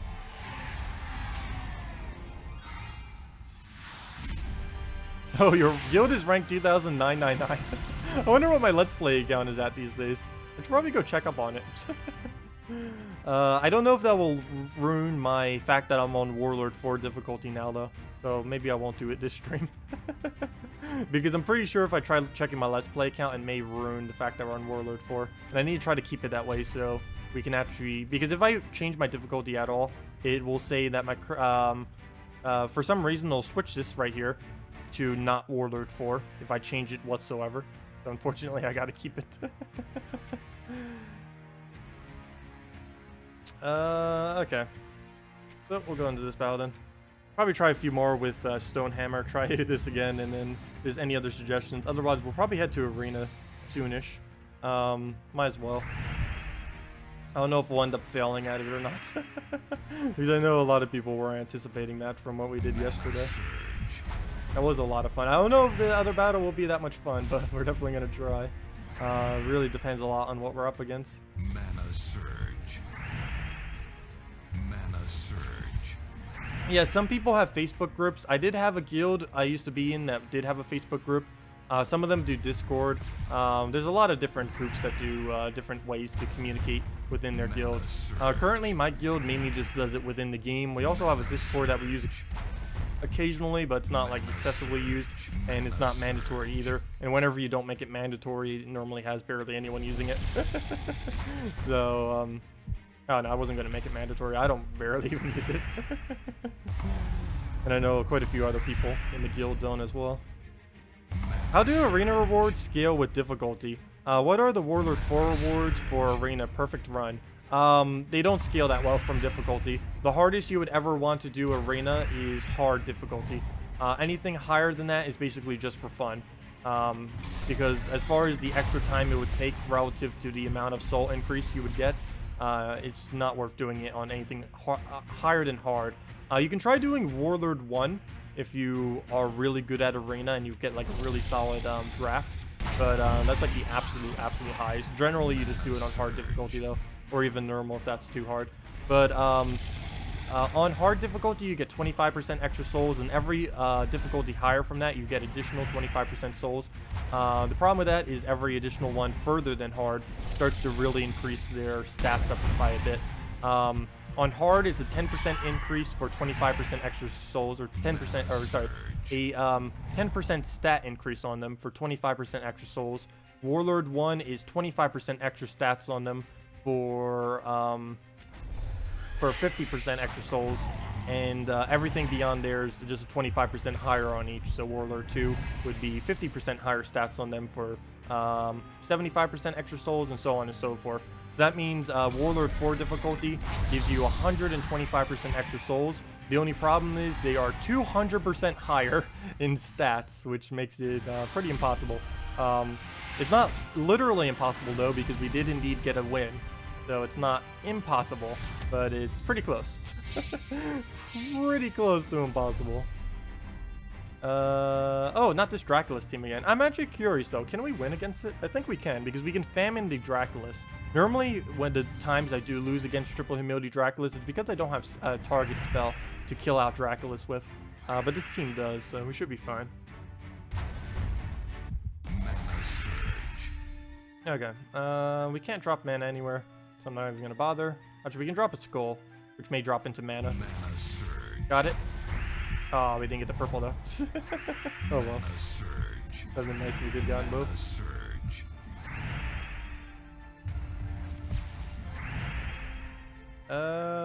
Purple surge? We give him brown, but he doesn't use brown. Oh, I don't even need that much mana. Take the red then. Mana surge. Mana surge. There we go. And now we're starting. We are giving him a huge amount of magic every time we cast though. Even Gorgolfa will give him magic. It's a bit annoying. Mana surge. Oh, there we go. Last of Dragon Soul. Mana surge. Mana surge. He's gonna be one shot by the time he gets full mana. I really need to make sure I get famine up. Oh, come on. 1 mana. Come on. 1 mana. 1 mana. Oh, if he gets Draculus, I think he has enough to kill us. Oh no, only 37. Good. Oh, I should probably hold my ability then. I might oh, there we go. Never mind. I might accidentally give him enough magic. But now we can kill him. There we go.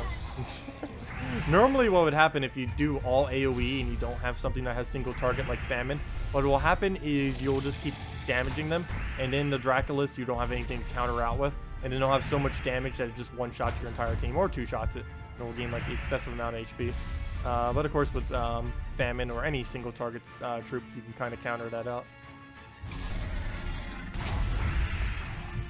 No, you don't gain any increased resources from the higher difficulty. The only thing you get more of is gold, which is pretty much useless in Arena because it's already so little, and souls. You also get higher EXP, but that won't really make much difference because the amount of time it'll take you to win the battle is basically just relative to how much extra EXP you get, so you're not really gaining any extra EXP. You're basically gaining the same amount. Your first guild, 0 requirement, lasted about a week, then 200k, then 500k. Nice. Yeah, it is really nice being in 500k minimum guilds, especially since a lot of people in 500k minimums actually do over 1 million, if not more, every single week, which is pretty cool. Even though 500k guilds are 500k guilds, a good majority of them do like over 1 million, which is always useful. I was about to do something right now, wasn't I? Other than Arena.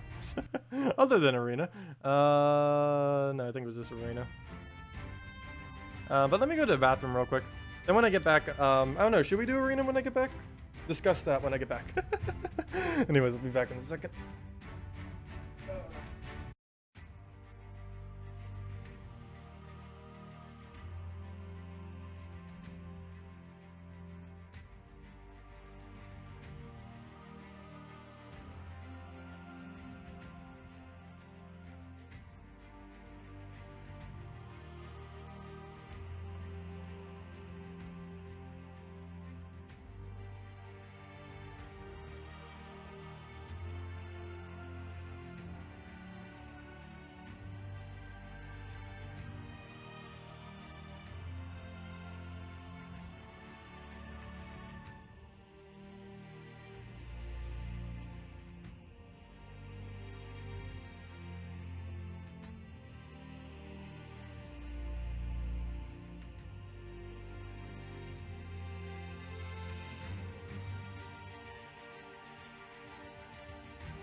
And we're back.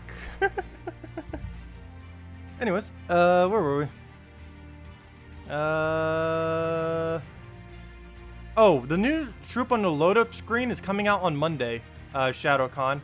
It's going to do split damage, true damage to all enemies, boosted by the armor of everything, including allies and enemies.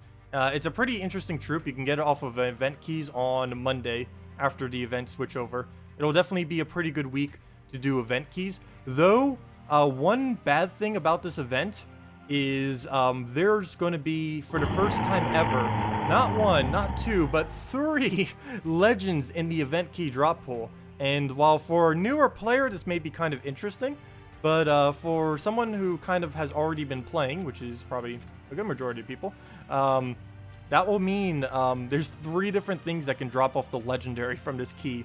So it's going to be a little hard to get the new Tesla. I'm probably just going to keep it at legendary because trying to get it to mythic is definitely not viable, because I'd have to run through literally all my keys to even attempt it, trying to get it to mythic.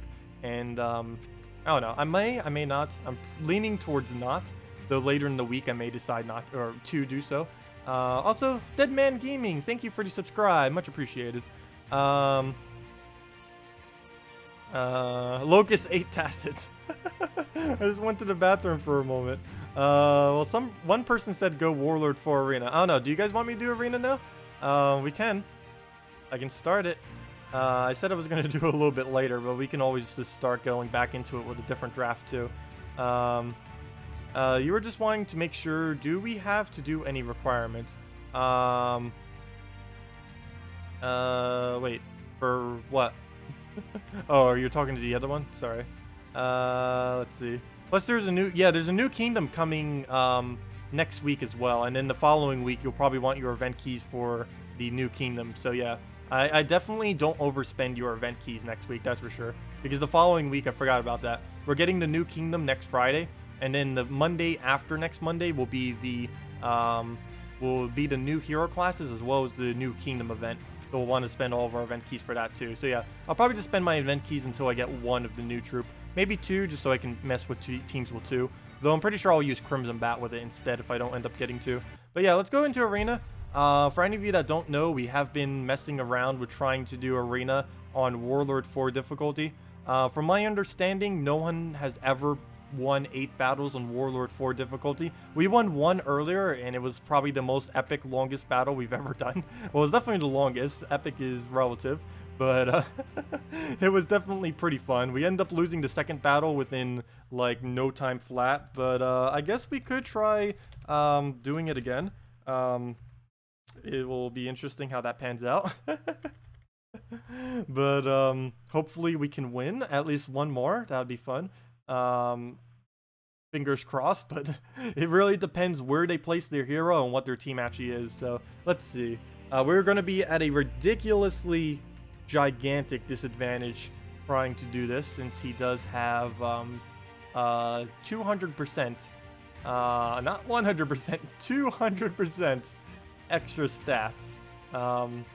Some people have completed on Warlord 3, but Warlord 4 is way harder. So we'll try it. Let's see.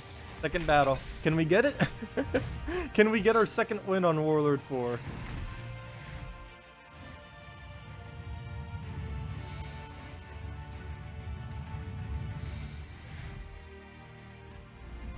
Oh, the requirements is always 500,000 gold, 300 trophies, 1.5k seals, and max all the guild guardians on Monday once the guild war starts up. That's a requirement every single week. Mana surge.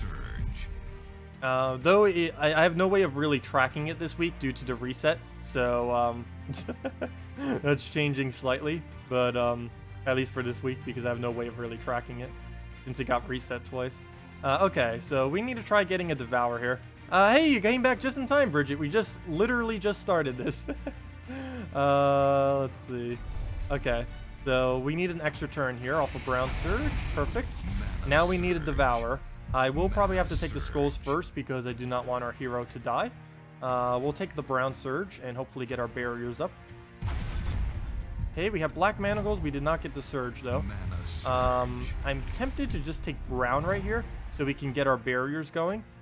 This will take a bit longer, but I think it'll be a bit safer. He's also using a pretty weak team. The only thing really strong on it is the hero, and once we can get that down, we're pretty much good to go. Okay, good. We did get an extra turn there, so we are going to be able to get another skull poke off, so that's nice. Which way should we take it? Actually, I don't need to take it. I can just use the monk. We can use monk to hit a bunch of yellow right here. Please hit hero. Oh, this has to hit hero. Come on. Okay, so we'll do that right there. Get our monk off. Good, we did get the hero. Oh, if hero gets Devour right here, we have a chance of getting 2 wins. Oh, this arena is not over yet. Okay, we need Devour. Hopefully on hero. Well, actually, just a Devour in general. I don't even care what it's on. It could be like the weakest group on this team. We just need it to Devour. Oh! Well, we got to keep doing it until we get Devour. Oh, stop taking our brown. I need brown so badly. It's going to do it like every single time as well because it needs it for its ability. Hopefully it takes the green instead. I don't mind if it takes green. I don't need green. Okay, that's color's okay too. That's surge. Don't want to deny my brown. I guess I got it though. We'll do it. Okay, move that out the way. I could start getting my yellows up a bit more. Guess we'll take this. I'm scared of skull though. Even though we have barrier. Wow, we're almost hitting through the hero's armor at this point. Look at that. Okay. The main issue here is the second it can take brown, it will. Because it needs it for its own hero. I'm slightly tempted to do it right here or here. So the problem is any browns that go to the right side will not be worth it. Really bad board setup right now. He's going to get Dragonian Rogue off, which will take out 2 of our barriers. Our hero's barrier and our monk's barrier. Which is a bit annoying, but can't really stop it.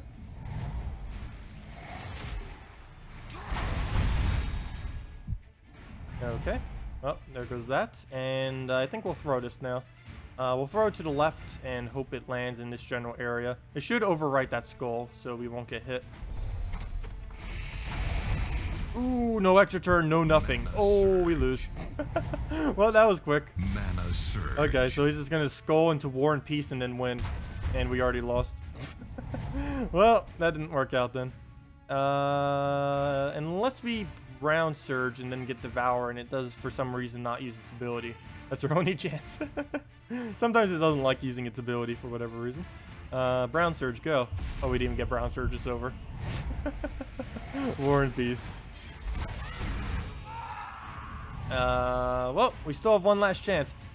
Become a dragon soul and revive 1 billion times. Go.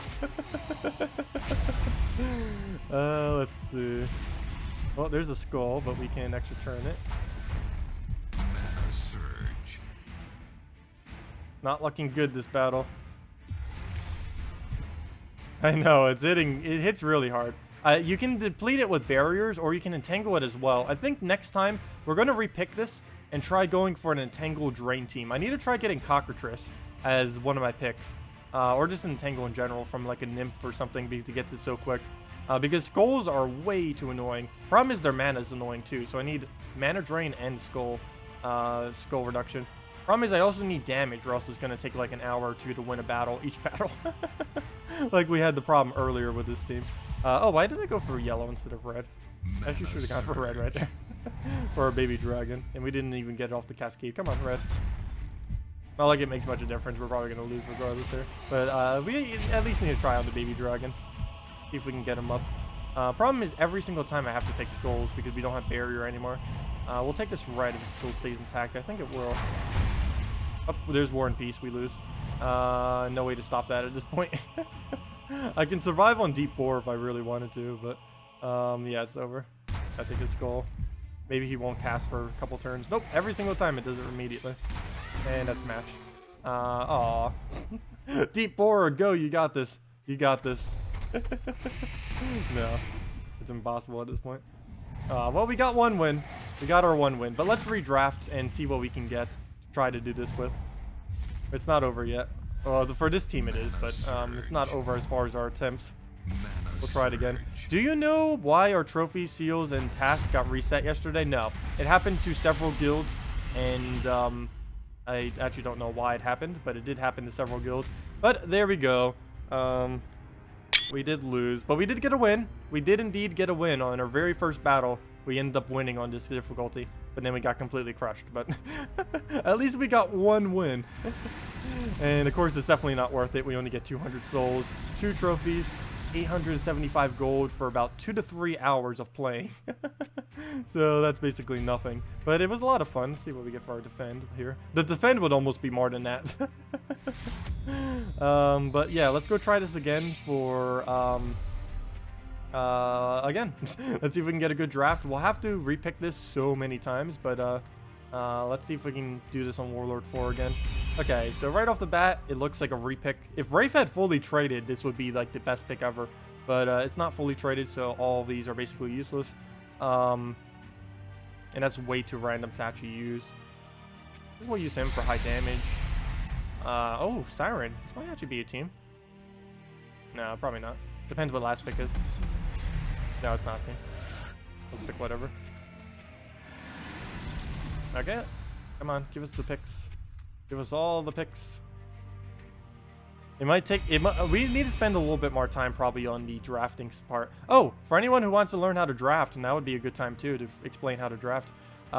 Based on these, we'll probably... of course, I get like the worst picks ever to try to explain how to draft.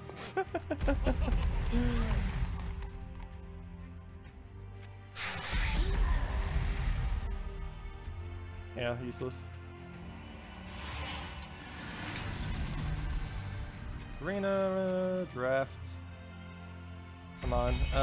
Frostling would be good if it had traits. Golem, how much armor are you? Oh, only 4 reduction, but it's 1 per thing. I don't know why I keep getting such horrible options. Freeze and web.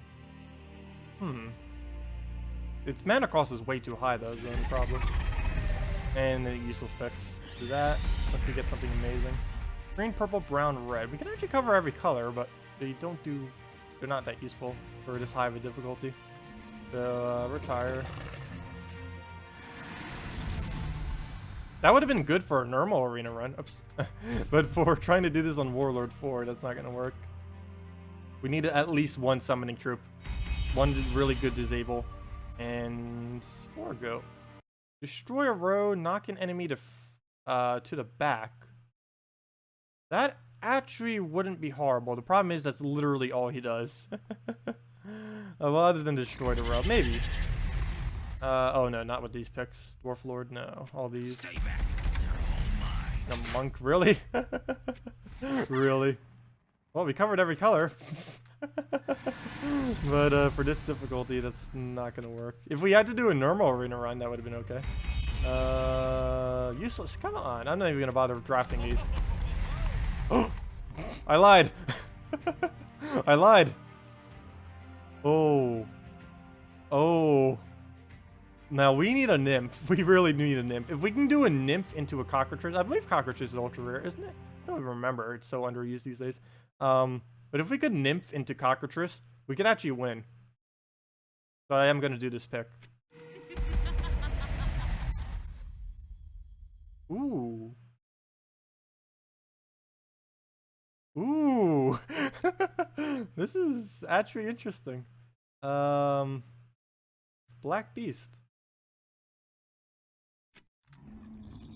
Not horrible. Actually, us picking the Lance Knight actually wasn't bad. Because he can gain a lot of armor and not die, which is important. It is really important in this difficulty to not die. Interesting. Really interesting. You can't do black manacles though. We have to go like some kind of weird red weapon. I might just go with the convert, I think. Dragonfire, I don't even know.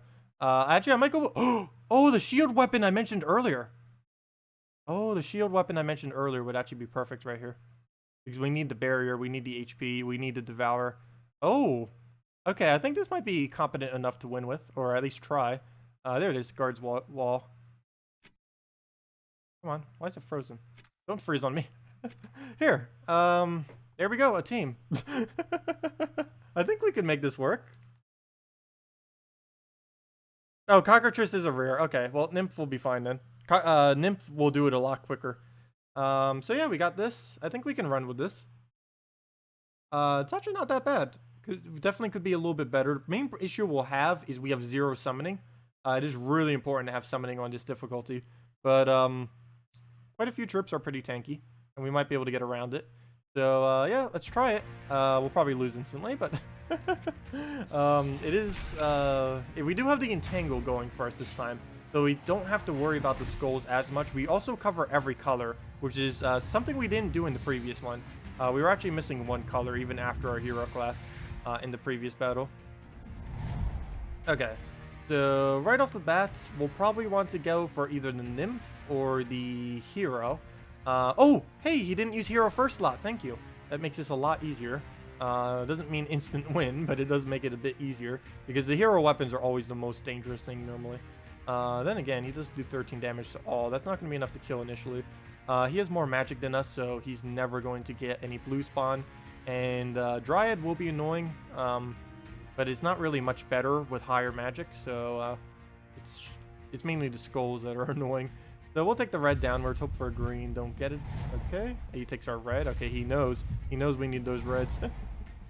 And we do use every color, so we'll go for the purple here. And now we have our Entangle, so we don't need to worry about skulls now. We can reduce his armor and entangle him right there. And really? Really? Before I could actually get an Entangle off, he gets a huge 21 on us. Well, I'm not gonna bother entangling it yet. I don't think.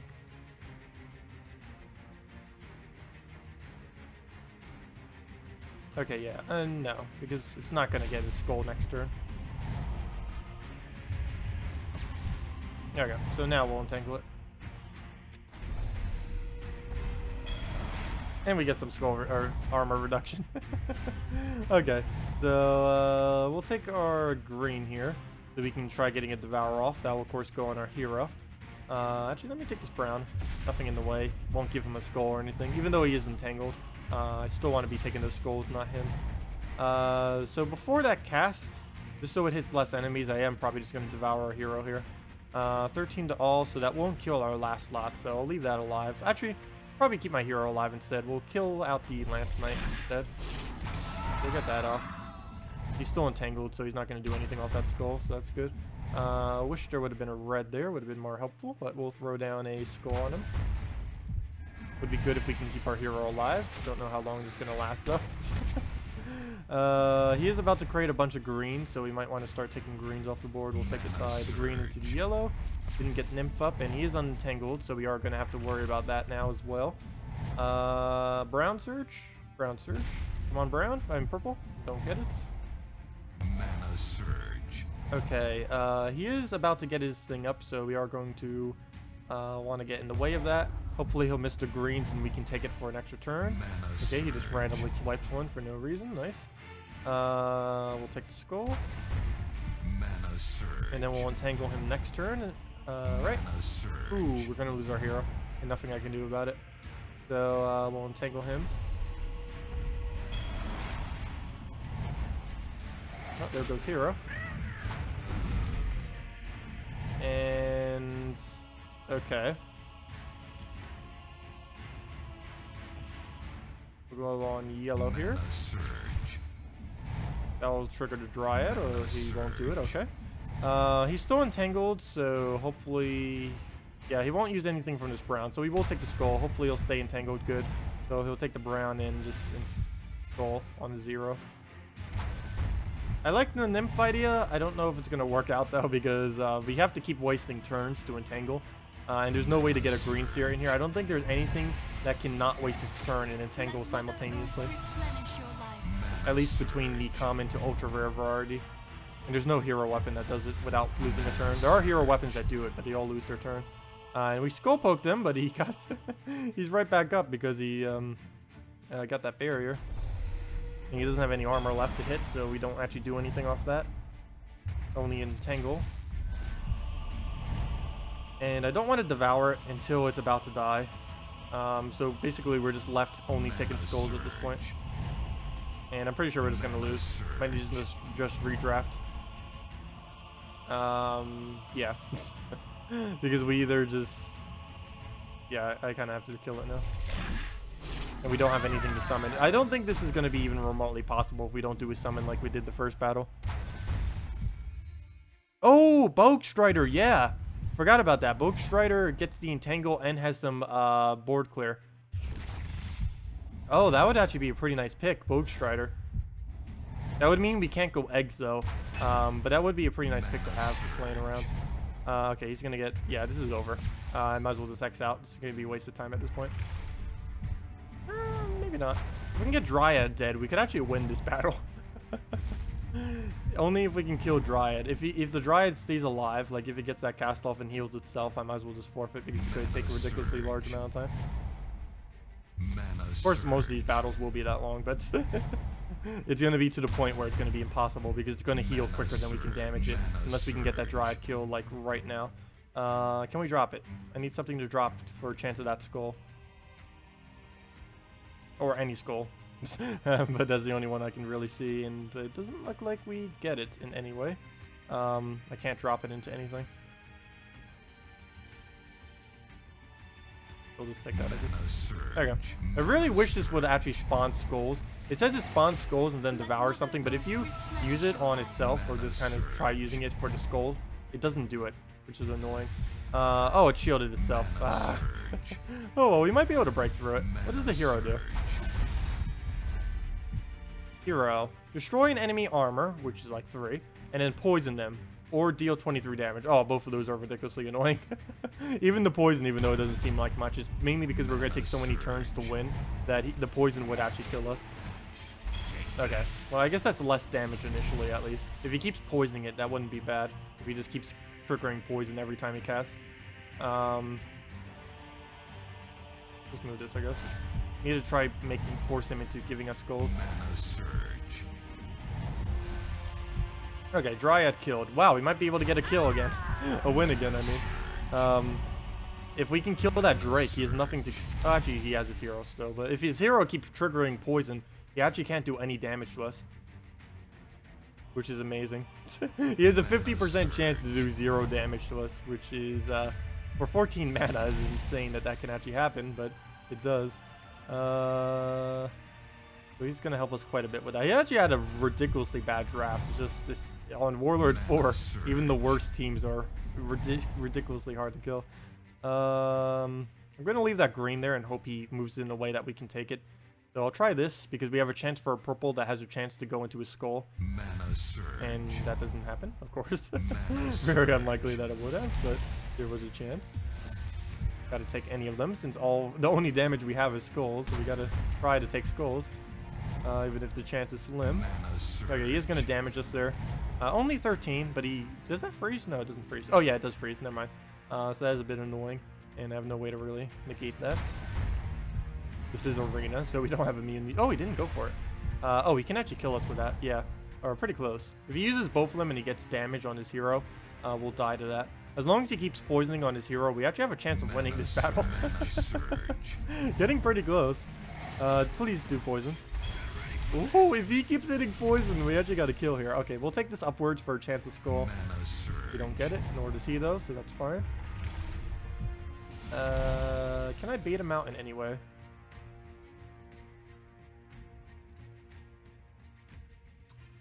Doesn't look like it, but I can try for a skull there. And I'll try again.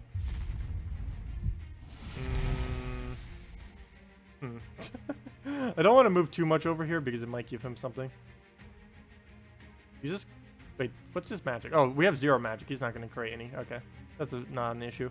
I guess I'll take this, trying to take away his mana. I should be aiming for blues and reds. I haven't even been paying attention to which ones I'm swiping for on manas. I've mainly just been trying to take skulls. But I do need to try taking reds if I can. I'm going to take this red because it gives him a pretty good chance of getting a skull up there. He's most likely just going to do his ability, though. I'll take it. Pretty good chance we'll get a skull, though. Okay, good, he doesn't. So we're safe for now. He'll poke us. And as long as if we can get 1 skull and his hero never triggers on damage, somehow. if we can get that lucky, that'd be insane. But if that can happen, we'll be good to go. I'm actually not going to take those blues because He'll end up taking purples up there if we do. And that's our only move, isn't it? Oh, no. Oh, yes, it is. What's even worse about this is if I try using this ability, it doesn't even skip our turn. Even if we're frozen, it doesn't even skip our turn. Are you kidding me? Really? Even when we're frozen, that doesn't skip your turn. I kind of thought for a moment it may, because we are frozen. There's no way to skip your turn with that. That is insane. Look at that. They really need to readjust that. Black Beast in general, when he has like nothing else on the board, is so broken. Well, we have to give it to him. There's no way to avoid it. Gotta give him the purples. Mana surge. Okay, we almost got a kill. Almost. If I take the green, he takes a skull. Is that really our only move? If so, we lose. Yep. Worth a shot. We actually got pretty close. We got pretty close in a short amount of time. But that's our only move. And unless some weird cascade occurs, we're done. Oh! They're a weird cascade for the save. We're not in this. This is Warlord 4 arena. Anything can happen. Mana surge. Oh gosh. We're still likely going to lose. The second he triggers that on damage. He has gone 2 times so far without triggering it on damage. There's no way he's going to keep doing it. It's only a matter of time before he gets damage on it. Oh, and he just got a random skull. Ah. Yeah. Well, he's going to hit damage eventually before he even won. Oh well, let's repick. This isn't going to work out. Let's retire this. It was worth a shot. Came pretty close. Got everything except the hero killed. It's just always... Killing the hero is the hardest part of anything on Warlord 4. If you can kill the hero, you basically won. But killing the hero is what's ridiculously hard because it has ridiculously high stats. But yeah, we'll retire this. This is not going to work. It came close. It was a good effort, but it's definitely not going to go all the way. Yeah, I probably should try getting a Bogue Strider. Bogue Strider and Dragon Egg are ridiculously overpowered in a Warlord 4 arena, or just an arena in general, but particularly Warlord 4 arena. If we can get a Bogue Strider or Egg on first draft. Okay. Thank you. Destroy 4 gems and entangle a random enemy. It'll work. It'll definitely work. Actually, it's not as overpowered as I thought. I forgot it has an 8 mana cost. If it was a 6 mana cost, that'd be a different story. But we'll still be able to make it work. Bogue Strider. Problem is, if our rest of our draft is horrible, then it won't work. Oh, Ranger is ridiculously overpowered in Arena. It's not good for Warlord 4 Arena, though. And this isn't horrible yet. We can do Alchemist, which can feed into our hero. Interesting. Don't think this is going to work out, though. Black Manacle? It doesn't cover every color. What are we missing? Blue? Yeah, there's no way we're going to get into blue. Yeah, this isn't going to work. Unless we do some weird enchants. I can try Black Manacling it. There's Black Manacle. I'm going to try doing Hero not in first slot this time. I have yet to try Hero not in first slot. Let's try keeping him alive. And try banking on the fact that we'll get Devour on this thing.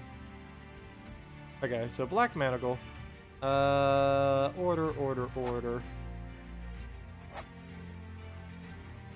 Try running with this and hope we get Enchant. Actually, let's put Alchemist first slot. Weird as that may seem. Put the Bogue Strider so we can still get the Entangles. And then hope that our enchant goes crazy. Problem is, I think he dies one shot. Yeah, he does. All of these do, so it doesn't even matter. Doesn't matter which one of these. Anything other than our hero will die in one shot to whatever he puts in. It doesn't even matter what his first slot is, even if it's not hero. Everything will die first slot. Unless it's like a Fortress Gate or something, or eggs. But I don't think anyone bothers putting those in first slot. And if they do, it'll only be one battle, even if we could do multiple. Yeah, I don't think it's going to work out. I'll try it, though. Might as well. Perhaps Sun and Moon. Well, with Sun and Moon is yellow-purple. That wouldn't work with this one. Oh, you end up getting Crescendo from the shop. Nice. The Crescendo is pretty good in Arena. I don't advise doing it on any of the higher difficulties. So in normal Arena, it's really good. But anything lower, or I mean higher than that, it's going to be ridiculously bad. Excuse me. Okay, well, we'll take red right here. Yeah, we do generate yellow, but we already have Enchantress. And what I'm banking on here is Enchantress will enchant our black manacles, which will help us get more black manacles. That is what I'm trying to do with this team. It's a hope. If that will happen is a different story. Okay, yeah, let's get rid of blues. We don't actually use blues, so it's a really good color to get rid of.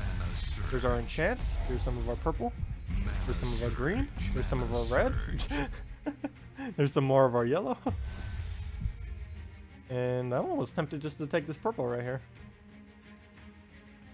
Into a brown would be amazing. Mana surge. Ah.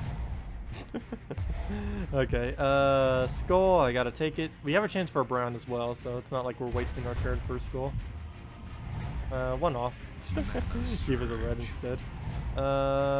We can drop a green into red. And I'm actually think I'm gonna go for it because we can get an entangle off on it. Mana surge. Mana surge. Oh, okay, never mind. I didn't give it yet. Oh, I just realized he has a 50% troop. Those things are ridiculously strong. Okay, he has 21 damage. That's enough to kill anything. That's bad. That is really bad. I have no way around that either. We'll see what it targets on. Boat Strider, get an extra turn. Go. Mana surge. Oh wait, it does it to a random enemy? Mana At least we got an extra turn. surge. Gosh, I thought it did to first enemy. Oh, a random enemy. Never mind. Boat Strider is useless. I forgot.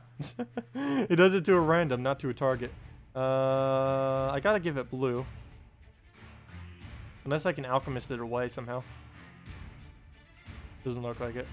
That or I could just let alchemist die, which is also another chance. Come on, get Devour. I haven't gotten a single Devour yet in Arena 4 with black manacles. Okay, please hit our hero or yourself, preferably hero. Before I do though, let's throw another Boat Strider. Yeah, I keep forgetting that's actually random enemy, not the first. So Boat Strider's actually useless. Okay. Oh, good, it hit on our hero, so we don't die. Also, thank you, Josie Gracia, for the subscribe. Much appreciated. Oh, of course, it hits on something useless. Yeah, this battle's over. It's just gonna skeleton into kill. Yeah, this isn't gonna work. Okay, retreat, repick. No more Boat Strider. We need dragon eggs. That's like the only common that's gonna win this. Is dragon eggs. Dragon eggs is by far the most powerful common we could possibly draft. And it's the one that we actually got a win on, too. I might just have to keep repicking until we just get... I'm pretty sure I'm just going to have to spam pick every single time until we just get Dragon Egg. Fortress Gate's useless. Wait for... Yeah. So we'll just pick whatever's... Oh, well, that actually wouldn't be bad to have. If we were doing a serious draft, but I need those eggs. I need those eggs or something decent. But preferably eggs. It's fine if we have a different summon that's not eggs. All useless, though rock we could kind of use. Bombot's useless in arena. Let's actually grab a Fortress Gate. I need just something to tank for us. Alkalite or Soothsayer? Both are useless. Yeah, this is over for drafts. Unless we get something amazing that lasts. Oh gosh, 2 useless troops. Let's take the most useless one for fun. There we go. Purple. Yeah, it would be cool if we could get, if we can get a giant spider into black manacles, that would be insanely strong as well. Or an apothecary into black manacles. Both of those would be really nice options if we can get it. The problem is both of them are in the ultra rare pick, and we'll have no clue what our troops are prior to that, even if we get it as an option. Would be great if we could get that with Dragon Eggs. Dragon Eggs with Apothecary. Oh, Rockworm. Rockworm's another one we could get away with winning with. Dryad. Oh, this could be it. If we could get Apothecary after this, we're pretty much set. Okay, come on, Apothecary. Giant Spider. Interesting, but it probably won't work. We do have a summon. And I have used her before in like Warlord 2 and stuff, and she worked pretty well. I don't think she's really going to work out with this, though. And we'd have to switch our weapon to... I don't know, we could give it a shot. to Runic Blade, of course, since we're creating greens. Runic Blade, Runic Blade, Runic Blade, Runic Blade, Runic Blade. I wonder if they'll nerf, if I win, I'm pretty sure we won't win with this draft, but if I win Warlord 4 with Runic Blade, if we happen to draft a team that wins it on there, they'll have to nerf Runic Blade. I know some people have been asking for it. I don't really care if they do or don't. I actually kind of like Runic Blade being this overpowered, but if we somehow win Warlord 4 with it, I'm pretty sure it'll nerf it. Let's see. Let me move this over. Yeah, I guess we'll go with this. Might as well give it an attempt. See what happens.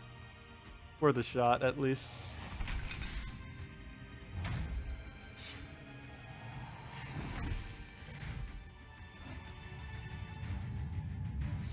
Runic Blade and Runic Blade, Black Manacles, and that one dragon weapon that transforms into a dragon that'll then have glitch traits are the only 3 weapons we can really use for Warlord 4 difficulty. Black Manacles because it has a 20% chance to instantly kill. Runic Blade because it's the most overpowered weapon in Arena. And, well, not on Warlord 4, but just in general, it is. It's lower difficulties. And the dragon thing is because we can transform into a dragon that then has traits. And if we get a good dragon, then it could be useful. Those are like the only 3 options we have. And I guess that guards wall thing if we need a red like we did the other turn, because it has barrier on it. I think we could use the other blue weapon that has barrier as well. Whenever we pick a rock room, our only chance of winning is if rock worm loops like crazy a billion times in a row, which is possible. It definitely is possible for that to happen. Actually, Black Manacles. Look how much brown we're getting. Maybe we should have just gone Black Manacles. Gosh.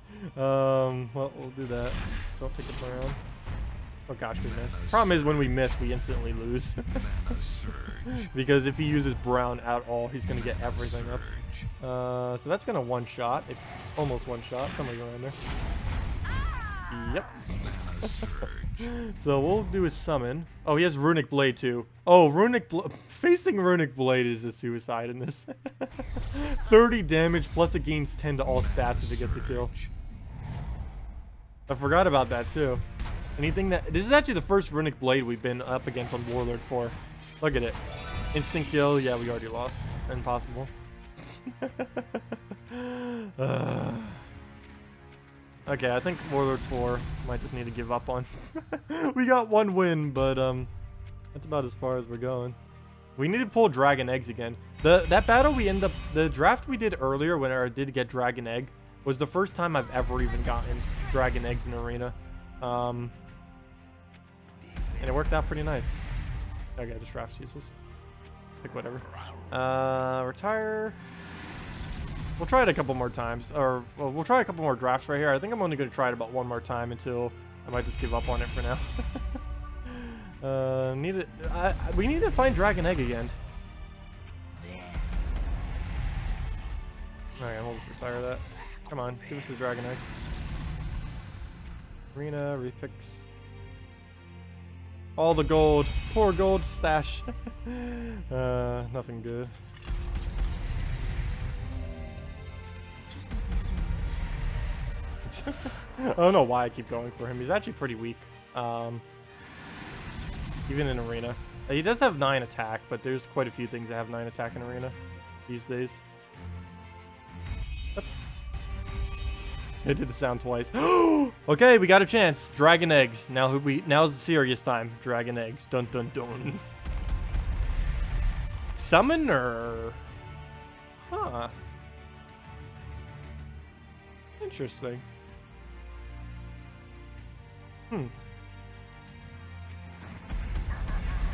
If we would have gotten Black Beast right there, we would have been set. Killed by the final draft. We actually have 3 summoners, but the problem is they like do no damage at all. Oh, we almost had it. If we would have gotten Black Beast right there. Yeah, we can't do anything here. Red, purple, yellow. All of these have yellow in them. Yeah, closest we can do is cover brown and then go like, yeah, we can't do this. We got 3 summons though. Like, that combo right there actually would have been okay. Problem is we needed Black Beast, and we didn't get Black Beast. Only weapon we could go here is like a blue-green, and there's no good blue-green. And we don't have anything to use all the summons either. So yeah, we had a chance. It failed though. We also have nothing to counter really high damage with in that team. Also nice having something that can do barrier. Ooh, Peasant. We have a chance. That may seem funny to say, but Peasant actually is pretty good. Especially on these higher difficulties. Go all board control. There's no way we can keep that up though. Winning off of just board control. Oh! Too bad it blocks both our other colors. That actually would have been nice if we had different colors right now. An Apothecary. That would have been really nice. Apothecary and the Black Manacles. That would be some a lot of fun right there. Problem is these other two troops are horrible for that combo. Or are they? Yes, they are. Yes, they are. Peasant actually was kind of making it horrible too. Actually, let me see. Peasant, Apothecary, Black Manacle. We can try it for one battle. Might as well. It's probably going to fail though, but might be a while before we find another Apothecary, so we might as well try it. Oops. All the way at the beginning by the bees. Come on. This used to be how all weapons used to be sorted back in the day, and they haven't updated it for Arena. There we go. One X out. Oops, I didn't mean a double X. I shouldn't put the X at the same exact location for both things. Well, there we go. We could try it. It's not gonna get that far, but we can see what it does. If we can get Devour off with it. Apothecary Black Manacle is a really good combo. The problem with it is, with these two troops, they just don't work with it. If we had two different troops, if we didn't have Peasant, if Peasant was Dragon Eggs, and if Boar Rider was anything else, we'd kind of be set right now. But they're not, so we can't. Okay. We really need to be focusing on greens and blues, are our main two colors we need. And Peasant's just gonna die, and I'm gonna let it. Okay. Blue Surge. Perfect. Get our Black Manacle up. Get rid of yellows. Yeah. And there's Black Manacles. It also has Slens. I don't know if that would be too useful in Arena, but at least we have it. Ah, 1 minute short. Never mind, there we go. We could use it for some mana right now.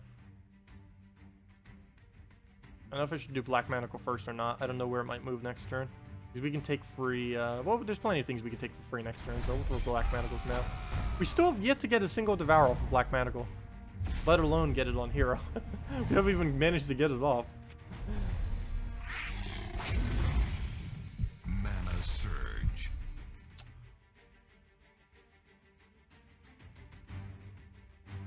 Come on, green. Surge. Oh, blue. That works too. Never mind. Okay. Oh, I don't want to have to Apothecary our green or blue. Red would be good, but it doesn't give us much. It doesn't cascade us into anything either. Oh, yes it does. Yes it does. It cascades us into an extra turn. Oh, I think it does. Good. Right there. Yep. Mana Surge. Okay. Oh, Runic Blade. Oh no. I gotta let him take the skull. Runic Blade kills whatever it touches, except our hero. And there's a slim chance it'll hit our hero. Oh no, maybe I take the skull? What if it does hit our hero? We'd be in a pretty good position if it does. And he'll kill this thing regardless, so let's actually let it do Runic Blade. And he needs to hit our hero. If it hits anything other than our hero, we lose. Okay. If this doesn't devour his hero, we lose. Come on, still, no Devour. I'm not stopping the stream until we get a Black Manacle Devour. We have not gotten a single Devour off of Black Manacle in Arena since all these attempts we've been doing. Also, 7 times Cascade, and none of them hit a extra turn. That's always funny. Really, 7 times Cascade should auto give you an extra turn. Let's see. Okay, we'll take purple here. If we don't Devour Hero, we lose. If we Devour Hero, we win. Come on, at least give us a Devour. Doesn't even need to be Hero. Come on! Dude, we guys did Black Manacles like a dozen times on Warlord 4 Arena and still have yet to get a Devour on it. And it's over. We're not gonna get enough mana quick enough. Oops. mean to click there. Come on, X out. Retreat. Okay, let's repick into a serious team or something a little bit better than that. The Apothecary Black Mana Gold would be insanely great though. We just need better supporting troops for it. Priestess. He would be one of those supporting troops. Gods, lend us your strength. Siren. Very random, but could come in handy. Actually, Poison Master might be good too, because we're going to delay a lot of turns. Plus, it could generate us mana. How many explosions do you have, though? You only explode 4. It's still an okay amount of mana, though. And you have a decent amount of HP. But so does she, because she's 25% this week. But she's way too random, but so is he. I'll just go with the Poison Master, actually. Needed for the poison. Oh, and we just lose from draft. Oh, wait, Charm. Wouldn't be enough damage over time. Crimson hearts burn within. Nah. Okay, Arena.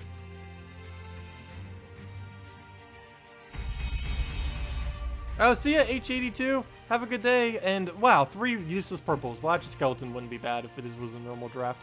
But Warlord, this difficulties skills are just gonna help the enemy. So we'll just pick whatever's. Fail. Yeah, we'll probably only try this like 1 or 2 more times until I just like give up for now. This is nearly impossible. We've proven that it's not impossible though, but it's doing it 8 times. Still no one has proven that that is possible, but it is definitely possible to win on Warlord 4. Multiple is a different story. Oh, what am I doing? All these are useless. I'm like picking, it's like, what should I do? Oh, Sacred Guardian. If this was a real arena run, Sacred Guardian is basically a free win whenever you get it on normal difficulty. Keep that in mind whenever you're drafting. Yeah, Crimson Heart Burn Within is what what's his name says, Stonehammer. Oh yeah, they both say the same thing, don't they? Oh, I didn't realize that. Yeah, they both do say the same thing. How about Mang? Stealing the opponent's armor as an attack. Oh yeah, we could use Mang as well. I forgot about that. Thank you. It'll be a little hard feeding it mana, but if we can get a Helk... Oh wait, we can't get Hellcat. Never mind. We'd have to have Apothecary. So that would come down to the same thing earlier. We'd need Apothecary for it. But yeah, we could use that weapon. Well, all these are useless. Yeah, it's useless. Hey, Giant Spider. Giant Spider is insanely good. Too bad we don't have a good draft to assist. The same problem with Apothecary. Actually, we got the exact same colors, too, from the Apothecary run. I'm not going to bother with it, though. Oh, okay, we got a chance. Dragon Eggs. Come on, need the support troops. If we could get Dragon Eggs into Dragon Rogue into Dragonian Monk, we would have the most insane draft ever. But we still have a chance here. Poison Master into Dragonian Monk would also be pretty insane. I'm not going to go with Summoner this time because I think Poison Master will be a bit better for us. We don't need to overkill the summons. We can only summon in one spot anyways. So we'll go Poison Master for the generation and the poisons. Mantis? No. Yeah. Let's see. Blue, purple. The brown-red actually would cover everything, but that's not a good troop for... It would be generally, but not for this kind of run. It wouldn't be able to do enough damage quick enough. But we do cover a lot of colors, though. 8 yellow, 8 blue. What are we feeding blue into? Poison Master? Could actually get that looping. I'll give it a shot. What color would we need off our weapon, though? We would need... We'd be missing 2 colors. We'd be missing... red, and we'd be missing purple. Staff of Madness is the only thing that's popping up in my head for that. Oh no, I guess we could give it a shot. Worth a shot. Okay, egg. We're actually gonna use in the last slot, I think. Hero weapon I'll probably just put first again. Keep this for the combo. Dragon egg in the back. Place it out with eggs. I don't know, maybe I should keep a different spot open for... I don't know, we'll run with this. And, oh, never mind. Green and red. Oh, it's not purple and red. Why did I say that? Oh, crap. Green and red weapons are horrible. I might just have to go with a red-yellow or red-blue weapon then. Dragonfire. It's blocking our yellow though. So we'll have to put Mantis in front of him. We can make this work, I guess. Kind of. Not really. Forgot about that. Fail. Yeah, we'll just have to run with this if we're gonna try it. We'll attempt it. We can give it a shot. It's gonna lose though. Most likely gonna lose. Unless we can get Mantis going like crazy at the beginning. Into Poison Master going like crazy. That's our only chance at it. But it is a chance, so we'll see what it does. Oh, Lava Elemental. One shot everything. Rockworm. Loop one shot everything. Actually, it takes 2 shots. But, yeah, yellow and blue. Don't use green. Skull? I guess. Go into Mantis, and then if he misses, we lose. Oh, we already lost. Yeah, this is gonna work. Okay. Yeah. Well, we got the egg. Couldn't get anything to support it with. Or at least a bad last pick anyways. There wasn't anything good to pick from the 3. This would probably be possible if we could pick any 3 troops in the game. Which we technically could if we re-picked a billion times. Ooh! Ooh! Double Death Mark. I haven't tried building around him yet. Summoner. Interesting. Also interesting. That covers every color. Leaning towards the Mantis. What would we have to make our weapon? We'd have to make our weapon a green, anything green. So we could go with Blade. We could go with Cauldron. We could go with... What else do we have as options? Yeah, I think we'll try this. I don't think I'm going to go the Apothecary. If we did go the Apothecary... Problem is we wouldn't cover enough colors. Because if we Black Manticore or something, we'd be covering like 4 colors. So we'll go Mantis, see what we can do here. Okay. The Mantis... And we can keep healing him with the 4 HP from Summoner. And we can also... Oh! We can heal him with Cauldron! Oh!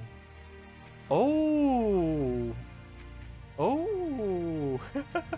We can heal him with Cauldron! Oh, okay, here's a test of our luck. Here's a true test of our luck. How many Deathmark kills can we get in Warlord 4 Arena? Okay, we'll make this work. Cauldron, where are you? Where are you? Where are you? Cauldron, Cauldron, Cauldron. Snuff, better order. There it is. Cauldron. Double an ally's attack and give them 9 life. Is there anything else that gives life that's not as hard to get up? Well, it's the only thing that uses green though, so at least we have Mantis to feed it, but still. I prefer something slightly easier. I don't think there's anything else that really heals though. Actually, let me go double check it. Let me not check in here. There's an easier way to check this. Troops, hero, heal, or HP I should say. Health, right? I think it's called health. No. What would it be called? No, it's not heal. And give them... Wait, did they say hit points or not?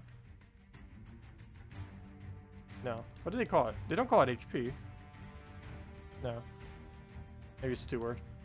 What do they call it? Let me look up Dryad. Life. Oh, they just call it life. I forgot. Fail. Life. Bull roar. Oh. Oh. Oh, that doesn't do anywhere near that much HP in Arena, though. I forgot about Bull Roar. Forgot that's a weapon that exists. Especially since it's an epic one. Bull Roar. It covers every color. This could work. We'd have to get a really lucky start every single time, though. But it could work. We can... What's really weird, I think we could heal him. 9 HP to all. We got Mantis to feed it. We got Mantis to feed our other troop. And we have Penitence, which can Death Mark. Okay. I think we could get away with this. I think we can get away with this. As long as all goes well. I'm almost so tempted to put Mantis in first slot, but if he puts Hero first slot, he can one-shot Mantis. I'm scared of that. But I'd rather just keep Hero. Hero will survive 2 shots regardless of what he uses. Problem is, if Hero dies, we don't use green anymore. Okay, we'll just have to run with this. There's really not another option. Well, let's try this. This actually has quite a bit of potential. Of course, our main win would be how lucky are we with death marks? It will determine if we win or not, is how lucky we are with death marks. I think we can get at least one. Yeah, it is life. I don't know, I had brain fade for a moment. So many games call it different things. Constitution, hit points, life, HP. There's a lot of things you can call it. Energy, actually it's not normally called energy, but there's a lot of different things you could call it. Okay. Horrible starting board. Of course, we get the great... if we lose once, this actually is a team that I would try doing again, even if we do get a lose initially. He does have Ranger, though. Ranger's like one-shot us, and all he has to do is like cast, and he wins. Luckily, we use everything, so it doesn't matter what we take. We automatically get something out of it. We take this brown. Oh, we need brown so badly. If we can get a brown right there. Perfect. Gotta love when they just give us exactly what we need. But now we need to get lucky by actually getting this on the board. Oh, wait. It does blue and yellow. Wait. Oh, never mind. I forgot. Why did I think it did green? I thought it did green. Fail. I forgot. Okay, so let's try for a skull there, I guess. Nope. Okay. Hopefully it doesn't take green. Oh. Well, can't stop that. I guess we just Mantis. Come on. Don't miss. Don't miss. Don't miss. Nice. Oh, we can actually kill Hero with this too. Interesting. Please kill Hero. Like right now. Go. Go. Go. Go. Every turn. Go. Go. Oh, it's always fun having these really unpredictable randoms. At least in this kind of condition. We killed Hero! New record for killing Hero in Warlord 4. At least for me. Oh, we can win. Oh, Ranger's gonna kill us though. But this team has potential. This team definitely has potential. Problem is, if we lose Penitent, we lose literally all of our damage. Like 100% of our damage is gone, other than skulls, which takes forever to win on Warlord 4. Oh, he didn't go for it. Oh, he got an extra turn. Oh, come on, he got an extra turn from him, but he's gonna waste his turn on skull. So our Penitent gets the live. Aha. Not yet. Not yet, Ranger. Oh, he also heals himself, which is also pretty amazing. There we go. Not yet. Oh, actually, he could have gotten the kill if he would have aimed for it. Luckily, he did not. Okay, I need to keep going for this Bull Roar. Oh, no! How much damage is that? Probably not enough. Hopefully not enough. Better not be enough. And 17. Oh, that's barely anything. But it does boost based on red, but not enough to kill. Should I get the red? Problem is, we can't really use Summoner that much. All he does is heal for 4 whenever we summon him, which is pretty expensive. We're kind of just ignore it. We'll get him. Oh, I gave it free blue, but luckily, as long as it doesn't get a skull there. Somehow.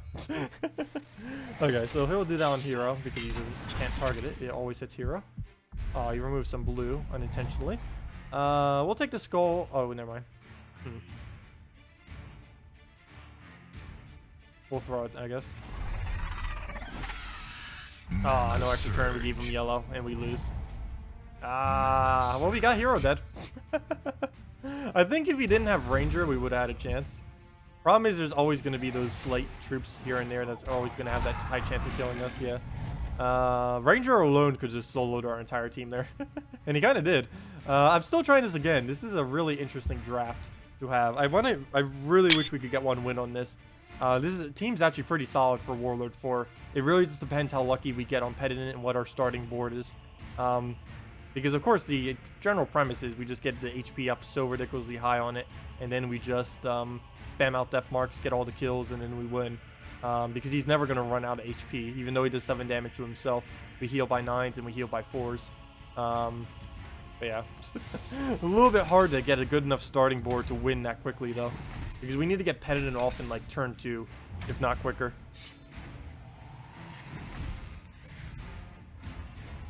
Let's see. Oh, I'll move the greens up. Mana surge. Did we bother on a skull? We do need. We are going to need that summon. Oh, he has Crude Club. Really, really. He has Crude Club. That is so ridiculously annoying on this difficulty because there's no way to ever stop his mana. All he needs to do is get 1 red surge or 2 red pairs. He has all of it. But we can get Penitent, so that might be able to take care of our worries there. So we'll throw that down. He has Rock Worm though, but that's gonna he's gonna win off Rock Worm if nothing else. Hopefully he'll miss his first time so we can get Mantis back up. Hopefully he'll die right here.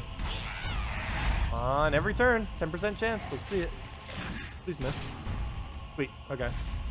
We do get that. Oh, we can drag down the red too for the free turn. Hopefully he'll die to Death Mark, but we might as well take that out of the way. Less we have to deal with on the board. Not going to bother on the skull. It's pretty much pointless. We get a lot more benefit from the message though, or from the from just the mana. Okay. And we'll just take up. Oh, good thing that wasn't a move. I would have taken it. Okay, we'll just take the brown. Also, thank you for that, the Drew. I did see that I was gonna do something, but oh well. Let's see. Well, we'll move over the skull then. Gosh, I don't think there's much we can do. We'll move that down. But at least we did get the kill, so. Might just do the life gain, even though we don't get a summon right here. Because there's not much board we can really do. We'll let him take his brown or whatever he ends up doing. Okay, he'll take red. And now we throw Mantis after we move that over. I'm not going to take that because we'll try for the extra turn. I'll move that over. Oh, wait. Never mind. He doesn't create that color. I don't know why he did for... Well, I thought he did for a moment. Oh! I think we got ourselves a win here. If that dies to Death Mark and doesn't cleanse it, we win. Oh, we got a chance. Okay, let's use Bull Roar first, just in case something miraculous happens and we lose like so much HP. Die. Come on. Come on. Come on. Come on. I should probably HP buff it right now in case I miss. Just to make sure it doesn't die to Rockworm. Even though we don't get a summon from it. And that is a lot of damage, but we do have a lot of HP as well, so not too worried about it. Hopefully this hits. Well, we got Penitent up. Oh, we cleansed it. That lasted a while on him. So at least we got that for a while. It didn't actually kill, so it didn't really do anything. Come on, kill the Rockworm. Both of them. Go. Double kill. Let's see it. See that double kill. Okay, let me go and... do we bother on a skull? Kind of have to, because if he takes that skull, that'll be devastating. And I can't take the brown to make him not take the skull, because he'll just get it right there then. So regardless, he gets a skull out of it. So we'll just take a skull. But yeah, this team has potential. There's no immunity to Death Mark in Arena. So literally every troop will be killable via Death Mark. So it really just depends how lucky we can get. We'll determine if we can win any battles with this. But we already have a lose, so it's pretty unlikely that we'll be able to go all the way. But I want to get at least one win with this. Because this is a really solid team for doing this difficulty. Problem is, it's so ridiculously luck-based as well. Rockworm. No way to really get rid of that. I might take the brown instead of the skull just to reduce his chance of getting an extra turn. Mana surge. Oh, we still get the skull after all. Oh, so we got it! But he kills our hero, which is a good majority of our HP heal, though. But now we can Death Mark both of them at once. So we have that going for us. We can also summon a meat shield there, so we don't have to worry about skulls, which is going to also be a pretty nice benefit. I'm not going to go for Penitent yet. I'm going to hope for Purple Surge into his skull. Mana surge. Not what I meant, but that works. Not what we were going for, but it'll at least get us the summon there for a meat shield, plus we heal. I really wish they would fix that so the summon would get whatever the effect is as well. There's a couple of troops that do effect like that, and they don't end up giving it to it. This will bring that skull down by 2, which means he will be able to take it for Skull Pair if I do this, which means he'll be able to get a double kill if I do that. 17 times 2. Oh, he's gonna get a double kill regardless. So I guess I will take this then. Not gonna give us any mana we need though, because we don't use green anymore. Huh. Okay, let's just hope he doesn't hit enough reds. Maybe he won't be smart enough to hit that row. Oh, he doesn't even go for it. Oh, well, how much damage is that? 20? What? What?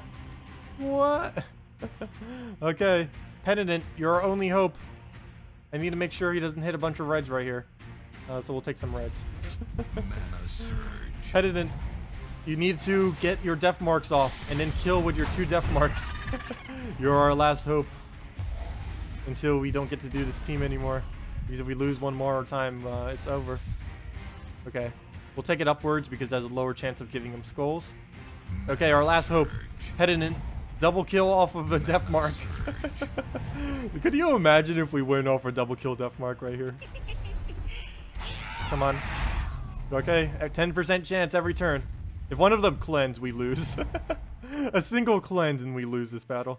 I don't even know where to go. I guess we'll take this so we can try getting a summon. Mana surge. Okay. Come on. Oh, gosh, he's still not dead yet. Okay, we're still alive, barely. Come on, Death Marks. You got this. You got this. Come on. Any turn now. See that double kill. It's our only chance until we lose. That's literally the only way we can win is if that Death Mark double kills. Ah, come on. Still one of them. Ah, it's over. Okay, we'll take a skull. Ah, double cleanse. It's over. No. It's over. It did a little bit, but it couldn't go all the way. Ah, that is a really solid team, though. We had so much potential. Oh well. I think this is impossible without like dragon eggs. Dragon eggs into a barrier is like the only way. But we did get kills. We did get close. But he wasn't enough. Maybe in a different composition of team he might be able to. But he's still a really good pick. Picking up Penitent. The problem is if we don't have an HP like a Bull Roar or anything else to like heal him up, he's going to die after like 3 casts. But even sooner if they tap him at all. But definitely has potential. Didn't work out though. We'll have to keep an eye out for it on when we're draft again. I think this will be our last one that we do. Oh, Dragon Eggs. Yeah, it might be the last one because we'll win 8 times. Dragon Eggs. Ooh.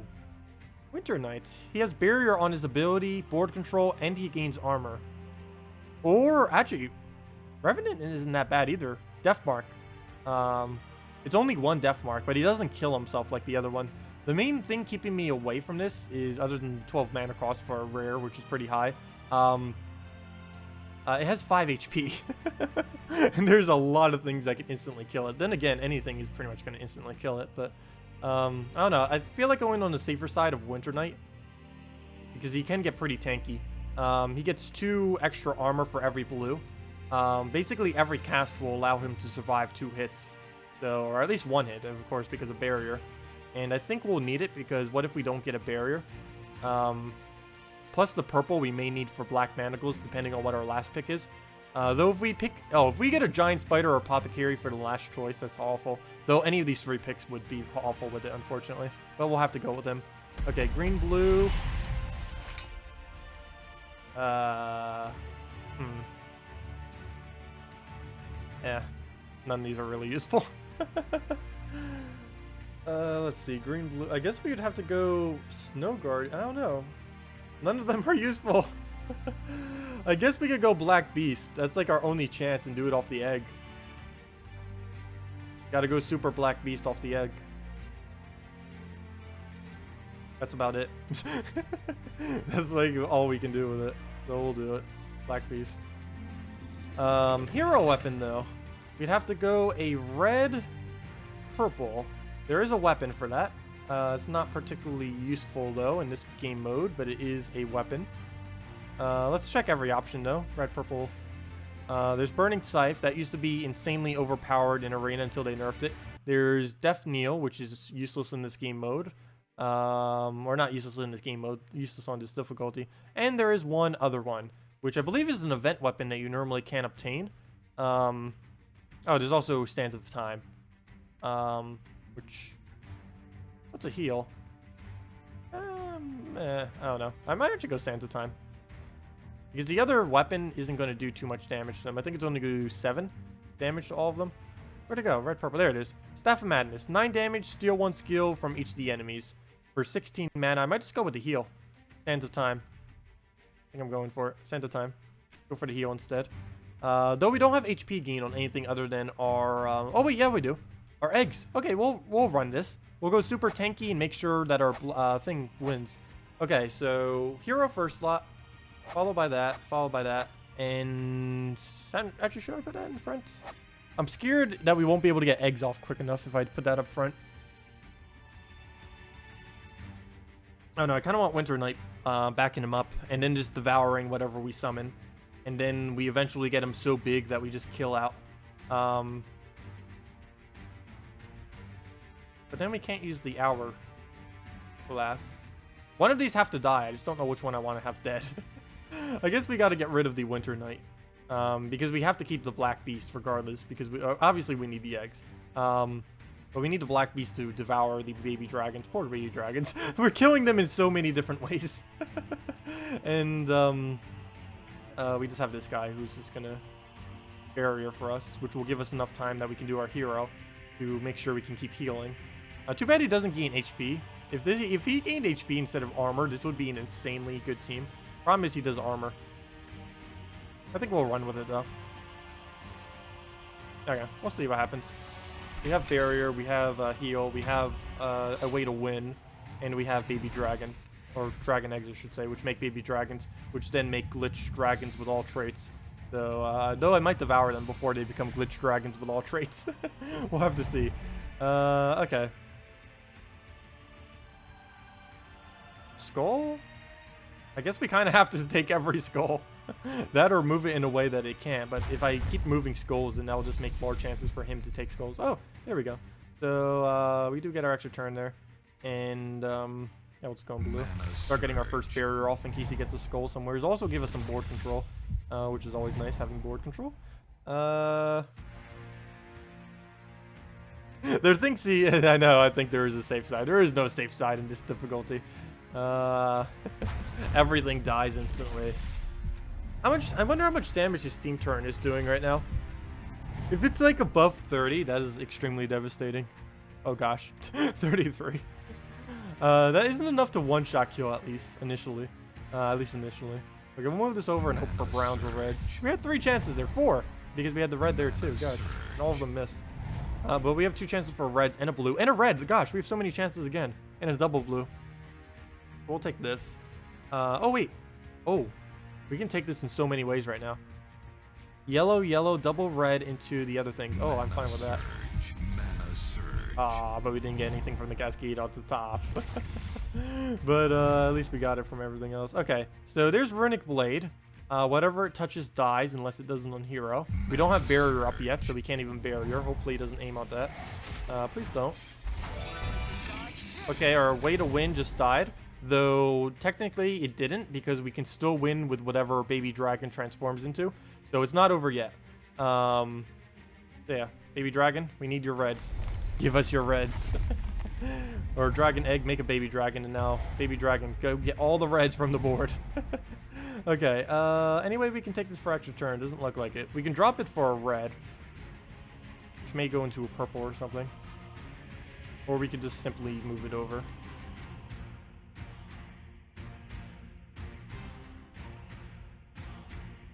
I'll explode it. Come on. There we go. Okay. Oh, brown? Nope. That purple would have been a brown. Okay. What do we get? Do we let it poke us? I say yes. I don't know how I feel about that. Doesn't really gain much out of... Actually, the only thing it gains from being traded is it has immunity to poison. Fail. So that's not gonna help us much. Figures. Okay. Mana surge. We have nearly a 50% chance to get a legendary dragon, and we get a rare. Oh, and there goes the kill. 43 attack too. Oh, it's not over yet. We still have eggs. Mana surge. Mana surge. Oh, Death Mark, go. Death Mark, Silence, and every other stats effect. Mainly just Death Mark and Silence, though. Let's see it. Both of them. On hero. Poison Web. Trying to be a web spinner now. Poisoning and webbing everything. Well, let's take that. Mana surge. I'm barely even using this hourglass at all. I got it as a backup, but we really don't need the damage because we'll die way before we could kill him doing 9 damage each time. Even if we hit 10 damage each time from the steel, not gonna do that much. Oops. Let's see. Yeah, we'll probably try this like one more draft after this and then kind of just give up. At least I'm trying to do arena. We'll probably still go for a little while longer. But as far as trying to do arena or anything, it's, Warlord 4 is a bit too hard. We beat it once. I don't know if we'll ever beat it again. We'll attempt it more times in the future. Just for now, I think I'm going to give up on it for a while. Maybe on a week where dragons have a bonus or something, because we'd be obviously going for dragon egg and a couple other things. Oh, Death Mark, go! You got this. You got this. At least kill the hero. If we're going to lose, at least get the hero dead. Okay. So we're going to play this out just because I want to kill his hero. I want to see what Death Mark will do. Mana surge. Come on, Death Mark. You got this. Get a kill. Mana surge. Steam Turret's enough to win. Here. We'll take you with us. Well, he's going to win regardless of a Steam Turret. So let's try doing some kind of weird cascade, like trying to get double yellow or something. A move I wouldn't normally do because he'd get a skull out of it. Oh, come on. Cleanse. Ah. Okay. Well, there we go. This isn't going to work. Okay, let's try one more draft and then we give up on trying to do this on Warlord 4, at least for the near foreseeable future. We did one battle with it. It's funny, our very first battle we win with. All subsequent ones we never win. Pride Hunter isn't that bad. Silence is always nice to have.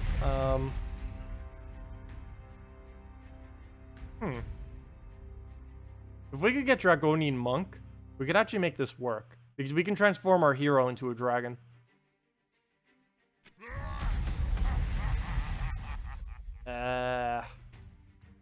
We can cover all colors though. Blue, purple, Shadow Blade. 7 true damage to a random enemy. If there are 13 or more purples on the board, gain all your mana back. That's kind of weak.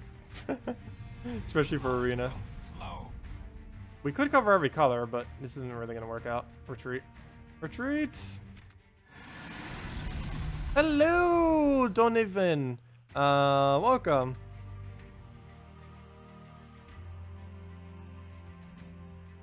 I know, that was a heal with extra turn. I didn't bother going for...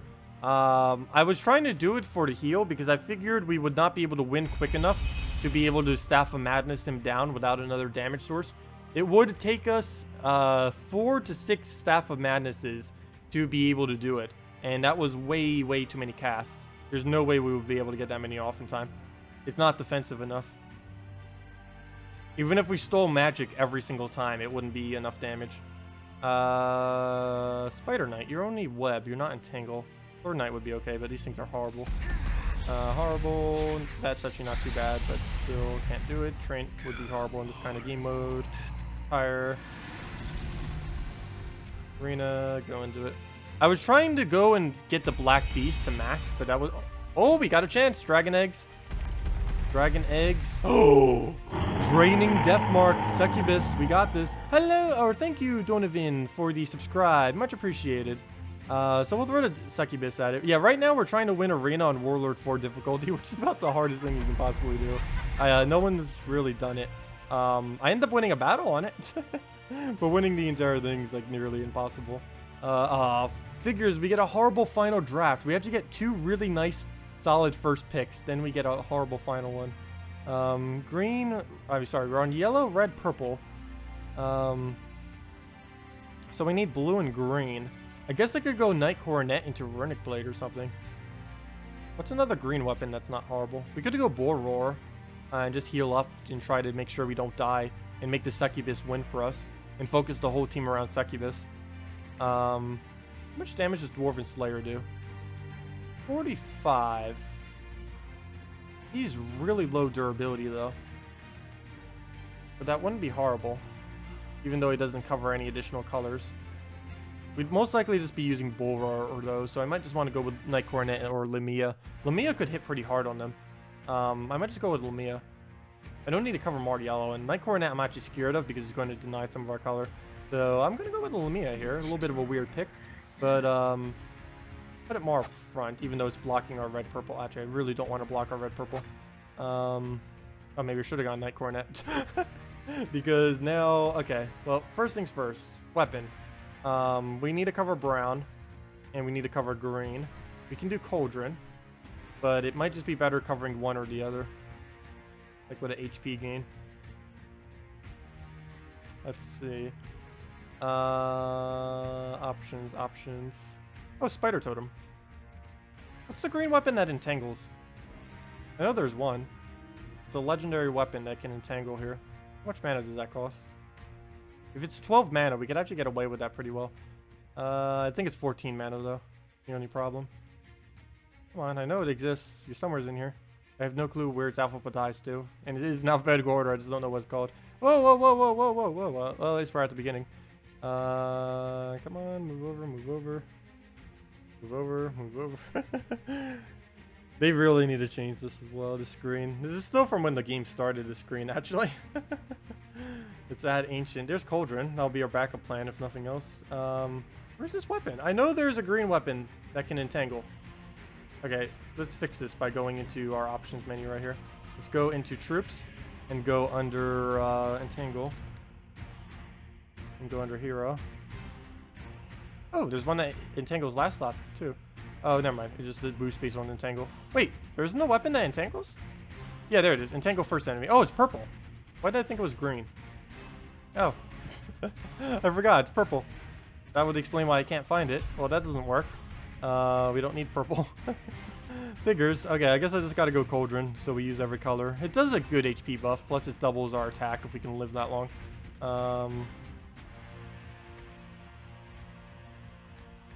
There it is. Okay, we'll just run with Cauldron then. I don't know. We might as well just go... Never mind. Let me just go with Bull Roar. That's way too much mana. I don't care if we don't use brown. Come on. Bull Roar, front row line on the greens. Right there. There it is. Bull Roar. Okay, we'll just run with this instead. Okay. A little bit of weird team, but I think we can make it work. Yeah, Lamia for back shot tank. Hero for HP buffing us. We'll have the baby dragon to hopefully get a dragon out there. He'll also help us tank. And Succubus will be our main kill card, as she'll be death marking and draining their mana. Fortunately, she only drains 7, but hopefully that'll be enough. And she's not blocked. So it's time to put that max mana surge to work. I do have the highest purple mana surge in the game. So, oops, wrong tab. So let's try putting our 66.6 repeating mana surge to try to win this right now. Right there, 66.6 repeating is approximately our mana surge chance. I calculated it out. It fluctuates from slightly lower than that to slightly higher than that, depending on our bonuses. It's actually slightly lower than that right now. But if we were using like if we were using a purple class that buffs it as well as a few other things, it would be doing enough. But yeah, we'll be messing around with it. But let's see if we can win. At least get one win. Succubus is a pretty nice pick, since it does have Death Mark, it does have Mana Drain. Those are two really needed things we have. Only thing we don't really have is Entangle. But we do have HP gain, which is pretty nice. And we already got an egg. Nice. So we get that right off the bat. Oh, Succubus right off the bat, too. Free Skulls right off the bat. Oh, cool. Good potential right here. Getting everything. Oh. Rest of our... Can we get a skull right there? Whoa, what is this? What is this luck? I don't mind. I'll take that. Oh, I need to block his Alchemist if he takes mana next turn. Okay, let's armor up. Or HP up, I should say. Warlord used to be insanely overpowered in Arena too. It still is. This used to basically be the runic blade of the olden days when Warlord initially came out. Let's see. Also, when runic blade initially came out, it used to be a lot weaker. Not how strong it is today. Let's see. We'll move that up. Hopefully we get this on hero or really anything. Okay, he has Alchemist. I'm really scared of his Alchemist because of Runic Blade. So I am going to Succubus it, even though his hero is more of a threat. Come on, Deathmark kill. Oh, there goes our armor. Don't really need it. Probably all of our armor, yeah. Pretty much. Except on our hero. Our hero will still survive, but if he kills out all the armor on our hero, we will die to it. So that could be a bit annoying. Mana surge. Okay, good. We didn't give him skulls or anything. Mana surge. So he made us have to take a skull.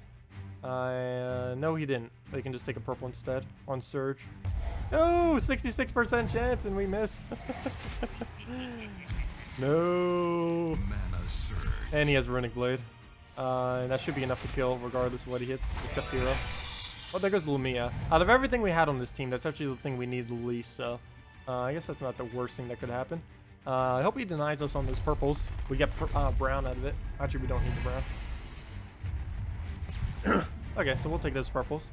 We do have a dragon egg, so we do want to start on those reds if we can. Of course, if we use Succubus, we can't get into those reds. I just have to use this on his hero to make sure he doesn't get full mana. Plus, of course, the chance to kill him is always wonderful.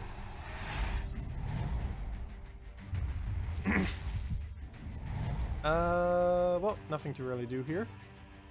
Can't take green or anything. Can't drop into anything. We'll just take that. Mana surge. Yeah, I took away our greens, and now I have to take this skull. I'll take it this way to make sure there's more brown towards the bottom.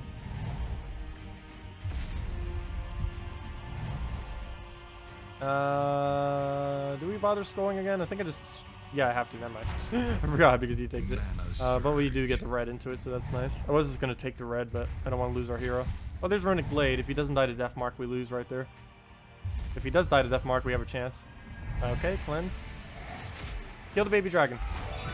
Ah, the eggs. Okay, this baby dragon needs to transform into dragon eggs.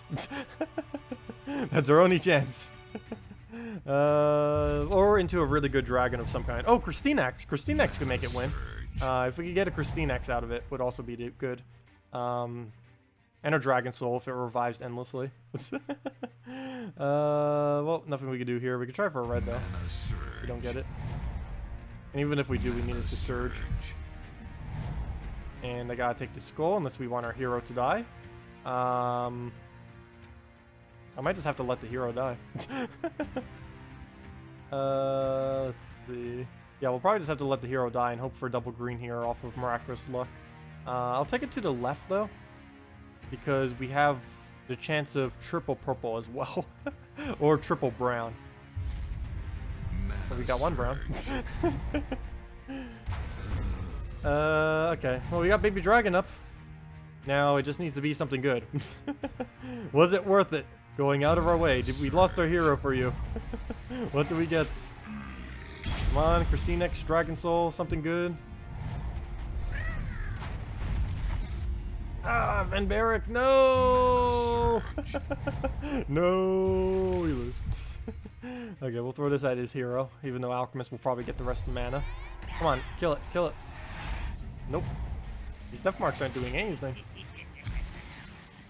Gotta get those kills. Mana surge. Yep, we lose next turn pretty much if he does not die. Mana surge. Mana Come on. surge. We lose. Especially if it's Succubus, but regardless, we lose. Oh, just for fun. We actually could technically win with just Succubus. So, let's throw another Death Mark down. None of them have... Oh, yeah, he actually does have mana, so we'll do it on him. Come on. Oh, he took the red I needed. Well, probably, obviously, because there's like nothing left on the board that I use. Mang plus Skeleton would maybe work. I don't think we'd be able to do enough damage quick enough. Also, if we happen to give him a skull in any way, it'll kill out our hero in 2 shots. But we do have to be pretty careful if we are going to go down that route. We could try it. All you need is a skeleton, so that'd be pretty easy to draft. Getting support troops for it may be hard though. But we'll try this one more time after this, and we'll just give up after that, at least for now. We'll try it one more time and then. Okay. Also, thank you, Mr. Alab Q, or Q, or Q, or Q. Thank you, Mr. Albu. I don't know what to say for that, but thank you for the subscribe, much appreciated. Okay, let me retire this one and let's go to trying to find new teams. Okay, let's take our tribute. Come on, something good? 10 or higher? 7, lucky 7. I'll take that. Got a lot of souls from that one. Okay, might as well check our PvP thing too while we're here. How many wins? How many loses? 1 win, 2 lose. Yeah, we got 5 kills. So even when 1 loses, we got 1. Hey, 5 souls, 5 glory. That gives so little resources though. Okay, to the arena. And let's see what we can draft. Oh, well, we can try it. Well, you just suggested it. We got it on the first try. Skeleton. Ooh. Problem is, purple conflict is so high. If we try going a nymph, nymph would be insanely good with it. If we could pull a giant spider after this, the problem is Cyclops would be a bit better, but you can't really do support for a Cyclops, so we'll just hope for a giant spider or something. Entangle would be a lot better. Monk. But oh, we're using so few colors. We're using so ridiculously few colors. Okay, we'll throw it though. Okay. What on earth is the order I do this in? No clue for the order. Okay, let's see. Let's not ignore Mang for a second and see what we would do for, if we were to cover every color. We can't. Even if we tried, we're only going to cover like 4 or something. We'll try it with Mang, I guess. There isn't much else we can really do with it at this point. Might be a bit hard, but if we can Mang one into, let's see. Double check what we have. Yeah, if we can Mang one and still have one of them entangled and have the barrier up, we can make it work. That's a lot of things to expect, though. I think I'm going to put it all the way to the back. I'd prefer getting barriers up on everything than I would just entangling them randomly. And, of course, we'll need the skeleton for skeleton purposes. I actually might put it in front of the skeleton, just so we have the chance of entangle. It'd be a lot safer, and just kind of keep skeleton as a backup for how we win. So we'll try it this way. It has potential. We only use 4 colors, though, which is going to be the main downside of this. Not to mention, we have 2 things that use yellow, yet we need to keep all the yellows on the board to be able to use this barrier. So that's a bit annoying as well. Same thing happened when I got my 1 win. We were using Dragon Egg and Dragonian Monk, and the problem is we had 2 things needing yellow, while we also needed Dragonian Monk to keep the yellows on the board so we could actually barrier. Became a pretty big problem. Mana surge. But it still won after like an hour 43 minutes. Let's see, but yeah. Yellow surge, I guess, into a green. Oh wait, no, we don't use green. What 2 colors don't we use? Green and blue are the 2 colors we don't use. So we need to keep tabs on those. Mana surge. We can still actually turn on them and stuff though. Oh, green and blue. One of the parts of Runic Blade. Let's see. Well, we can get entangled. That's not going to be too useful this early though. Barrier's what's useful, and I need yellow for that. Mana surge.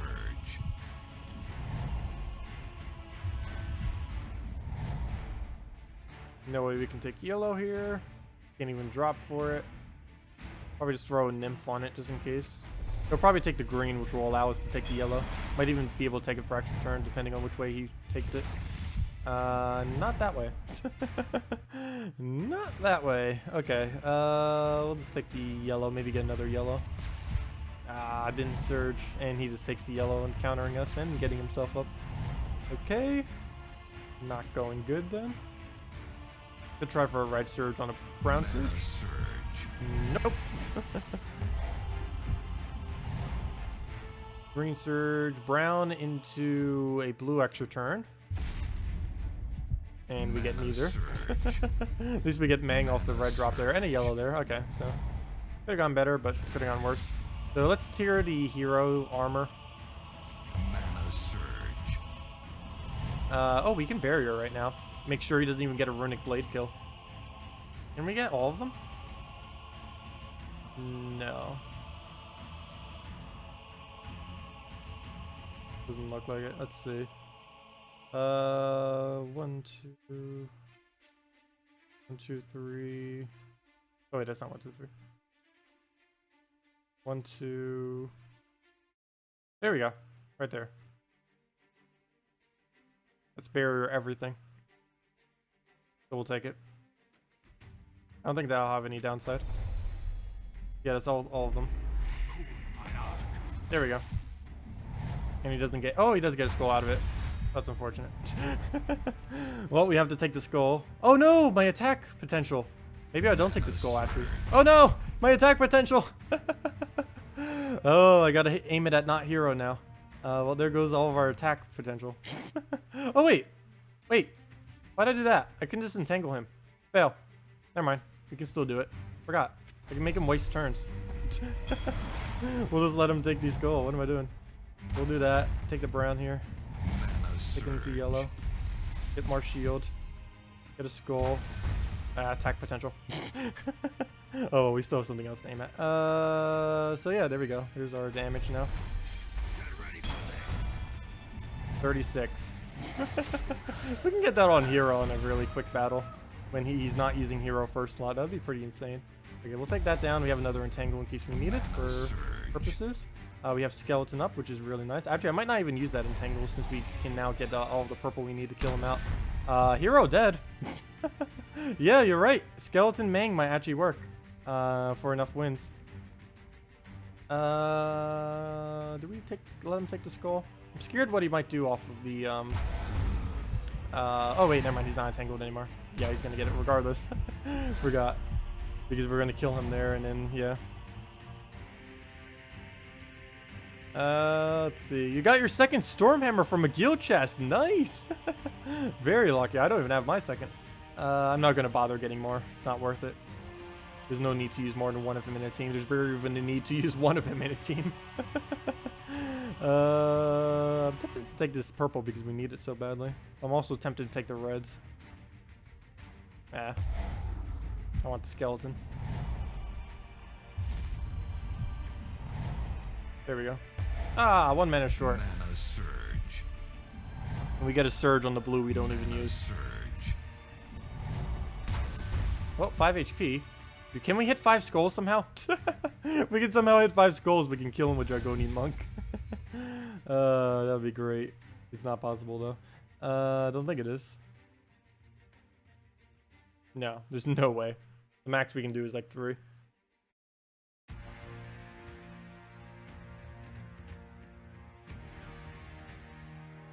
You can take a decent amount of yellow from there. Plus we get 3 barriers. Oh, it's an extra turn too. Never mind, that yellow stays in place. Didn't notice that part of it. Didn't shield our hero though, which is the only problem. That's a little annoying. Oh, we can hit 2 skulls, can't we? Oh, we can kill him. We can't hit barrier though. We can hit 1. We can hit 1 barrier. I gotta go for it though. Yeah, it's enough to kill him. Hopefully this 1 barrier hits our right target on the hero. Okay, we'll throw that down.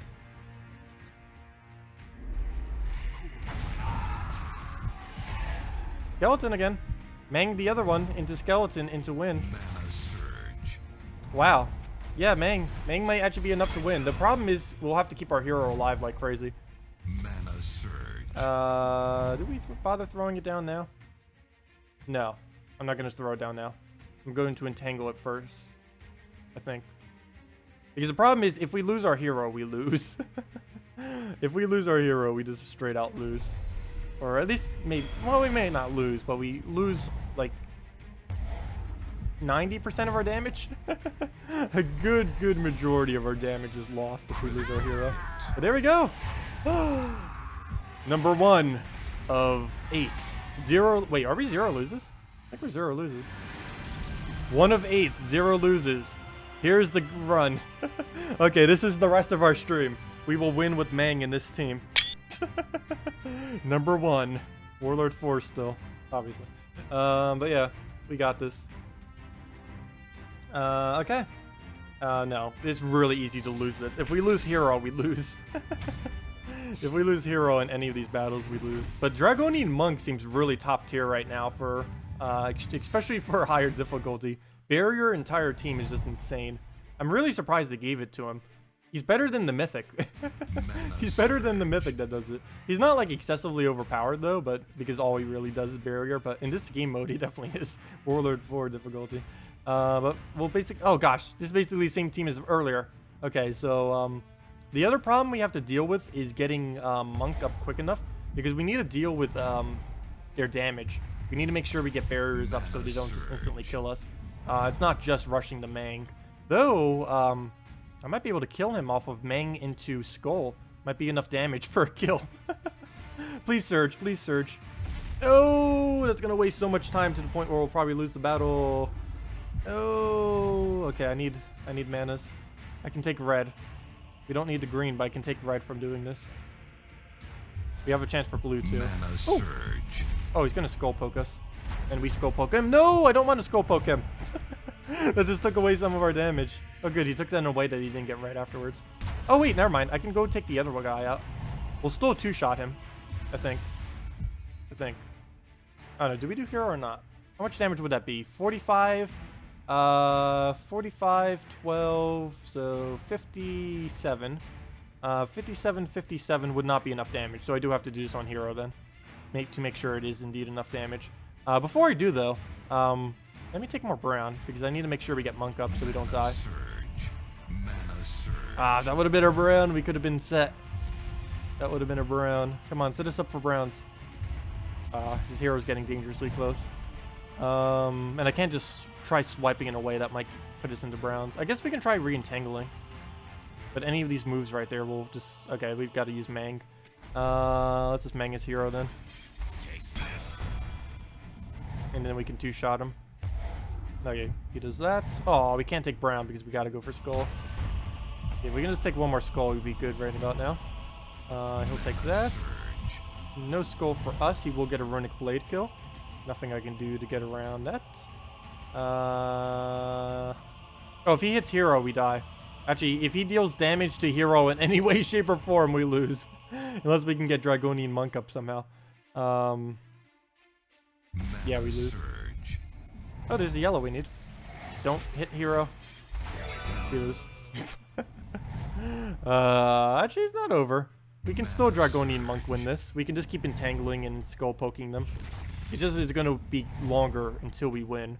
But we can still win. Never mind. If he kills Monk, we lose. And he just got to shuffle for the Monk kill. Because he's not entangled right now. Fail. Well, we still have a chance. Tries again. But yeah, Mang Skeleton Monk definitely has a chance. And of course we have the Nymph for the entangle. It's just, oh gosh, this mode is so hard on Warlord 4. Losses, not loses. I keep saying that wrong all the time too. Everyone has corrected me many times on that. That's one thing I grammatically say incorrectly almost every time. Is loss compared to lose. Okay. So let's move the yellow down into a surge. I don't need the blue, but it's also for the brown chance. Actually, we can do the same thing over here, but at least that denies more blue off the board that we don't need. I don't know, maybe I should just rush the Mang instead. The problem is if he goes for that, he gets a lot of mana out of it. So let's just try for it. Oh good, we get the brown after all. Nice. And it was on surge. Mana surge. Oh, this one is promising. Okay, so we'll take this red. He'll hopefully take the other red so we can take the yellow. Perfect. Mana surge. Ooh. A nice cascade chance there too. Take our yellow, take our purple, and we have a chance for green extra turn, which we didn't land, but we had it. Okay, so we got our barrier chance, which I should probably throw before he just randomly kills one of us. One. These yellows are in the worst locations ever. I can go 3 barrier. Hopefully one of them is hero. 3 barrier looks like the max right about now. Good, one of them... Oh, one of them's not on Monk, though, which is a bit dangerous. If he hits Monk, we are in trouble. Okay, good. It is hero barrier. That's fine. So we'll Mang his hero. And hopefully get a skull to kill it then after. And that will be enough damage. 60 HP to our 65 attack. Sweet, we do get it. So we'll take that down, get our skull poke. And now we can one-shot his entire team. That feels weird to say in Warlord 4. We can now one-shot his entire team. Oh, and perfect. We do have the Entangle to be able to counter out the skeleton right on time, so he will not get any damage on us. Plus, he might give us a skull by doing this. Getting new Tacet tactics. That should be a series. Getting new Tacet tactics. Tacet tactics.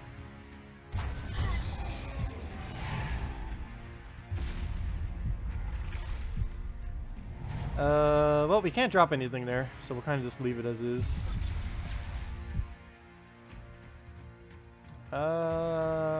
Poof. Oh, no. I guess we move the blue just to get it off the board. I kind of want to just take this green so we have a chance of the brown. Because if I take the blue, we won't have a chance for it. But I do need to remove blue so he doesn't get it as well, so we'll just do that, I guess.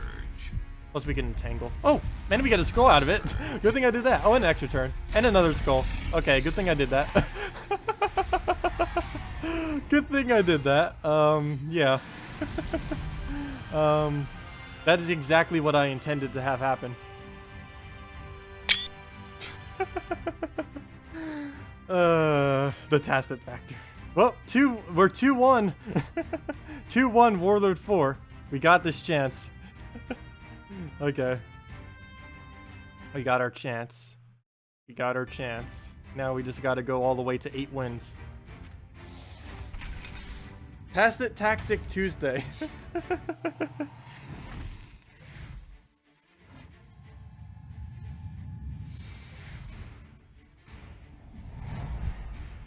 Well, there's a skull off the front of the board, which is actually really bad whenever this happens, because then I have to sacrifice either my HP or his armor, so that's never good. I think I'm going to take the purple into the red, though. Also because we had a chance of getting in 5 times red, but we didn't get it, unfortunately. Let's see. Okay, this is really dangerous. I'm going to have to do this and then entangle. Unless I can drop it. No, I can't drop it away. Even if I did, there's a good chance that he would be able to just take something afterwards. So we'll just let him take that, and we'll entangle it to make sure it does nothing. I'll have to take the other skull, though. There's no way I can keep distracting these skulls. Oh, there we go. Never mind. Extra turn will help with that.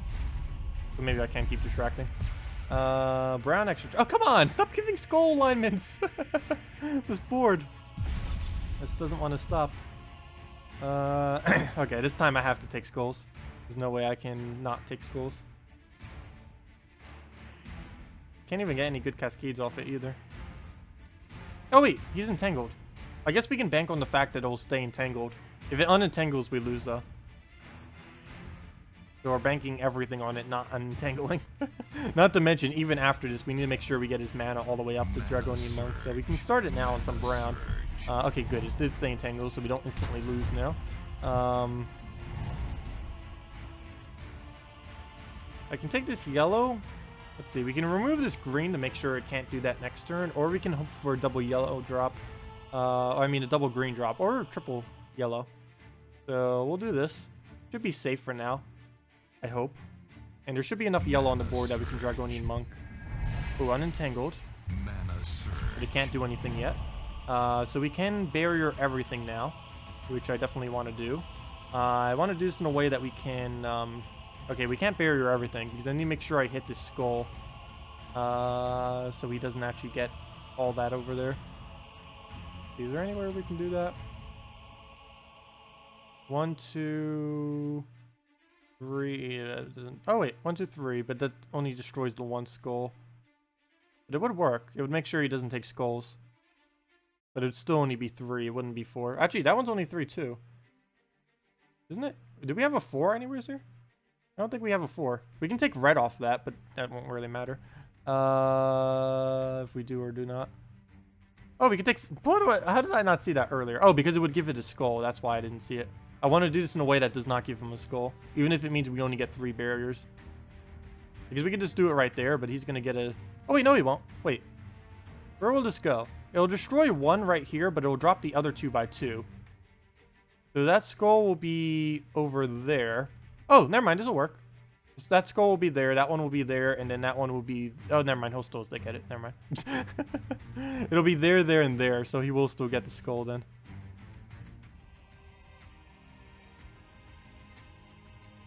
Yeah, it'll be there, there, there. That'll be where they place afterwards. Yeah, there, there, there. So he will get a skull. So here we'll be safe, but there's only a 75% chance we'll get barrier on everything. Because we'll get 1, 2, and 3. And now, unless he gets a skull drop there, we will be safe. So I think I'm going to go for that. I don't know. I'm scared that we won't get barrier on our hero, though. That's the only problem with doing that.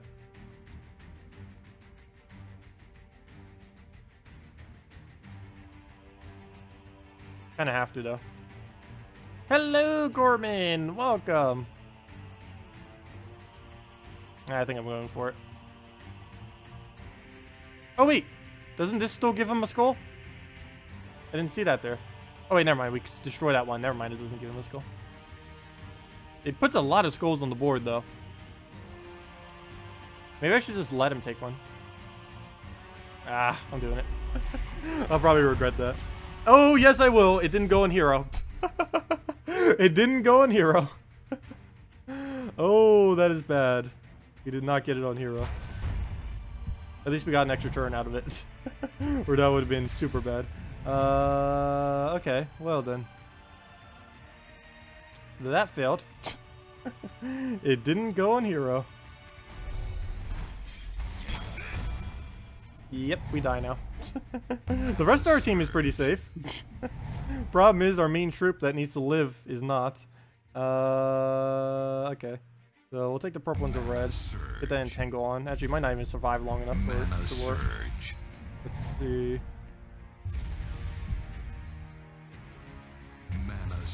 Well, if that runic blade is smart enough to hit our hero, we are dead. We still have a chance, but yeah, we'll have to take the skull.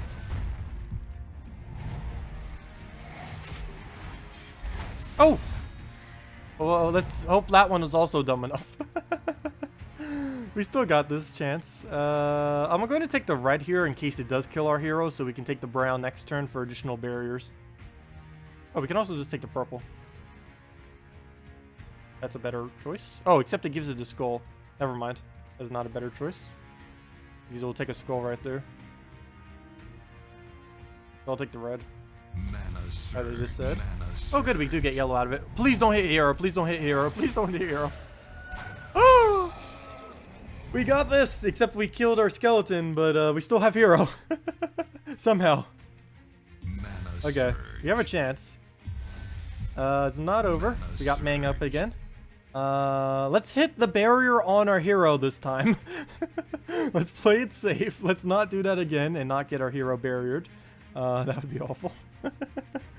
Oh gosh, not again. I do have to be careful not to give him too many skulls though.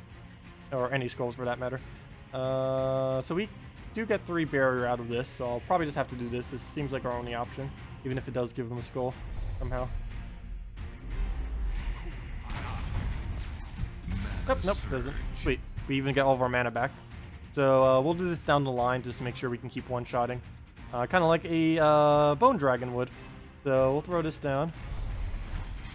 Would Humility and any 3 randoms that could cause overkill be a good team? Yes. Yes, that would be a pretty decent team. Anything that uses decent magic or basically or armor would be pretty decent on that team. Most likely magic though. Okay, so he's gonna get his status effect off. One really bad thing about this is anything that he touches will die, including our hero. And I have no way to negate that because even barrier won't stop it since it's too many procs for it to handle. Even if we did it every turn, it wouldn't even stop him from killing it. It will stop the initial damage though, so he's not going to instantly kill what he touches. but it will die soon after. So we do have to watch out. Need to get a skull, and another skull. Okay, killed the nymph. Which actually isn't as bad. It's actually tanky enough that I'll probably survive the duration of it, so that's actually not too bad. I want to take this blue and... Oh, wait, we can take a skull. Never mind. Yes, we will take a blue. We'll take that blue to win. We still barriered on hero, so we don't need to worry about damage yet. I guess we can take the yellow for a purple chance. It also gives us a red chance. Mana surge. There we go. Double red. Perfect. No good moves. I really need to make sure he never takes red. Same as green, but mostly red. He's blocking pretty well on himself, though. I think I'll take it here to make sure he doesn't take yellow. I want the yellows to be preserved for later, just in case. Actually, I almost feel like entangling now. I have to get that off. I don't know what might happen soon. So we'll entangle him now. Mana surge. Okay, purples we don't... Oh, yeah, never mind. Purples we still use. We give it yellow if we do this, but it doesn't use yellow, but it's going to get a skull out of it, which I don't want it to kill our hero. So I'll let it take whatever over there. And we'll just take away... Oh, yeah, I can just take a purple to swipe. Never mind. But that wouldn't give us the yellow. Oh, we could just take the yellow, but then he gets extra turns. I guess we take purple surge. Or just purple. Mana surge. Okay, he's still entangled, but that doesn't stop him from abiliting. Abiliting. I guess that barrier now to make sure it doesn't kill, because there is a good chance it will survive out the stats effects. So we can use that now and go for a triple barrier right over here somewhere. So we'll do that. Get some skull poke. Oh, oh, I did this on cleanse, so hopefully it doesn't get a skull randomly. Good. And we'll do that. Okay, it didn't go for it. It went for our hero. Bad. Oh, really bad. Might not be able to get the win. I guess we hope for a brown off the top and hope he doesn't hit our hero. Gotta take as many yellows as we can to try rebarrowing that. What will it hit? Oh wait, never mind. Why am I saying what will it hit? It always hits highest health durability. So that puts our Dragonian Monk in jeopardy. And I can't really take reds either. I have to take them off the top, which I absolutely hate having to do. Because it reduces our chance of doing weird cascades that are fun. Actually, I can remove it over here. He's not going to get a skull out of it. Mana surge. We don't get anything though. There we go. Mana surge. And he doesn't give us anything. Well, if he hits our hero, we lose. Surge. If not, we have a chance. Oh, monk. I need those shields.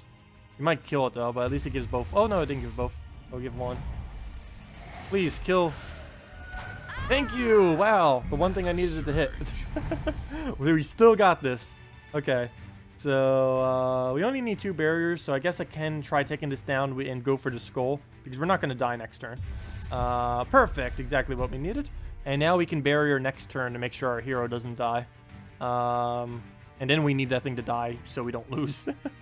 As long as if this fire could like cleanse off next turn, that'd be great. If not, or the turn after that, if the fire procs 2 times, we probably won't be able to win. If it only procs once, we'll probably win. Okay, so let's see. Can we get a skull? Well, a skull. I said a skull. That's not what I meant, though. I did say a skull, though. Okay. We can get 2 barriers there, 3 skull pokes, and a chance of a skull. I think we'll take that. So I need that burn to not trigger next turn. I need it to cleanse so we can have some potential here.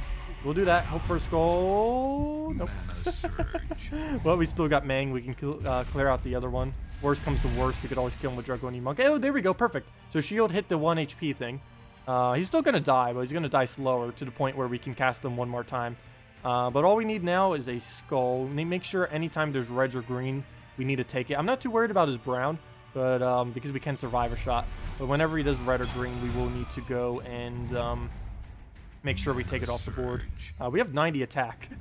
And he gave us the shuffle, which is good, except he didn't actually give us anything, which is bad.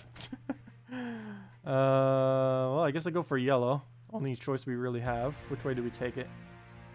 Actually, good thing I didn't take it that way. He would have gotten reds, but he's gonna get greens regardless. I can't just keep directly countering him. Or maybe I should. I might do it this time because if I... Oh, never mind. I can just take it downwards. Never mind. So we'll do this and hope for a skull. And hope he doesn't surge. I didn't get it. But he does go for that. Come on, skull! Skull! Skull! Where are you? If he hits hero, we're in trouble. If he doesn't hit hero, we have a weird, slight chance. I can't re-barrier in any way, so we'll just go for that. Oh wait, never mind. He will hit hero, duh. Because of the, yeah. Why do I keep thinking it's like random? He hits it to whatever has highest durability. Cleanse, go! Let's see. How can I force him to give us a skull? I don't think there's a single place where we can force him in. Oh, we can make him live a little longer, though. Great yellow surge. If this doesn't surge, we are done. Okay, we got it. Oh, no! We are done. No! 2 HP. We could still somehow miraculously win this.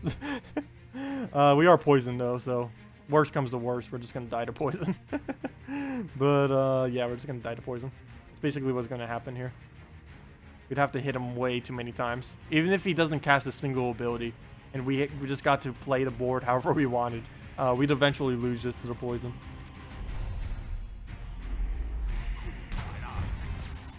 Mana surge. Mana surge. Mana surge. Okay, there goes the poison on the barrier, so yeah. So now we die. Well, that's our last attempt. We made it twice as far. We made it twice as far. Wait, he didn't do it. Okay, it's not over yet. Not over yet. Never mind. Right, actually is over, but unless we can somehow get 9 brown yellow this turn, and then also make it still be our turn, so that we can get an extra turn. There's no way. Actually, there's one way we can do this. If this brown, or if there's a purple that falls there, there, and there, or a yellow that falls there, there, and there, we have a chance. Those are the only 2 options. It doesn't matter if this surges or not because we'll have enough mana from... Actually, it does matter. This needs to not only surge, there needs to be 3 purples there or 3 yellows there.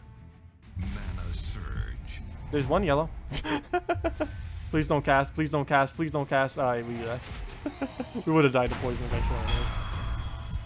Mana surge. Well, we made it twice as far. Progress. Team has potential.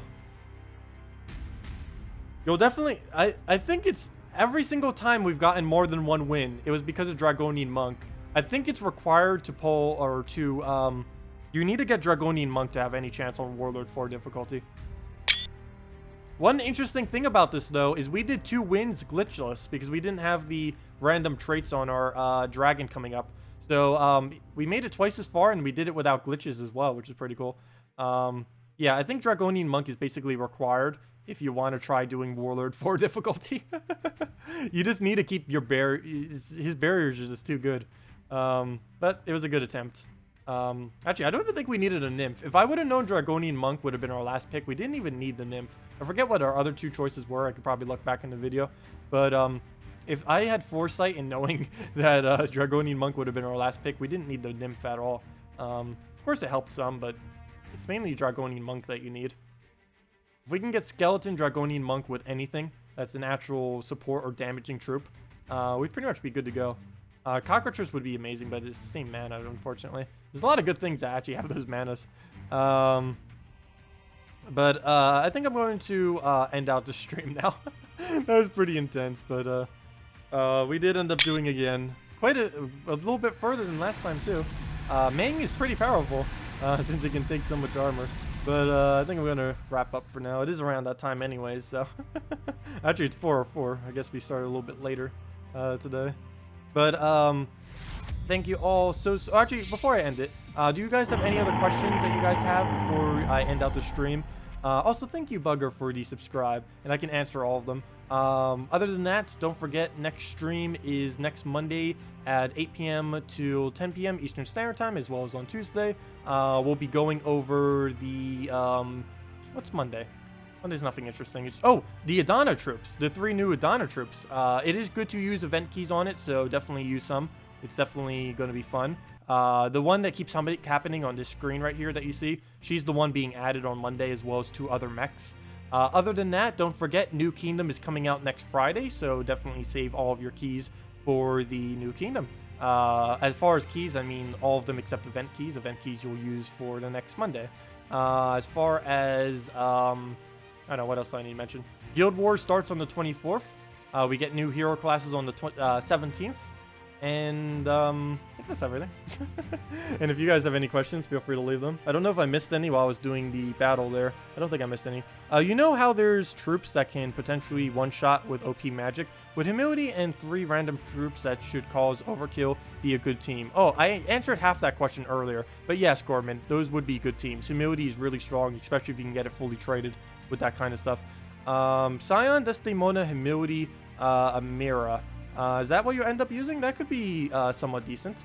I assume your Scion's fully traded if you're using it in first slot. Otherwise, you may want to use an actual tank. Because Scion not traded in first slot is relatively weak. Scion has a ridiculously low attack damage for a Daemon. Or just for a troop in general, but particularly for a Daemon. Daemons tend to have pretty high attack values.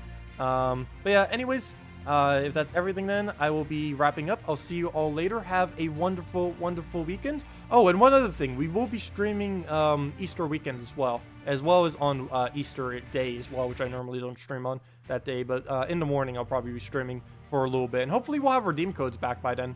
Hopefully the devs will fix that. I have no clue when they will get around to fixing that, but hopefully we'll have it. But anyways, have a wonderful weekend, everyone. I will see you all later, and goodbye.